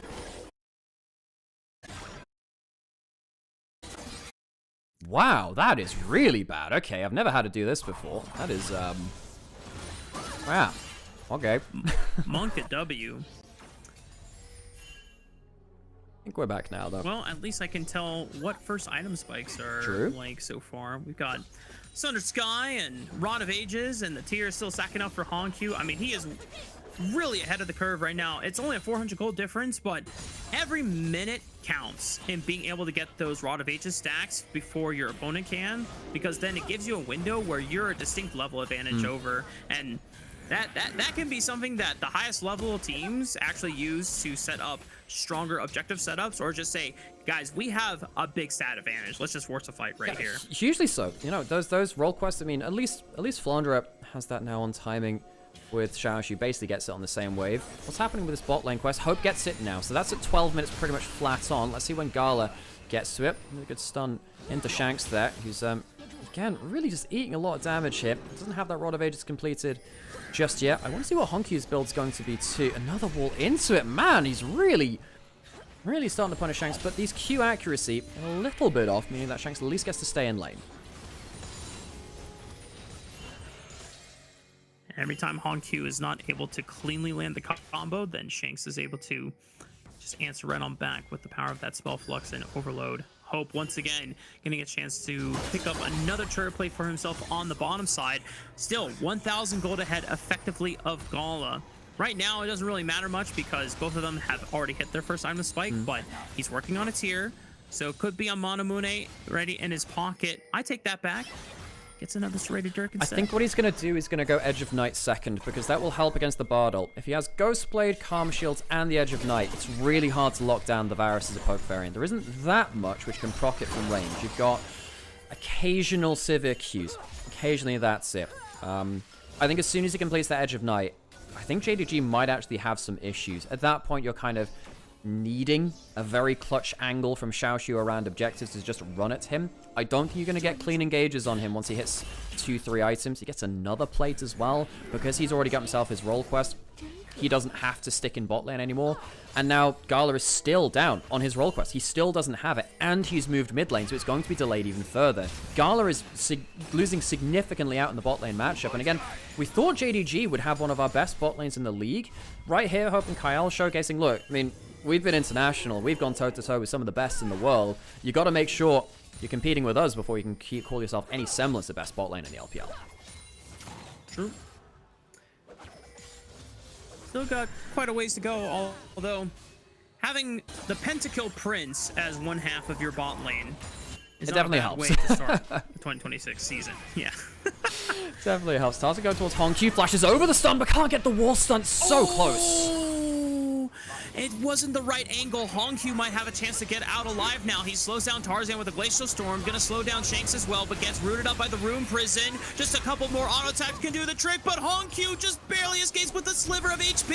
He doesn't even burn the egg passive. Junja's gonna turn on the Jets, and the Shanks, or the Tempered Fate, I should say, locks down Tarzan, but Honkyuu gets put in range by Shanks as he flashes forward, and they finally scramble that egg for the first time this game. Another ult hits onto Vampire. No follow-up this time. It's a little bit skewered from Tarzan. I think maybe he could have popped up Honkyuu with the ultimate, kept him in range, and got that egg a little easier. Great flash over that stun to make the play happen, and Hope gets his 2,500th kill within the LPL, the 12th highest of all time, encroaching on that top 10. Started in 2018. Dragon started, will be taken by anyone's legend. Xiaoshu currently below the health bar, but just like that, already puts Flandre below a third and a fourth of his HP.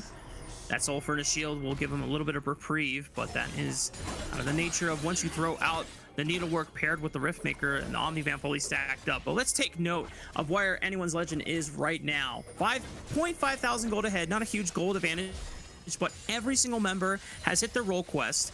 They've got 2 dragons of the game. I think Void Grubs are all JDG, if I'm not mistaken. Rift Herald is available. Hang on, this is going to charge up. He's going to put the W up, flashes immediately. Bit risky there from Xiaoshu. Don't think he expected everyone to turn up on the location of the teleport. Tarzan and River. Vampire doing his best job to just keep him away. Rift Herald was started up by JDG, but they back off immediately. It's the farm alarm from the Scion ultimate, not going for a fight anywhere across the map. And now we get to see a much more interesting game than the last one, I think, because JDG played out the last game from really far ahead at this time mark. They won the bot lane skirmish, they won the Grubs fight, Tarzan started to lose his mind a little bit. Anyone's Legend now actually have a platform in this game. Falling behind a little bit of gold now. Honkyuu is very strong.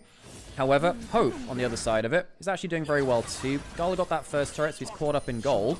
But Anyone's Legend very much have an ability to play this out in a way they didn't last time. A Poppy ultimate, he can go over and steal it. Oh, Keeper's Verdict! from Fong, and he just walks up and says, thank you very much for the leash, but someone's got to pick up the eye. I don't think they're going to. Okay, it doesn't well, last no that one's gonna long. get the Rift Herald eye.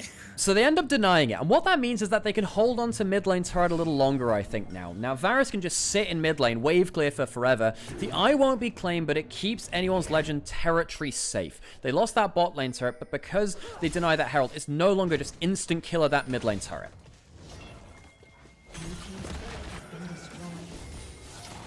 They might still Tarzan push in saying, anyway. if I can't have Rift Herald, you can't have Rift Herald. Well, as you called it. Uh-oh. There you go. Hoya. Thank you, Hoya. They had a little stutter there. Really showing us the wave clear in mid lane, the most important thing which can happen here. But what it means is this mid lane turret doesn't instantly die. It'll come back now. This is just the wave that we saw again. It'll ping forwards in a couple of seconds. And this is the nature of bootleg broadcasts. It'll happen like this. Here we go. Back into live. Shanks defending the top side. We'll see how long it takes JDG to finish off this mid lane turret now, because it really has been something that you want to take away from the Varus. Every time Varus is in the game, you really want to make sure you take down that mid lane turret. Okay, it's gonna be like this today, is it? We got the slideshow of League of Legends. Shanks walking up and forcing that wave to go against Shampoo. Gotta be careful here. Realm Warp is forced out of the Rise, and the Needlework almost finding the mark even as he exited the Realm Warp there. Redemption from Kyle saying, hey, you know what? If you want to pick up another wave, I got you with a little bit of HP.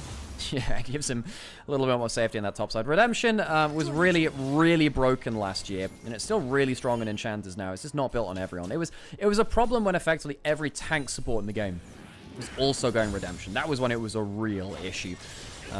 Right here, Vampire's gone for the Mikhail's first. Really helps against both the wall stun and then also the Varus ultimate. Sometimes the Rune Prison too, although honestly that's more like follow-up CC. But those two bits of CC, really important for anyone's Legends composition, so I like the Mikhail's pick up quite a lot from Vampire. On the other side though, Hope just finished that Edge of Night. We talked about that being really important. What that means is that the Bard ultimate is no longer going to be able to catch the Varus out as easily as an engage. Yep. There's not many effective long-range tools from the side of JDG. They're great in mid-range skirmishes and all-out team fights, and the Gala can use the movement speed to get them in effective position, but if you're just trying to make sure that you can poke out Hope's shield before a fight like that, that's going to be damn near impossible to do. Is it possible to change this by change the platform we're watching? So this is the only clean feed we have. We used to have an SRT feed for LPL that's no longer available this year. They're not providing that this time. So this is the only feed that we have game sound, but no caster audio. I mean, technically we could do it, or either mute the stream or have the Chinese audio in the background. But yeah, I think I prefer to have the little game sound like this. Makes it a little closer to, again, one of those more traditional broadcasts. 20 seconds till Dragon AL. Big win condition for them. They could get themselves Ocean Soul if they claim 2 other dragons. This would set them up with that real threat. And JDG are not set up for this right now. Xiaoshu in River, but he's spotted. Yeah, Shanks doing his best to try and get the first touch on that bottom wave and shove it in. It is a lot easier for him as Rise now that he does have a full Rod of Ages completed. Anyone's Legend almost getting challenged on that river entrance. Yeah, you can see that Karma Q still giving a little bit of poke in there. Varus missing that one. We'll see how much... Okay, if Gala can get the spell shield off of Hope, that's a big win for them too, by the way. So watch out for that. If you can get that Edge of Night off, it means that that Bard ult becomes much more of a threat. Again, that arrow, that poke just missing. Those are the 2 big things we want to pay attention to in the lead up to this fight. There we go. Spell shield down. Now they can go for the Bard ult. That's the plan. Tempered Fate right on top. Oh, he mistimes it! Looking for the Cosmic Binding. Oh, doesn't get the wall clip, and he's forced to flash away. Realm Warp comes in. Shanks is now here for reinforcements and forces Gala out of the fight. And Nivea completely separated from Junja as he is just 1v1ing against Flandra, but he holds his own just fine. Dragon has not been started up by either team. Decimating Smash clips Xiaoshu on the bottom flank. Great Glacial Storm puts them in a chokehold. Shank steps up. Junja back into the fight. Tarzan intercepts it. Crescent Guard used. It's going to time out soon. And Junja's forced to flash away before it times out. Tarzan finds a wall slam on the Xiaoshu, but Junja tries to go back in. And Keeper's Verdict from Tarzan punts on 2 members. JDG have overextended their welcome. And anyone's Legend systematically dismantles the front line at JDG. This 3rd dragon should belong to them unless Honkyu can get a miracle steal. Anyone's Legend out team fight JDG because this time they're not at just a huge early deficit. The biggest plays which happened in that fight were really Vampire mistiming his Q after doing all the hard work to catch out Hope. We'll watch the... Well, I guess that happens after this point. They blew his spell shield, and then he timed his Q too early. It didn't get the wall clip because it didn't hit Varus in the first place. That meant that Hope gets out without having to use his flash, without having to use big defensive summoners, and they get to keep throwing down that crazy amount of poke. Honkyu doesn't have a Liandry's. He doesn't have the huge amount of damage on the Anivia right now, which means that they can't hold their choke point as well as potentially they could do in other points. Xiaoshu tries to play on the off angle, but the rest of the team can't hold the choke point well enough, and he's left out to dry. It is a game of inches. It is a very close-knit fight. AL managed to just play the terrain a little better and walk away with the fight and the dragon. And now Anyone's Legend put themselves at soul point. So 4 minutes from now, JDG, no matter what the game state is like, they are forced to contest Anyone's Legend. Otherwise, that is a powerful tool that will help them withstand a lot of the poke and a lot of the damage coming in. Junja, potentially finding Kyle, but he gets slammed into the wall. Tempered Fate onto one member, but Junja's already gone, and now the Realm War from Shanks will give them ability to chase. Gala forced to pop the Mikhail's Crucible thanks to Vampire and gets out of the room prison stun. But Anyone's Legend still have a position. They still have advantage. And you have to imagine, even if Huya doesn't show us the feed, Baron will be the next target for Anyone's Legend. Now, JDG might be able to get mid-turret. I think they just saw Sion in that brush, so they should be aware of the threat there. Baron going down under half HP. Sion is not tanking it, but Tarzan's happy to do so for now. They're jumping onto the Sion. Keeper's Verdict punts out Gala, a major damage dealer, but Xiaoshu blows up Hope in the blink of an eye. Those scissors are dangerous, and he's running amok with them, but Shanks finally puts him down. Flandre trying to lock up Honkyu and looking to scramble another Sunnyside omelet, but Honkyu is able to distance himself with that wall. It does stop the Baron from being started because now Junja is back up on the Rift. AL had a chance to really get that Baron, and I think they made a couple of the mistakes. I think Kyle not being there to give the extra peel to Hope against the Gwen was a big mistake, and I think Flandre standing too far away from the team also ended up being a real mistake at some points too. The initial pick onto Junja is great. He gets deleted, can't play the game. The Realm Warp after is also not bad either, forcing out stuff like the Mikhails. It's quite important for these team fights. Removes one of the ways to deal with some of that pick potential. I think having Flandre so far away from the team, you understand looking for that pick in the charge queue, but they spot him with the Phalites, which means that he loses a lot of power, and then Kyle over the wall means that Hope doesn't have the peel. He just doesn't have peel. You need the Karma there for the heal, for the shields, the move speeds to get him away. Xiaoshu delivering on the promise that the Gwen was drafted for. Run at the bot lane, you can deal with them, even if the rest of your team can't.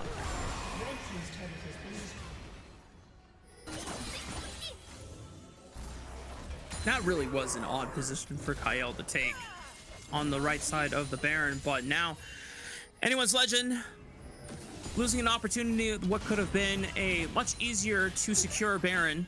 Gold is still in their favor. Game is still in their favor.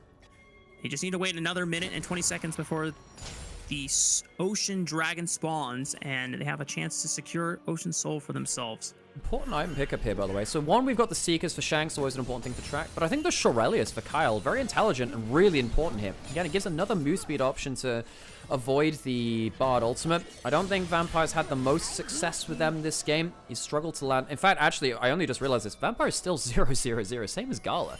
This has been a very low kill game. 8 kills in 26 minutes. Very low kills for what we've seen in the LPL so far. It's not like we've had low action. We have actually had some fights across the Rift and intricate positioning around objectives. It's not like teams haven't been trying to kill each other. It's just been really hard to land that knockout blow, apparently. 40 seconds till Dragon now. We'll hope that kill count goes up a little. What are the other important items that we have? Blighting Jewel and Honkyu. Again, not going for the Liandry's. I really think that's a bit of a mistake for a lot of our Anivia players across the world. I understand wanting to cut through that Sion, but the percent HP damage from the Liandry's is so good. And then, of course, we have the completed Muramana on Hope, so big item there. And, of course, the Infinity Edge for the Civ. It means that both the AD carries are really online. I can also appreciate that Flandre went for the Zeeks just to get more ultimate ability haste under his belt. He does that now. I mean, that Tarzan. Late stage in the game. Hang on. Tarzan in a world of trouble, trapped by the Glacial Storm and the wall, but he's going to fight forward and force Junja to flash backwards. Planja is TP'd in, looks for a decimating smash to zone off the rest of the members, but Shanks is in a world of trouble. But dodges around all the CC. No 3-talent strike could interrupt him on that one. He's going to take a quick recall. I don't know if he has TP to get back in, but he's going to have to take a long walk back over. He's using Ghost. Rest of Anyone's Legend trying to fight their way through the choke point to see if they can contest for this Ocean Dragon. Poppy. It's their soul on the line that they can go for. Keeper's Verdict, but the wall cuts him off. The flash doesn't find the knockout. And now Tarzan has to bind a Miracle Steel so that he can secure Ocean Soul for himself. So much damage being done on the left side, but Junja and Xiao should turn around and blow up the Poppy. Flandra's gonna be next, and now it's only hope against the other two frontline members. 3-talent strike launches his own. There's no smite! Over the wall, and he takes him out with the arrow. Now there's no smite. It's up to hope. Gumayushi impression could be in the makings here. Honkyu gets scrambled. Blown into the egg passive once again, but it's only Kyle. Can he get the miracle? 1200 HP, but they're gonna be patient. They're gonna push him off, and the Ocean Dragon finally secured for JDG. A ridiculous fight from JDG. Once again, the terrain is really the main character of this fight. JDG using the Bard, the Anivia to try and hold this choke point down. Tarzan face checks and the Poppy is fairly tanky, but not really tanky enough to be doing stuff like this alone. Occasionally AL do this, where they leave the setup for the objective right till the last minute. Shanks loses way too much HP, and he has to try and get himself a reset. Doesn't have a teleport to get back into the play, though. And JDG realized, look, we've taken so much HP off of the Rise, we'll have a momentary 5v4, and Tarzan is not tanky enough to do things on his own either. Anyone's Legend not setting up well enough for the objectives in advance. They're trying to retake the pit, which is so hard to do against Anivia. This is something which really hurt LPL teams at World. Picture-in-picture, we have another choke point fight coming through from JDG. Oh boy. A lot of spells being used already. Tarzan is forced back. Rest of JDG trying to take note. I don't think any summoner spells were blown in that immediate crossfire, but JDG just doing the best that they can to maintain vision control. Tempered Fate goes wide. Kyle sidesteps it. That's the power of the Karma Shield and the movement speed boost to dodge out on what could have been a powerful lockdown setup for JDG. Also uses the Shurelias there too. Again, Vampire struggling with these ultimates, but that's kind of what AL are looking for, right? They have built tools to make him have harder ults in these plays. The later we go into these games too, the more you have to be really afraid of Gala's Sivir, because eventually Tarzan is not going to be a tank. We kind of saw that in the last play, right? I mean, look, Honkyu has a Crypt Bloom now, has some extra magic penetration. Between him locking someone in place, doing good damage himself, and then also Gala's great Sivir damage, I think that Anyone's Legend might be losing out in the 5v5s now. Yeah, poor Shanks had to go for Swifty Boots just to make sure that he wasn't getting completely slowed down by everything that is in JDG's kit, not just from Honkyu. There's deceptively a lot of slows from a majority of the members from JDG. Anyone's Legend now trying to fight for vision control once again. Trying onto Honkyu, maybe. Honkyu does not have flash, but the wall cuts off Tarzan, and now Junja is just going battle. Tarzan dropped below 50% HP, pumps out the Crescent Guard and pushes him away. Rest of Anyone's Legend repositioned. Oh, no. Shanks getting dropped to 50% HP. Keeper's Verdict does not connect, and JDG, after a back and forth bout against Anyone's Legend for the past 20 minutes here, Alex, JDG has slowly wrangled control of this game back into their hands. It's a really strange contest. No one dies. Some missed engages on both sides. Honkyu, a great wall to stop the wall stun. He has no flash on the Anivia. He saves himself. Very hard to do that against the Poppy as the Anivia. Make sure he can't get in range to press the E button. 2 minutes until the Dragon. The thing which will win Anyone's Legend the game, even though they're falling behind in gold now, is an Ocean Soul. If they get Ocean Soul, I'm not sure JDG will be able to beat that stat check beyond that point. Hope just gets himself a Cyrilda's on that back. That is an incredibly important item to make that poke stick even harder. However, Gala's pretty close, I'd imagine, to get himself a Lord Dominic's Regards on the other side, which will give him that extra % damage against higher HP targets than himself, which is almost everyone on the Rift, especially on the top side of the map. Anyone's Legend up against their former coach, who's defected, gone to JDG. are now going to have to play the strategic game against a team which will be teaching JDG exactly how to do this sort of objective setup. Minute till Dragon AL. Will they do the same thing they did last year? It really annoyed me, Rafa, where they let control of an objective go and they try and retake the pit. That's what lost them so many games internationally. It worked regionally for a long time, but you can't just give control of an area over to Anivia before an objective spawns.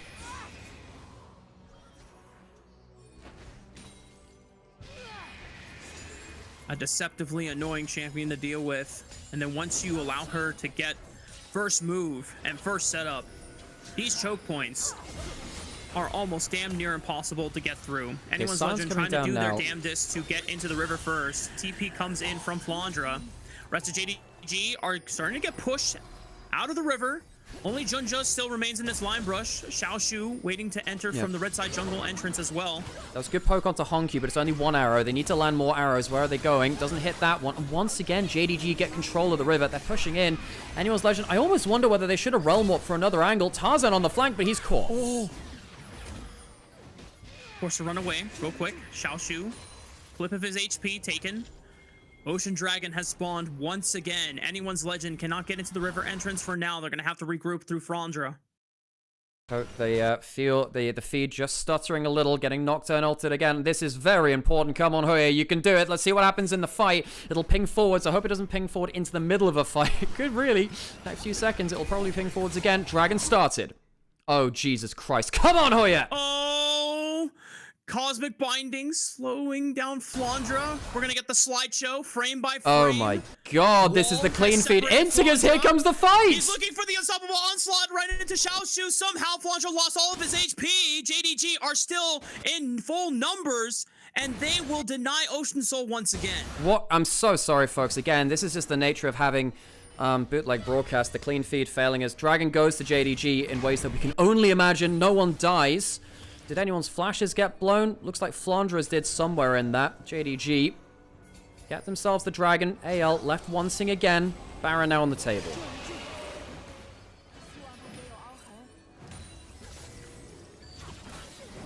Tempered Fate was used in the exchange, so was on the hunt, but it's coming back up off cooldown in 6 seconds for Gala.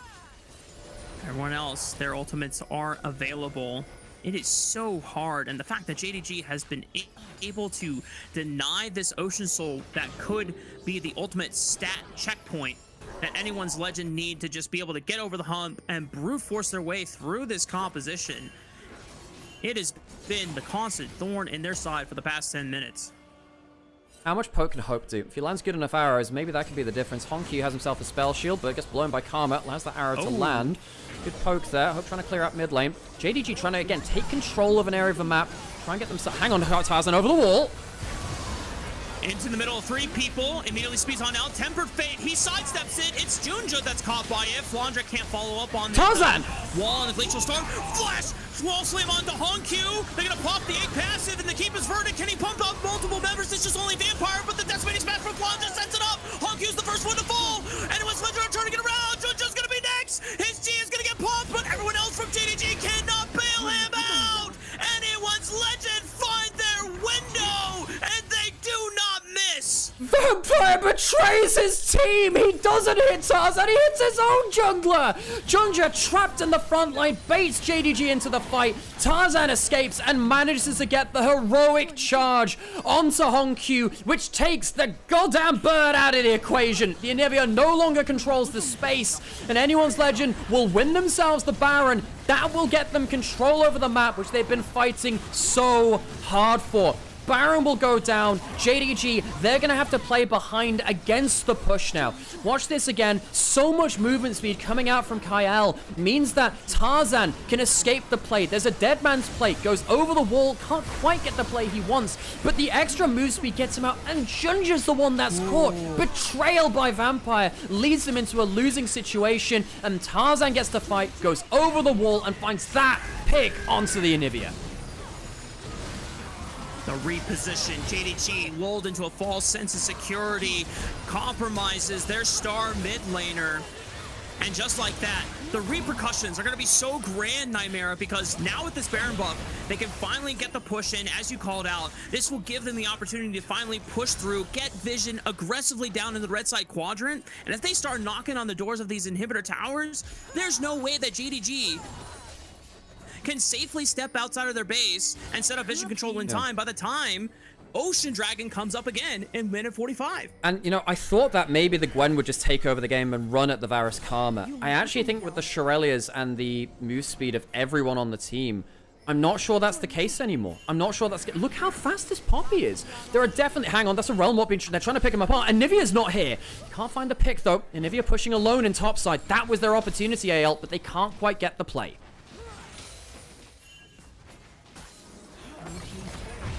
Well, Hongq does pick up a tier 2 turret on the top side.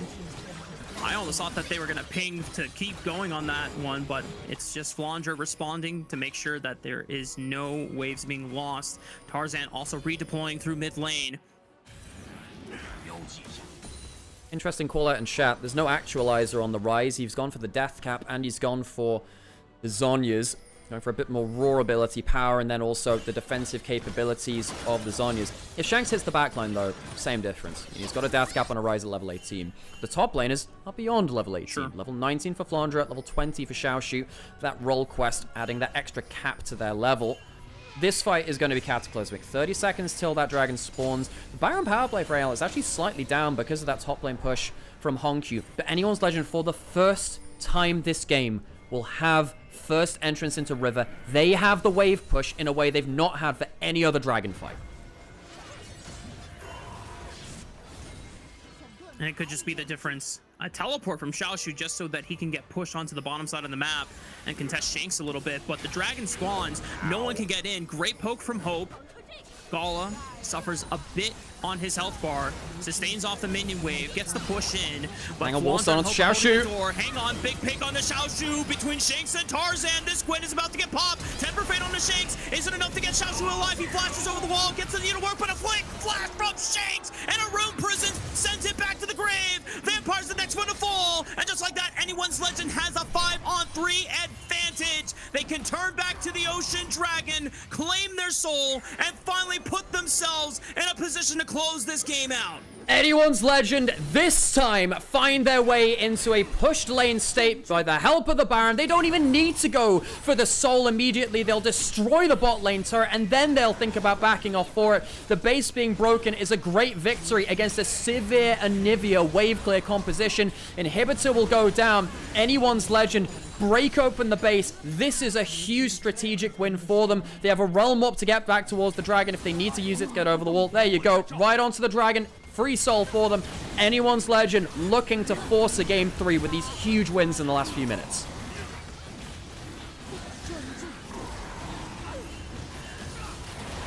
Oh boy. All right.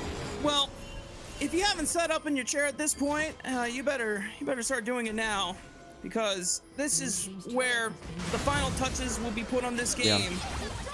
I mean, they catch Xiaoshu. Look, they catch Xiaoshu out on the flank, and then this is not bad. That's a good ult there, but the flash, the flash from Vampire it's really poor. He tries to get a heal. I think there's a miscommunication between him and Xiaoshu, but the ult did almost save him. Didn't quite.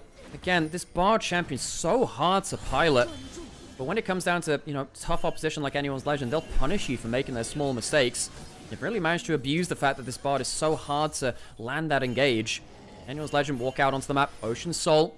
Baron spawning in a minute and a half. That'll be their next big objective, really. Full build coming up for our AD carries. Gala's got a pink ward in inventory. Sells it for a BF sword. He's well on his way towards full build. Hope's got a Dirk in inventory. He'll be close to that too. There is still a lot of damage in the carries of JDG at this point in the game. We are past the 40-minute mark. Xiaoshu has 4 items in his inventory. Gala nearly has 6. I don't know if JDG can stall the game out long enough, or if it would even matter against an Ocean Soul empowered Anyone's Legend with Karma at their side, but I feel like that is just your last hope for JDG to not let this series go to 3 and just close it out here in a comeback victory. Okay, so let's watch out for those flanks again. Ale, once again, have the wave push. See if Vampire can land that critical ult really hard onto the spell shield. Oh my god, has to dash to the red buff. Junja makes it out alive for now. Dodges the Keeper's Verdict, secures the red buff, okay. I mean, Tarzan took about 50% of his HP just to try and make that seal happen, but no dice, that's okay. Anyone's Legend do not need necessarily the red buff to win the game. Just making time until the Baron does spawn in the next 4 seconds here. All over a red buff. Dragon hadn't even spawned, of course. The poke from Hope has been disgusting. The Serpent's Fang helping against, I don't know, the minor shield that can come out of JDG. Not a huge amount, but it's nice to have a little bit in the tank for it. Now, AL, again, starving out Vision. They are so brutal when ahead of the game around these objectives. They made a name about this kind of macro last year. On the Baron now, 2-manning it for now. Junja caught out by a Varusol, has to pop that and the Mikhails. At 50% HP already gone. Now more than 75% HP. Great arrows by Hope is going to keep the jungler of JDG out of the river. No chance for a contest. No chance for a smite steal. Baron secured for Anyone's Legend. And now between Ocean Soul and this Baron buff, you have to imagine that Anyone's Legend should have the tools necessary to make this push happen. And JDG's final test will come to a rapid collide. They might be, well, we'll see if they need the Elder Dragon to finish the game. The Baron buff will end up coinciding just with the spawn of Elder. Just about. AL, if worst comes to worst, could look for that. Jumping onto Flandre. And these arrows are so nasty. Honky looking for that wall onto Hope. The problem is now, against the Baron buff, the Sivir Anivia wave clear, it is very potent, but doing that whilst also these arrows are raining in is really, really rough. Kyle doing an awesome job of making sure the Varus is safe and can keep doing that. The slow from Kyle's Q setting up that chain of corruptions. Junja goes back into the fray, trying to see if they can chunk out Flandre. That's a big tanky Scion, but he still takes more than 60% of his HP. Tempered Fate onto Shanks, it looks like. Xiaoshu tries to go in for the kill, but goes in way too deep. The needlework is just flying wide, not hitting the targets they need to. Flashes away. Junja goes back in for a second relay, but Hope is already blown up. Someone's dead! Tarzan over the wall, and just like that, Anyone's Legend brute force their way through every single last member of Jindong Gaming and show them that if you want to knock them out, you're going to have to take them all the way. We're going to game 3. Anyone's Legend, make it a long one. It is 44 minutes right into the late game. Xiaoshu can't make it happen on the Gwen. JDG can't make it a 2-0. They will be brought the distance. And Anyone Legend will take the second game in the series against their old coach on JDG.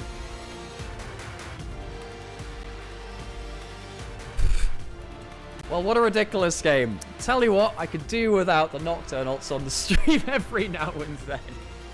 But it will happen like that every now and then.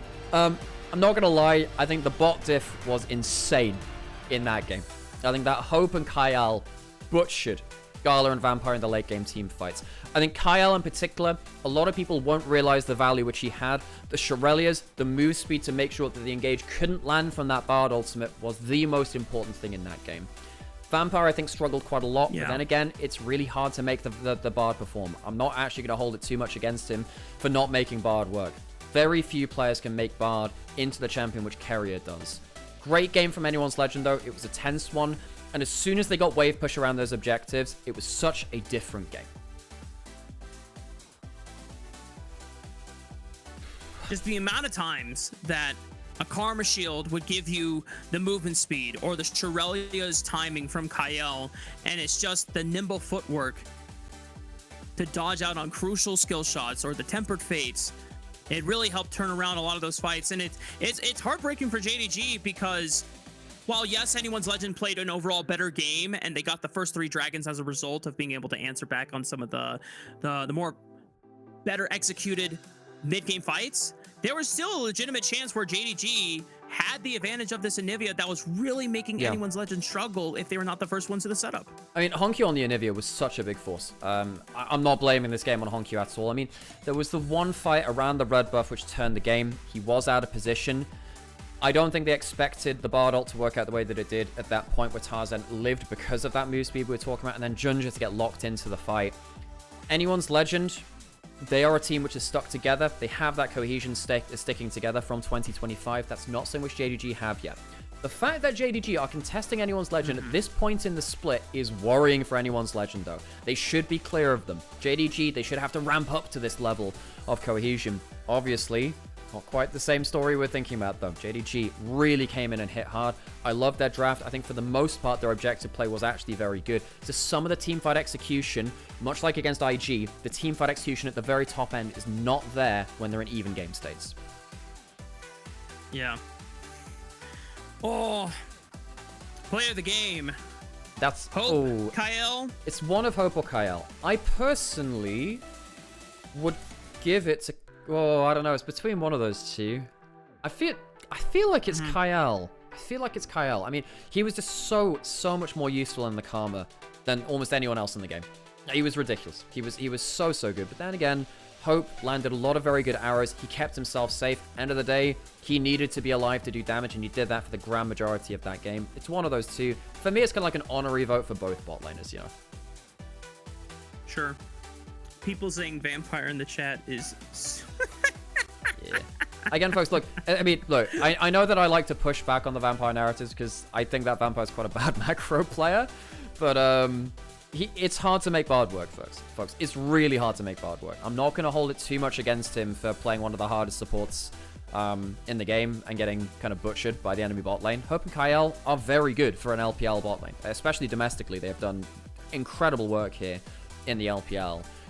Now we're going into the game 3. I do wonder what they'll put Vampire onto, because there's no Alistair, no Nautilus, which are two of his biggest ones. Maybe he will have to go towards something like, maybe you go towards something like a Braum for him. That's another one of his comfort champions. Leona's still on the table too. Rel. That's what I'd like to see him on more. See if they can close out this series. Oh yeah, and Kyle, yeah, I think it has to go to Hope, you know, because Kyle kind of fumbled the Baron attempt. That's a good point. You know, when he went off to the right side of the pit, that was really lacking from him, actually. Yeah, that was weird. Oh boy, what an insane game! I love these team fights. These team fights were so cool to watch. You know, the team fighting coherency just not quite at 100% from JDG. This is the play which went wrong. Kyle was seen on the flank, wasn't there to peel for Hope, and Xiaoshu, credit to him, just dives in 1v4 and one-shots the AD carry. Like, come on, that's like Gwen gaming in the truest sense of the word. I like Xiaoshu quite a lot. I think he genuinely has some very high top-tier potential. And Hongqiu, probably JDG's player of the game, was insanely powerful on the Anivia. This game was not on him, really. Yep. I think overall, JDG's topside played a pretty stellar game. It got a lot harder for Junja to play from his position. Yeah. But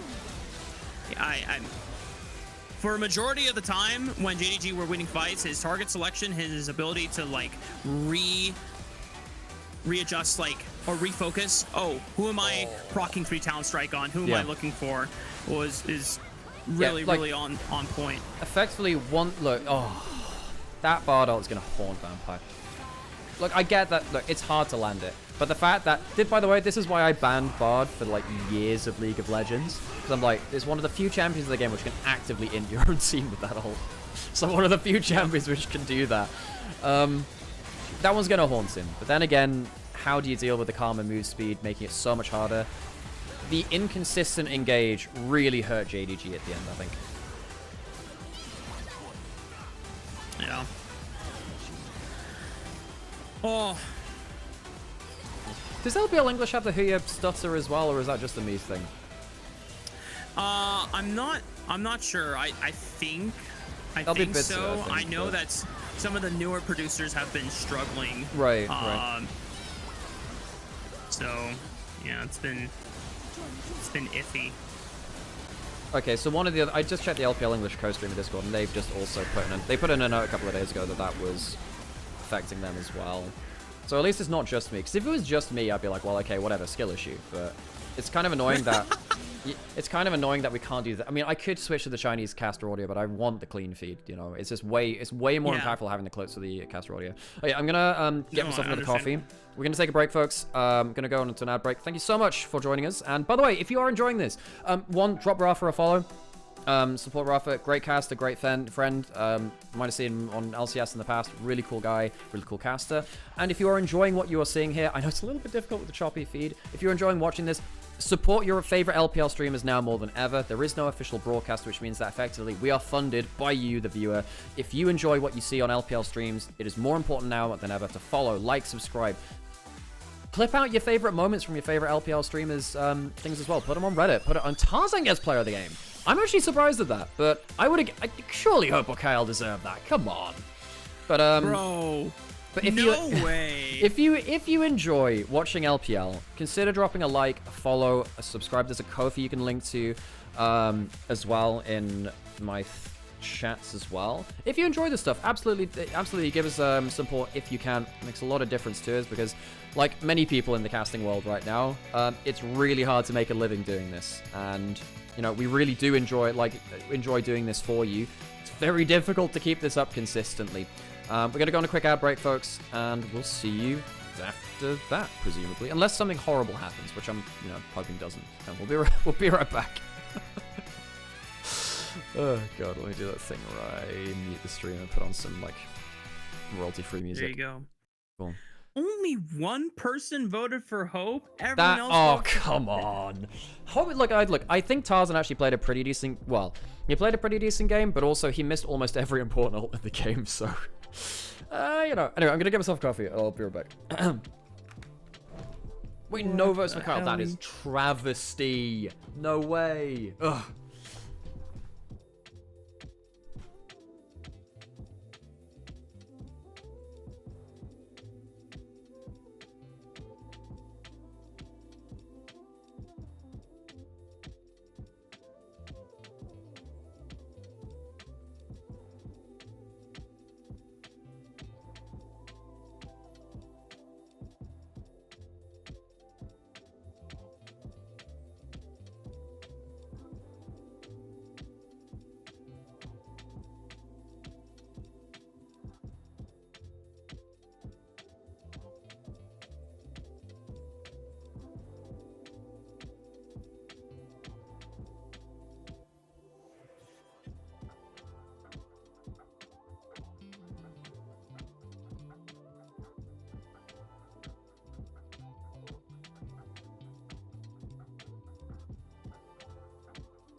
Okay, we back.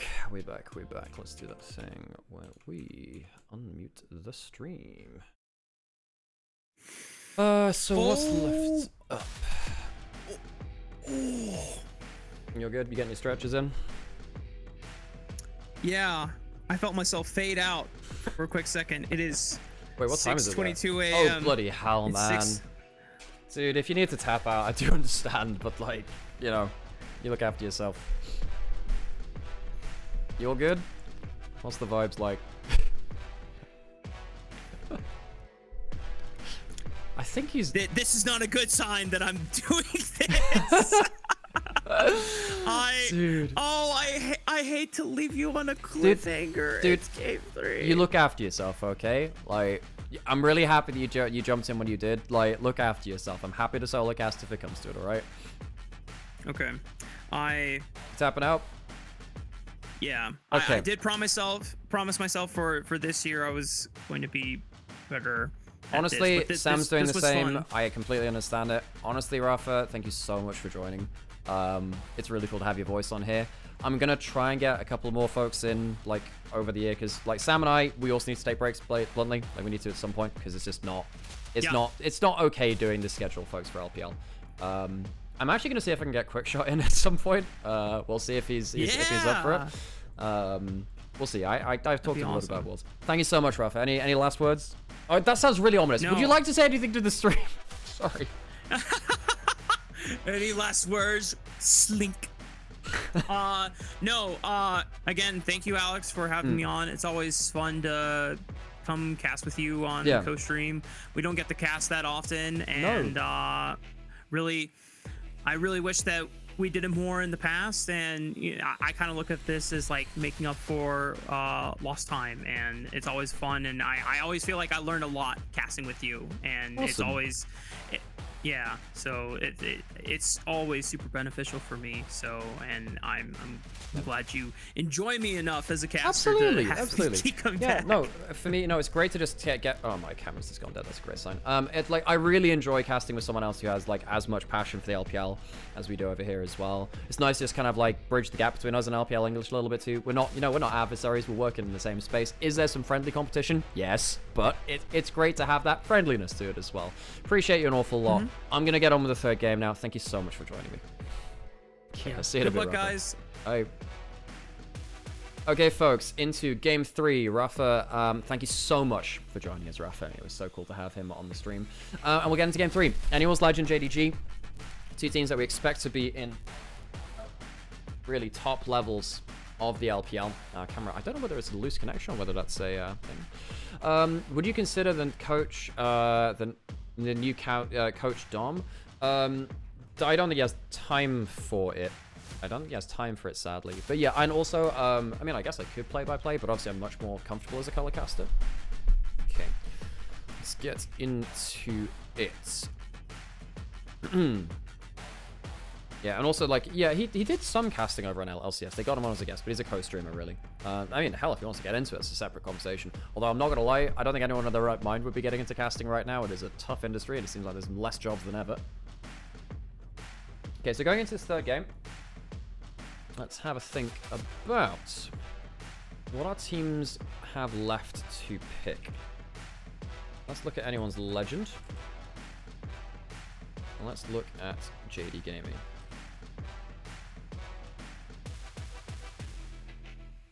Okay, so big power picks still left available. Well, Nico hasn't been picked or banned yet. That's the huge one, really. Renekton. So there's a couple of junglers. There's Jarvan, Wukong, Malphite, Jace. So there's 4 junglers up right now in terms of the top tier ones, I feel. Anything else up there? And I suppose Ambessa. So that's 5 even. The jungle pool's actually still quite full unless they get banned. Jace can jungle now. Jace is the best jungler right now. There is still Flandre's Rek'Sai. He's the one player I really trust with that. There's still Akali Aurora in mid lane. Syndra as well. Bot lane we're starting to drop down into B tier, well, into some of our different AD carries now. Particularly We have Ezreal, we have Kai'Sa. Those are two of the big ones. Nico banned away, no surprise. Kai'Sa banned away from Hope, one of his most comfortable champions. The Silas as well signifies Malphite angle. Do anyone's legend want to ban all of that away? The Orianna's gone. I forgot that was still up and available. Good to take that off the table. In terms of mid laners, we now really are looking at like Syndra. Syndra is one of the biggest ones up there. Is Malphite and Jace going to be banned? If you don't ban either of them, you are putting the question to anyone's legend, will you let both through or just one? JDG banned one of them, the Jace, maybe the Malphite gets banned here too. If that's the case, what is the next big pick? The Malphite goes down. So we have Wukong, Pantheon. Wukong, Pantheon, and Jarvan. Wukong, Pantheon, Jarvan. Those are the three biggest ones. Junja has had it banned away from him the whole series, I believe. What else have we got in terms of jungle pool? Those three ones are probably the biggest ones to think of. Jarvan's the easy one. Then you think of, well, there's no Poppy to ban away from. There's no Talia either. So there's a lot of the anti-dash champions are now gone. You also don't want to pick too many zero mobility champions. I wonder whether Hope goes Ezreal with that in mind. Ezreal is the best remaining anti-Jarvan champion. There's no Karma to put with it. Jun Jarvan, yeah, that's a thing. Wukong's good here. It can stop the Jarvan engage if you just press R, and it means he has to like immediately R through it and go unstoppable. You can't EQ through it. Wukong's good here. Tarzan's a great player of it.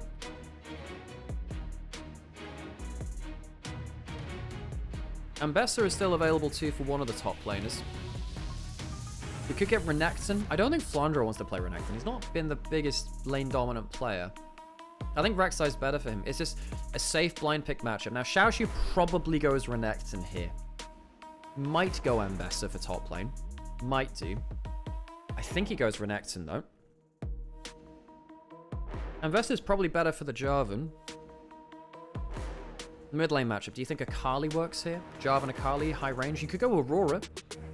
Aurora is probably okay with a lot of the other champions out now. Then Shanks probably goes towards Syndra, which is dangerous into the Jarvan. Okay, different combo. Misfortune is a winning bot lane. That changes things. There aren't many things which deal with that. Hope might have to go Jhin now to have lane pressure.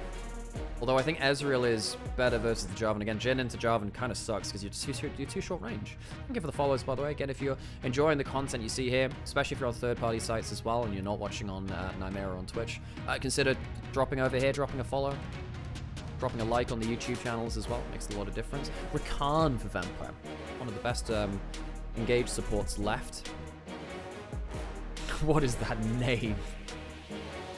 Ericon Sob. That is a hell of a name. What the hell? That's very funny. Thank you so much for the sub as well, Noah. Ah, Shanks, I like this an awful lot. It's a pressure mid laner. It doesn't have many bad mid lanes in the meta, in the draft now, and it's mobile away from the Misfortune Jarvan. I like this a lot. I like this an awful lot.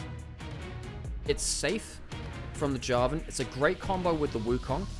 And there aren't many bad matchups left for it. What even are bad matchups for it, I guess? Aurora can be quite bad. Vex would be kind of psycho. Not many... Well, I mean, it'd be good. Vex would actually be really good if Honky's been playing it.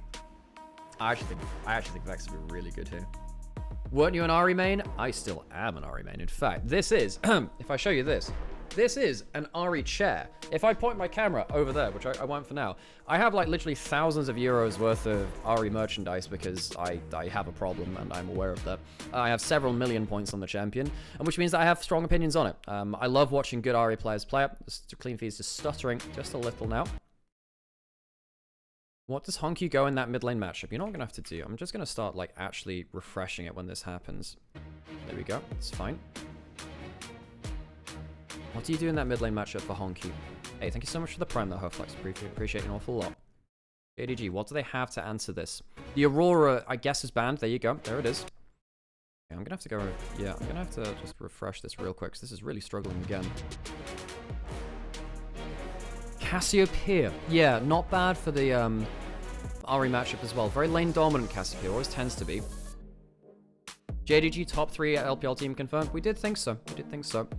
Corki banned away from Hope. Do you ban away Ezreal? Jhin? Jin's pretty good with the follow-up potential. I think Ezreal's better as a carry. Jhin might be better for the setup. Lulu banned away now. That's interesting. What do they think they'd be playing with the Lulu? Oh, Kalista. Do you Renata with that too? Misfortune doesn't really want to play with the Renata, and Vampire's not a good play. Well, he's already locked in the Rakan. You can absolutely Renata last pick. That's a great option for anyone's legend. We haven't seen a good amount of the Kalista Renata so far. I guess you could also technically Leona or something like that. Hear me out here, folks. What happens if Xiaoshu goes Ken in top lane? Does that work really well here? I think that can dive onto the back lane in some insane way, right? Victor for Honky, that's fine. Okay matchup into the Ahri. It's a little bit risky into Wukong Ahri in terms of team fights later. The Rek'Sai too. And the Zahen last pick. Okay, all right. I was NLC in 22, Spoon. I was NLC in 22. 21, I was doing LGL still. I did a little bit at the end of NLC in 21. So the Zahen is like a long fight champion. He wants extended fights. That might be quite hard to get against... I don't know how Zahen ever catches these champions. This is 5 very mobile champions with the Kalista giving them ability to Renata. I think that JDG have been outdrafted here. I think Anyone's Legend, as long as Anyone's Legend don't funnel into a big Misfortune ultimate and the Chaos Storm, I think that Anyone's Legend have a huge draft advantage here. I prefer Anyone's Legend comp a lot. Flandre is a confident Rek'Sai player. He's basically the only Rek'Sai player in the world which has made it work consistently. I think Tarzan on the Wukong, if he ever gets onto Misfortune or Victor, the fight feels over. Honky, comfort pick in that Victor. Good to know, good to know. Go check out his all-time stats, why don't we? His most played champions of all time are indeed Azir at the first place and Victor at 13 games. It's only his 14th game of all time, but then again, he's a newer player, so it makes sense there, doesn't it? I think the Shy's Rek'Sai has been better. Yeah, that game 1 of World's Play-ins was really better, yeah. Even when Kalista got hard nerfed, Hope made her work. Hope is a good Kalista player, yes, for sure. And it really unlocks Hope to be in a winning lane and doing some crazy stuff, right? 61% win rate for Hope all time on Kalista, 41 games of it. Let's get ourselves into game for those last Gyos of the day.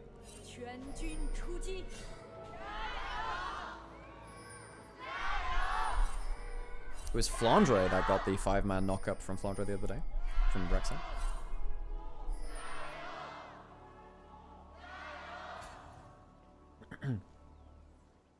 Oh, by the way, yeah, the Shy actually does have a very good Rek'Sai. You're absolutely right. In regionals, he had an insane run of it with against top esports.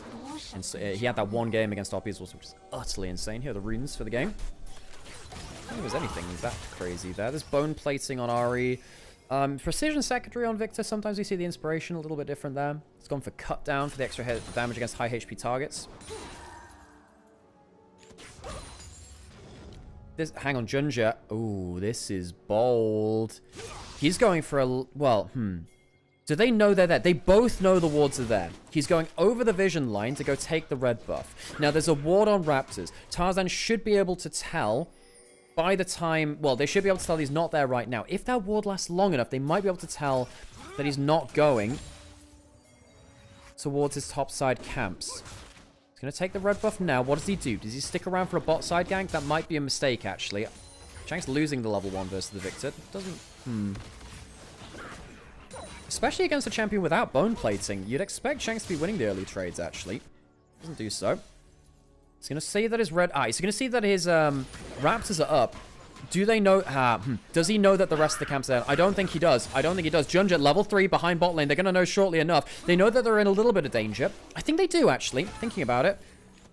Yeah, he's immediately not going for his red buff. He's going to the other side of the rift. He hits level 3. He can contest Junja here now. Junja chooses to use his flag drag. What's he do? He spots the flag there. Hope did use that sentinel to give a little bit of extra vision. He doesn't know exactly where he is. He spots that Gromp is up. Puts a ward down. What does he do now? Does he go towards top camps for JDG? Or does he stick around bot lane? If you win a 3v3 fight, your time feels very well invested. Gromp is up now. Junja uses that flag. Does have the Q available. Tarzan faking out with the clone. You can get it to reset, and he just buys Junja's time. What this does is just isolates the bot lane matchup. again, we've got these really quite ambitious bot lane, early game motions from both teams. Flandre, close run stuff. Trying to heal from that unborrow. Xiaoshu on the Zahen, new champion. Bot scuttle now focused from Tarzan. Deciding, look, I don't need to get camp advantage necessarily through enemy camps. He's giving up the chance to counter steal. To instead hang around bot lane, give bot lane the advantage through the Kalista Renata, take bot scuttle. Tarzan should know that his bot camps are down. He should do. He saw a red buff down.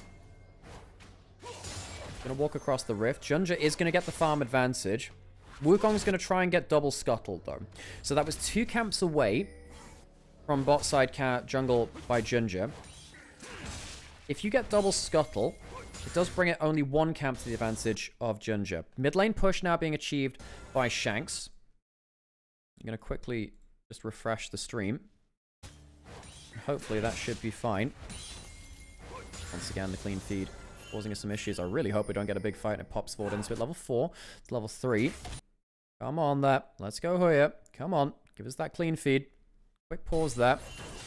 What's happening over that top lane scuttle fight? So sorry, folks. Again, the Huya clean feed has had some big issues here. Double knockup from Vampire and a freaking slideshow. Would really prefer not to have that. What has happened? Top lane scuttle has now been taken. Just going to refresh it again. This has been some really horrific slideshowing on the clean feed so far. So Tarzan got himself... Oh my god, it's so close. Shanks very nearly killing topside. Flandre overpushing in topside as well. Flash knockup gets the connection onto the Rek'Sai. One more skill should do it. First blood to JDG out of our slideshow of League of Legends. Xiaoshu ahead in the early lane. Has the cull as well. Honkyu backing off in mid lane. Almost died to Shanks alone too.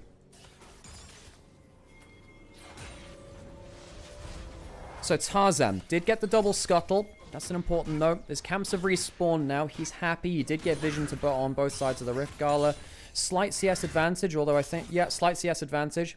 Did get that early on. You're not always going to blast open lane with the Kalista. So what happened here?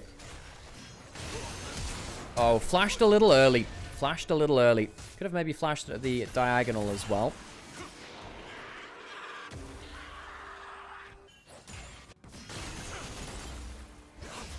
You can tell this channel watched a lot of LPL. It's the only one that gives Hope some credit. Hope regionally has been fantastic. It's just internationally that Hope's not been great, really. Which is sad for him because, you know, he's an LPL champion twice over. This guy is a very successful LPL player. Won on JDG in 22 summer. In a very AD carry-centric meta.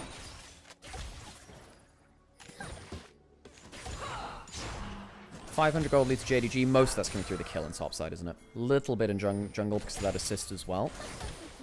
JDG won game 1 really through the early game, really. Shanks, is he going for a Rod of Ages build? I don't love that. I suppose it's not a very tanky team and you want to be a bit of an initiator, Flandre. Gonna be spotted heading into the mid-jungle, actually. Junja's just stood still. He doesn't spot him. And he spots him now. I mean, he knows he's there now. Flandre roaming away from top lane. Flandre does this sometimes. Leaves top lane when things aren't going well. He tries to find something else. Junja not cancelled out of that. And Shanks uses the ult. Big miss there. Tarzan stunned into the Chaos Storm. Teleport into mid lane coming through from Rakan. Flandre does not have flash. Where's his tunnel? I think it's on cooldown. Flandre roams away from top lane. And this is the downside of Flandre. Sometimes when the going gets tough, he roams out of top lane to make a big play and instead falls down. Big mistake. 0-2 on the Rek'Sai now. Right, once again, Flandre will be very far behind because Xiaoshu picks up the second kill.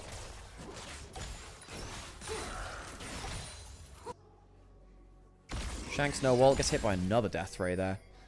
Good accuracy from Honkyu. Not fantastic dodging from Shanks. Flandre, a big swing and a miss. He was scouted out well by those Qs. Honkyu can kill here with a flash. So Shanks needs to back off. E into flash Q would kill. Charm had just been used as well. Sometimes you try and outplay that as the Ahri, bait them in, charm them under turret as they go for the aggressive play, but, you know, that's playing with your life in your hands. Oh, Flandre. It's only 300 gold behind, but his top lane quest is going to be a little slow. JDG ahead 1,000 gold now. Just over 7 minutes. And it's not been a game about the bot lane, interestingly. Not really. Really appreciated the teleport from Vampire's Rakan there too. Again, he really needs a bit of a comeback. The game 2 was poor from him. His Bard was not good. Level 6 hit from Vampire. Does get the knock up there. Does have the Charm as well. Gets Handshook back. Good cancel, though, from Kyle. Cleanse traded for Barrier on Hope. Out of mana now is Gala. Junja could come down and contest this Dragon. He does have the level 6. He's level up on Tarzan. He's taking a lot of damage from Dragon. This is a great dunk angle. Junja gets the Q. Does he jump in for the dunk? Doesn't have the flash. Shanks. Ult is back up and available. Honky looking for something over the wall. Not sure it hit that. Once again, the early game going better for JDG. Charm. Q after. Not bad from Shanks. He is going for that Rod of Ages build. I'm not a big Rod of Ages fan on Ari. Not going to lie. Like if you were going to die, you were going to die anyway, regardless of that or not. And it means that your ult cooldown is much... Flandre, tunnels forwards, is a level down.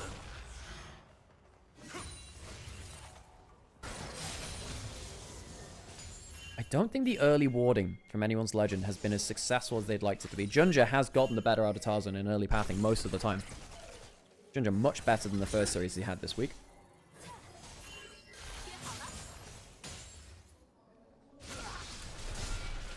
Back onto his red buff. 500 gold ahead.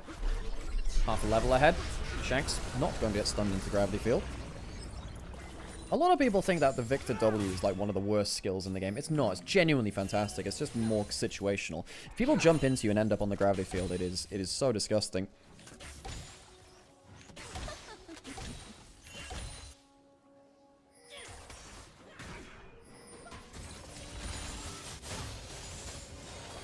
I just realized that thanks to Callista R, everyone can get out of the dunk. Yes, they can. Yeah, it's a very mobile team. I actually think Anyone's Legends draft is very good. It's just JDG's early plan has been fantastic. Does his upgraded W still pull? No, it doesn't pull you into the sensor. I actually forget what it does now. The W. I forget what the upgraded one does. Grub's taken by Junja. See if all three get taken. I think they will be. No contest. 3 grubs for JDG. Big night. That's a big win for them there. Some real threat for the Zahen in side lanes. Vampire could jump in. Ooh, oh no, immediate cancel because the knock-up lands. Charm from Vampire. The big mistake from Vampire and Gala as a duo. They had a good trade the last time. I suppose they survived, but good ultimate there to threaten as well. Control to Anyone's Legend in the bot lane. Thanks, looking for Charm, maybe. Junja's coming down. Hope used his ult already. That's nice. And they're dead. They're just going to be dead. There's a bailout. They don't track Junja. Really, the jungle difference has been so huge in this third game. Junja ahead of the game. Kyle sure to die as well. Hope and Kyle were one of the last remaining hopes, it felt like, from Anyone's Legend. And now they've both died. Junja 2-0-2 running this game. Wonderful series of plays from the ex-LPL jungler. An LPL World Champion, technically. Didn't play at the Worlds 2021, but got them there from 21 Summer. Critical to EDG's success in 21.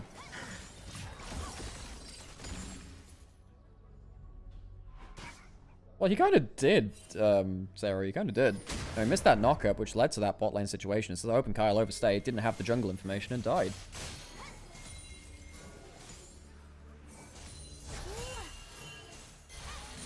So now 2.6k up.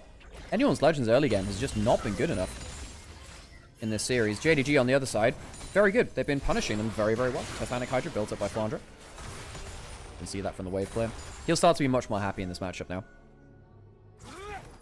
Behind, though, he is. Mid lane quest completed by Honky. Shanks down 10 CS. He shouldn't be that far off of it, though. All 3 topside quests completed from JDG in quick succession, actually. Xiaoxu with 2 kills would have helped him complete that a little earlier. See how slow AL after the punch there. Good trade there from Flandre. How does that W hit? Wow, I did not expect that. League Classic, outplay lane into get jungle diff. Well, it's kind of connected, right? Lanes lead to the jungle, jungle leads to the lanes. But yeah, it did seem like bot lane from Hope and Kyle were doing better than Vampire and Gala. And then Jun just turned it on them. Wonder again, heavy trades. The Rek'Sai's nasty. If you go, hang on, he can use his ult to avoid the Zahen ult if you time it right, not too hard. About a minute late on the top lane quest from Flandre. He can kill quite soon here, by the way. Tarzan's coming up. trying to get that. Does he use his ult to avoid it? No, he doesn't, and he gives him the healing. I think Flandre makes a mistake there, and he gives the passive. Oh, that's a massive mistake from Flandre. Ult early, don't get hit, and given the passive, gives the kill over to Xiaoshu, who has been destroying Flandre all day. Hope's going to die into this bot lane turret now. Flashes away from the combo of Vampire, but it's not enough. Probably should have just saved the summoner. Anyone's Legend, the best LPL team across the average of 2025, are being schooled a little bit by their old coach's new team. Gala getting a lot of the benefits of that. We'll go to top lane. We were just saying, look, you can use that Rek'Sai ultimate to avoid the damage and the healing from the Zarhan ult. He misses the knockup, and then he doesn't press ults. It gives the extra healing, gives the passive. Massive mistake by Flandre, who's had honestly not a great day today. The game 1 on the Rumble just got dove on repeat, didn't play the matchup well. Game 2 was fine, but then really, this is a lot on him. Overpushing the early game, misplaying what seemed to be a pretty easy situation to at least play better. Flandre struggling. Hope going towards top side, completed the bot lane quest. It doesn't need to be bot lane anymore, really. Dragon to JDG, and once again, AL will have to play Smoke and Mirrors. Xiaoshu on the other side of it, because, you know, is right to criticize Flandre for that play, but also, you need to focus on Xiaoshu doing the right thing. You know, he's been trading fairly well versus Flandre, punished the mistake, very quick reactions. Ginger and Xiaoshu, excellent games so far. Ginger really the one who snowballed the game. Got that first kill onto Xiaoshu's lane.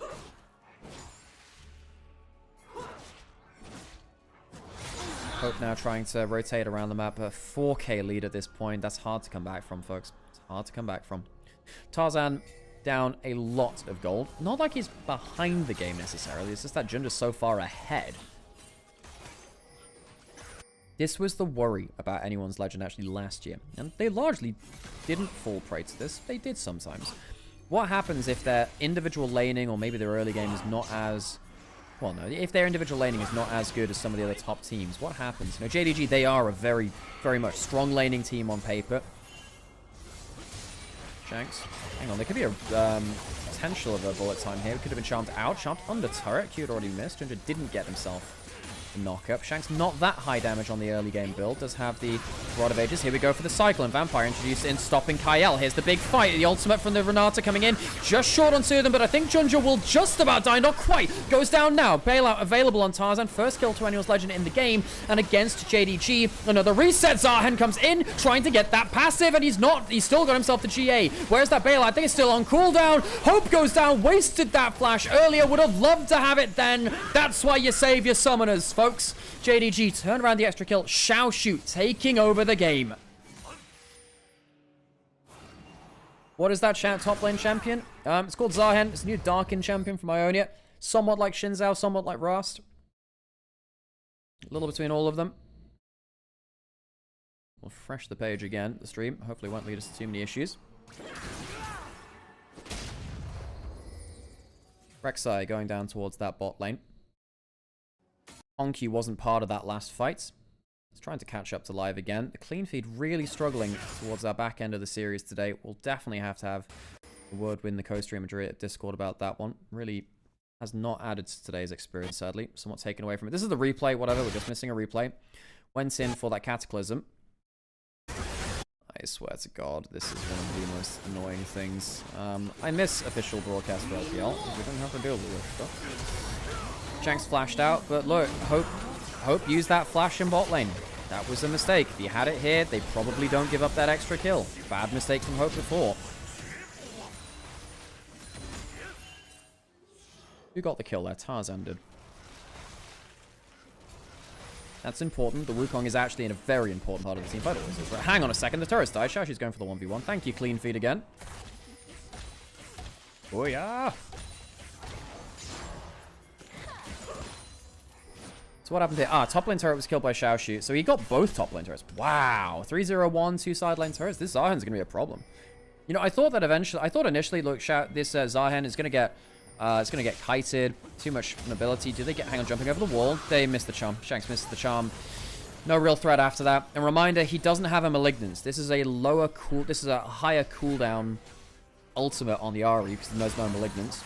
Dodge out there. I really don't like Rod of Ages Ari. He's gone for the cooldown boots, which helps you a little bit. Peng released their Season 16 Ari build and said that basically Blackfire Torch Lichbane is the way in the life. It's very, very good. Haven't tried it out myself yet. I'm a big Malignance enjoyer anyway in Pro. Just accelerate the game. At the end of the day, if you're playing Ari, you want to accelerate. Recalling in the enemy jungle is Kyle, putting down some wards.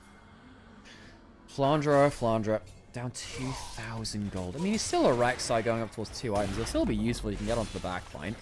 Because he's given himself an extra degree of difficulty to play through. Herald started. Dragon in 30 seconds. A group up around Herald seen right now. AL will see that. Maybe they go towards bot lane turret to say. Crystallize used there. Will be a bot lane turret for Flandra. Give him some gold back. Takes about 500 gold off the deficit he has. Ish. Herald taken. JDG can use that to really threaten mid lane turret. Legit career still surrounded by Blackfire Torch into Cosmic. Cosmic's a little bit... I don't like Cosmic that much. Cosmic used to be very good with the old Leandries. Leandries Mythic plus Cosmic is really good. I'm not a huge fan of it though. Cosmic just means you feel, I don't know, a little bit toothless. Okay, so teleport coming down. Here comes Rek'Sai. He does have a tunnel. Has the empowered shield from the top lane quest, and it goes down. The Callista gets the dragon. Jumping onto... Oh, Vampire, my dude, what are you doing there? Destroyed! Big mistake from the support of JDG. I don't quite understand what he was looking for there. Dies very quickly. Herald is going to charge into the turret, takes down another plate. But Dragon and a kill to anyone's legend, that does not feel like it should have been the situation from JDG being so far ahead. Vampire looking for the engage, instead finds Doom. Horizon Focus second is underrated. It was played all of last year on RX. It was, yeah. All of last year was pretty much Horizon Focus second. Although nowadays, because it's gone back down in terms of stat stick, and now it's the percent damage increase, it's, I think it's less good on Ari again now, because you have to hit it at max range. Nymaera will return in Avengers Doomsday? Yeah, that's me. Oh, God. I don't really know what to make of the promo material for the Avengers. It looks like Shanks is actually going for that Horizon Focus second, maybe the Cosmic Drive. Actually, not sure. Did they change the build path?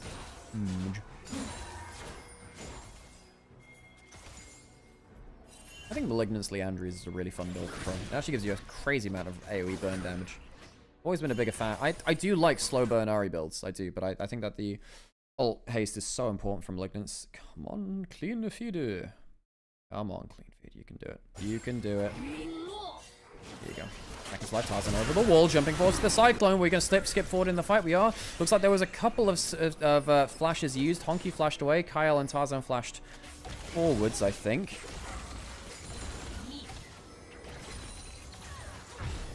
Turret goes down in mid lane. AL tried to break the pressure of JDG. Instead, they just use Shanks ult, Tarzan ult.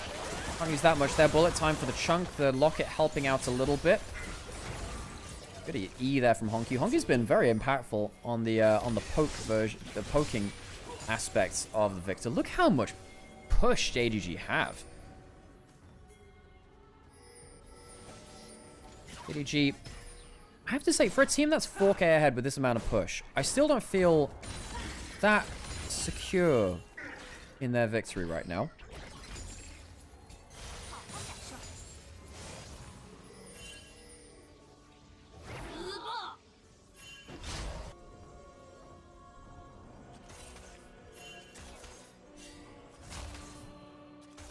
Ward taken out. AL trying to de-ward their jungle. Got one turret in that bot lane through that Rek'Sai, who has 2 items now. 2-item Rek'Sai is still very strong.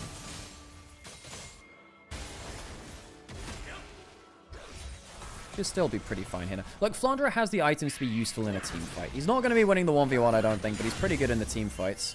Dragon up in 2 minutes. JDG will be looking for their third, which is that Threat of Soul later.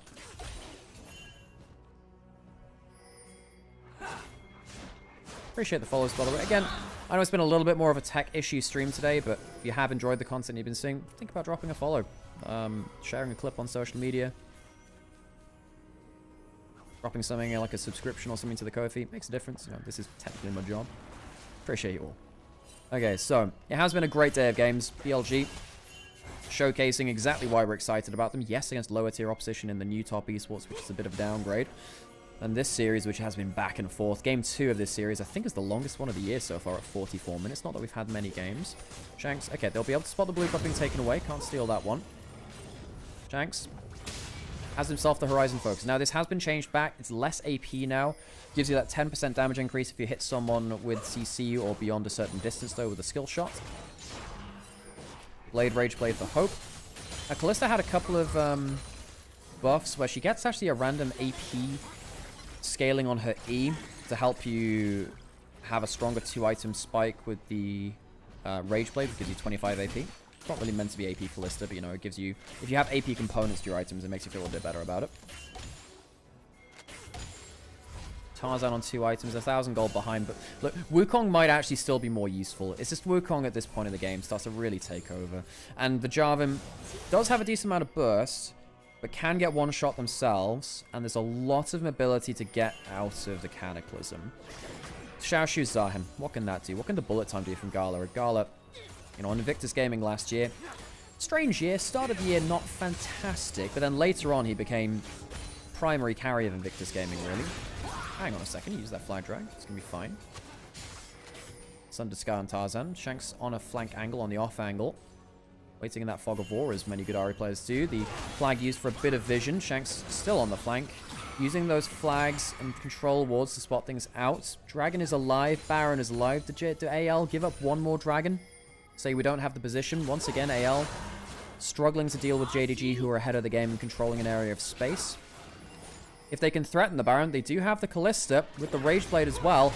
You can't really smite still easily against the Rage Blade Kalista. Teleport up. They are really calling this. JDG leave the dragon. Will they be here in time? I'm not sure. They might have to dunk in. Junja can fly Dragon Flash, but let's see if he can get there in time. Kyle can use the ultimate. He hits Junja. That's important. Big mistake on the macro from JDG. Jumps in, and the smite steal comes through, even against the Rend. Big mistake from anyone's legend. Vampire goes down, but it's only the support. How do you not smite it with the Kalista? Anyone's legend, a huge mistake around the most important objective in the series. Hope's gonna die to Honky. Anyone's legend. Oh, that is just not what you want. Flandra jumping forward. Honky goes down and Hope lives. Maybe a breath of life for them. Gala is alive. Flandra, good flash to take him out of the equation. Flandra jumping forwards again. He has another tunnel. Gala has to flash away. Does he have the bullet time? No. Use that in the last fight. Oh, God, anyone's legend. You had the smite and the Rend. A massive mistake from the team trying to make the macro comeback. How did that happen? Honky died. Vampire did too somewhere amongst that. Flandra, not a bad fight from him, but it's just, AL, that Baron could have been your comeback. You just hit the smite. You just hit the smite. Things all change. What happens here? What does it go down to? They even get the ultimate from the Renata. Misses the handshake. Kyle, I'm not sure how that happened. 2K, dunk. They just didn't time it right. They just didn't time it right. You're meant to time it down as your AD carry and jungler. You can see that Wukong smites well after. Huge mistake from Tarzan and Hope not coordinating. Honky uses his E. Hope able to jump around a little bit. And Flandra gets onto him, saving his AD carry. Well played by them to clean up that. But God, what a mistake from Hope and Tarzan. Great steal on the other side. Vampire low again. He has really had a difficult game, Vampire. Down for his third death. Honky caught out. AL, they might have lost the Baron and the Dragon, but they're starting to get the fights. Gala dies as well. AL, they're clutching it out. JDG, you did the hard work. You stole the Baron against the goddamn smite. Rend. Hope is getting flashed onto. He dies. GA coming through. Junja trying to get himself the carry performance he needs in this late game. He also dies. Xiaoshu has the passive. He's already revived, but Flandra trying to get himself the damage needed. The ultimate. The grim deliverance. Xiaoshu carries JDG from the brink of death right back into a winning position. 9 members dead across the rift. Xiaoshu, massive performance from the new top laner of JDG. AL, they had just clutched it out. That was the fight that should have carried them through. They give Xiaoshu the passive, they don't disengage, and I just don't think they understood his damage. 3 items on the Zahen. 8-0-3. There's a reason we were hyped for him joining JDG last year. There's a reason why we praised him despite the failures of the team. What happened here? Vampire makes another mistake. He's had a poor series. He has really struggled. Jumps into Fog of War, almost throws the game. Vampire legitimately almost throws the game here because they don't have the threat on the backline. Honky is caught out alone. Huge mistake for him too. Then what happens here? Go into the bailout. Using the ult against Xiaoshu. Ren comes in and they just can't disengage. They just can't disengage. They see him hop over the wall, jump too close. Hope, poor positioning from him. Shanks gets into range of the raging Jarvan and comes back. And they just don't realize he hasn't used his ult yet. Shanks walks into it. And he gives him a full HP heal. What are you doing, Shanks? He just walks in to die. A massive mistake from the mid laner of Anyone's Legend. He walks in to give him the heal from the Grim Deliverance. Both of these teams now have done the hard part. JDG stole the Baron and then died after. Anyone's Legend got the pick off, punished Vampire, who's had a difficult series. He's been quite weak, honestly. And then they end up dying afterwards just by walking into the Zahen. They're going for a flank again. 4 control wards on the flank. Flandra has flash again. Gets stuck in the gravity field. Tarzan, he's going around Vision. He's going all the way around Vision. Can they find themselves engaged? Shot Tarzan, they've still not seen him. Junja?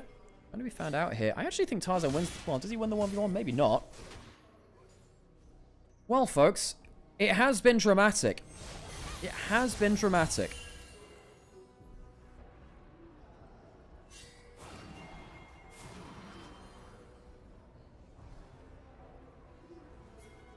Anyone's Legend down 5,500 gold. 2 minutes until the next dragon. AL should have closed this game. It's not been quite as simple as that, though. 3 items on Gala makes it pretty nasty if you ever get caught near him.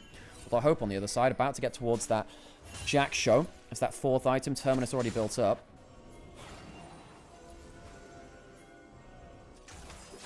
Xiaoshu, what a guy.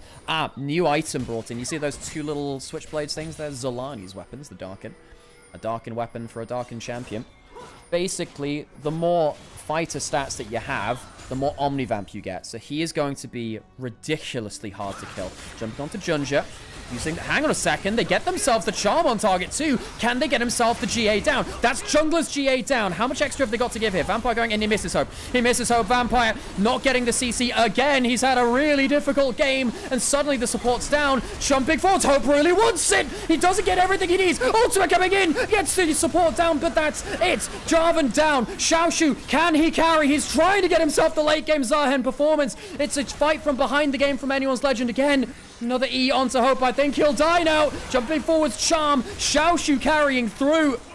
Anyone's Legend again. Not sure what to do with his Zahen. Honky will chase down. There's a blast code and he gets hit back into him. Jumping forwards, the Wukong. Can he get the extra damage? Need him. They kill the Victor. Another death. Honky can't quite clutch it out. The smite is down. Smite is down. Dragon up in 10 seconds. The game goes on. The gold is pretty much where it was. What a dramatic game to end out today. Anyone's Legend not letting this game go. Not letting it go at all. Xiaoshu couldn't quite get this one done. Teleport back in from Xiaoshu. Hope is dead. Soon to be respawning in 10 seconds. Tarzan back out on the map. He's close to a Guardian Angel. Junja back alive now too. No GA to work with himself. He lost that in the last play. Shanks is the death cap. He's a genuine threat now. Even if the build is a little bit lower on the damage side, death cap tends to make up for that. Can they get themselves another pick in the way that they needed? The W misses that time. Vampire forces out the ult. That's better from him. He struggled so far. Jumping forwards again. Oh my god, actually that's not very high damage from the Ahri at all, is it? Death Stance will tick down a little bit. Shanks doesn't have Malignance. It's level 16, so it's a lower cooldown. Kyle does have that ultimate again. Can Kyle be the difference maker? Tarzan jumping forwards. Gala, he escapes from the engage. The ultimate coming through from the Renata, and Vampire goes straight into a Cyclone, but still gets Kyle. Tarzan going forwards. I think he's too low HP to do much about this, and I think JDG this time have escaped the engage with the lead they have. I think with the kills, this might lead to the end of the game. This is Infernal Soul for JDG. Feels like they've made their job quite difficult. The late game scenarios have not been easy for them. Charm landing. This is just doing no damage. Ahri just doesn't do anything. Cooldown boots. Horizon focus after a change away from it being higher damage. The Rod of Ages. Shanks has not been able to do that much. We thought that the death cap might do more. I was wrong, folks. I was wrong. And I'm not sure what they do now. Infernal Soul, Flandra trying to get something. The flash forward for the Dark Return. Pulls the Callista to their death. Shanks trying to get himself some more. Can't get anything. And I think JDG might take down anyone's legend here at the death of the game. JDG have a lot to thank Xiaoshu for. The only deathless member in Game 3. 11-0-6. The Zahen carries JDG to a victory over anyone's legend. Anyone's legend, 2 losses on the trot. Lost against BLG yesterday, lose here against JDG with Tabe, their old coach, today. It wasn't the easiest of series from JDG. I think they made their life quite hard. Vampire, very difficult series from him. Macro-wise, around objectives, quite difficult from JDG. Xiaoshu, though, what a Game 3. Destroyed Flandra in the 1v1. Flandra himself. Yeah, struggling a bit, folks. Struggling.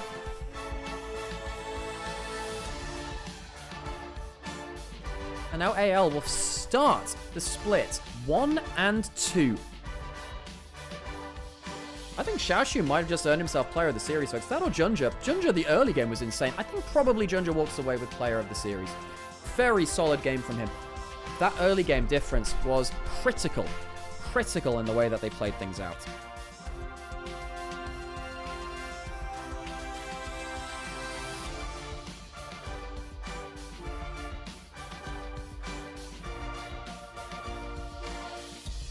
Okay. Well, that's our LPL games today, folks. If you enjoyed what you saw here today, please drop a like, a follow, subscribe. It makes a lot of difference to us. You know, at the end of the day, we're trying to make a living out of this. We've done it for a number of years now. Casting is my job.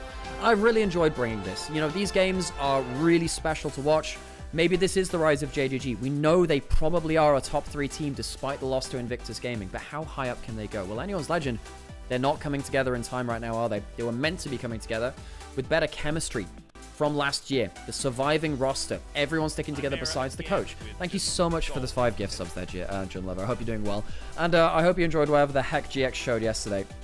It really is my enjoyment to bring this. It's my pleasure.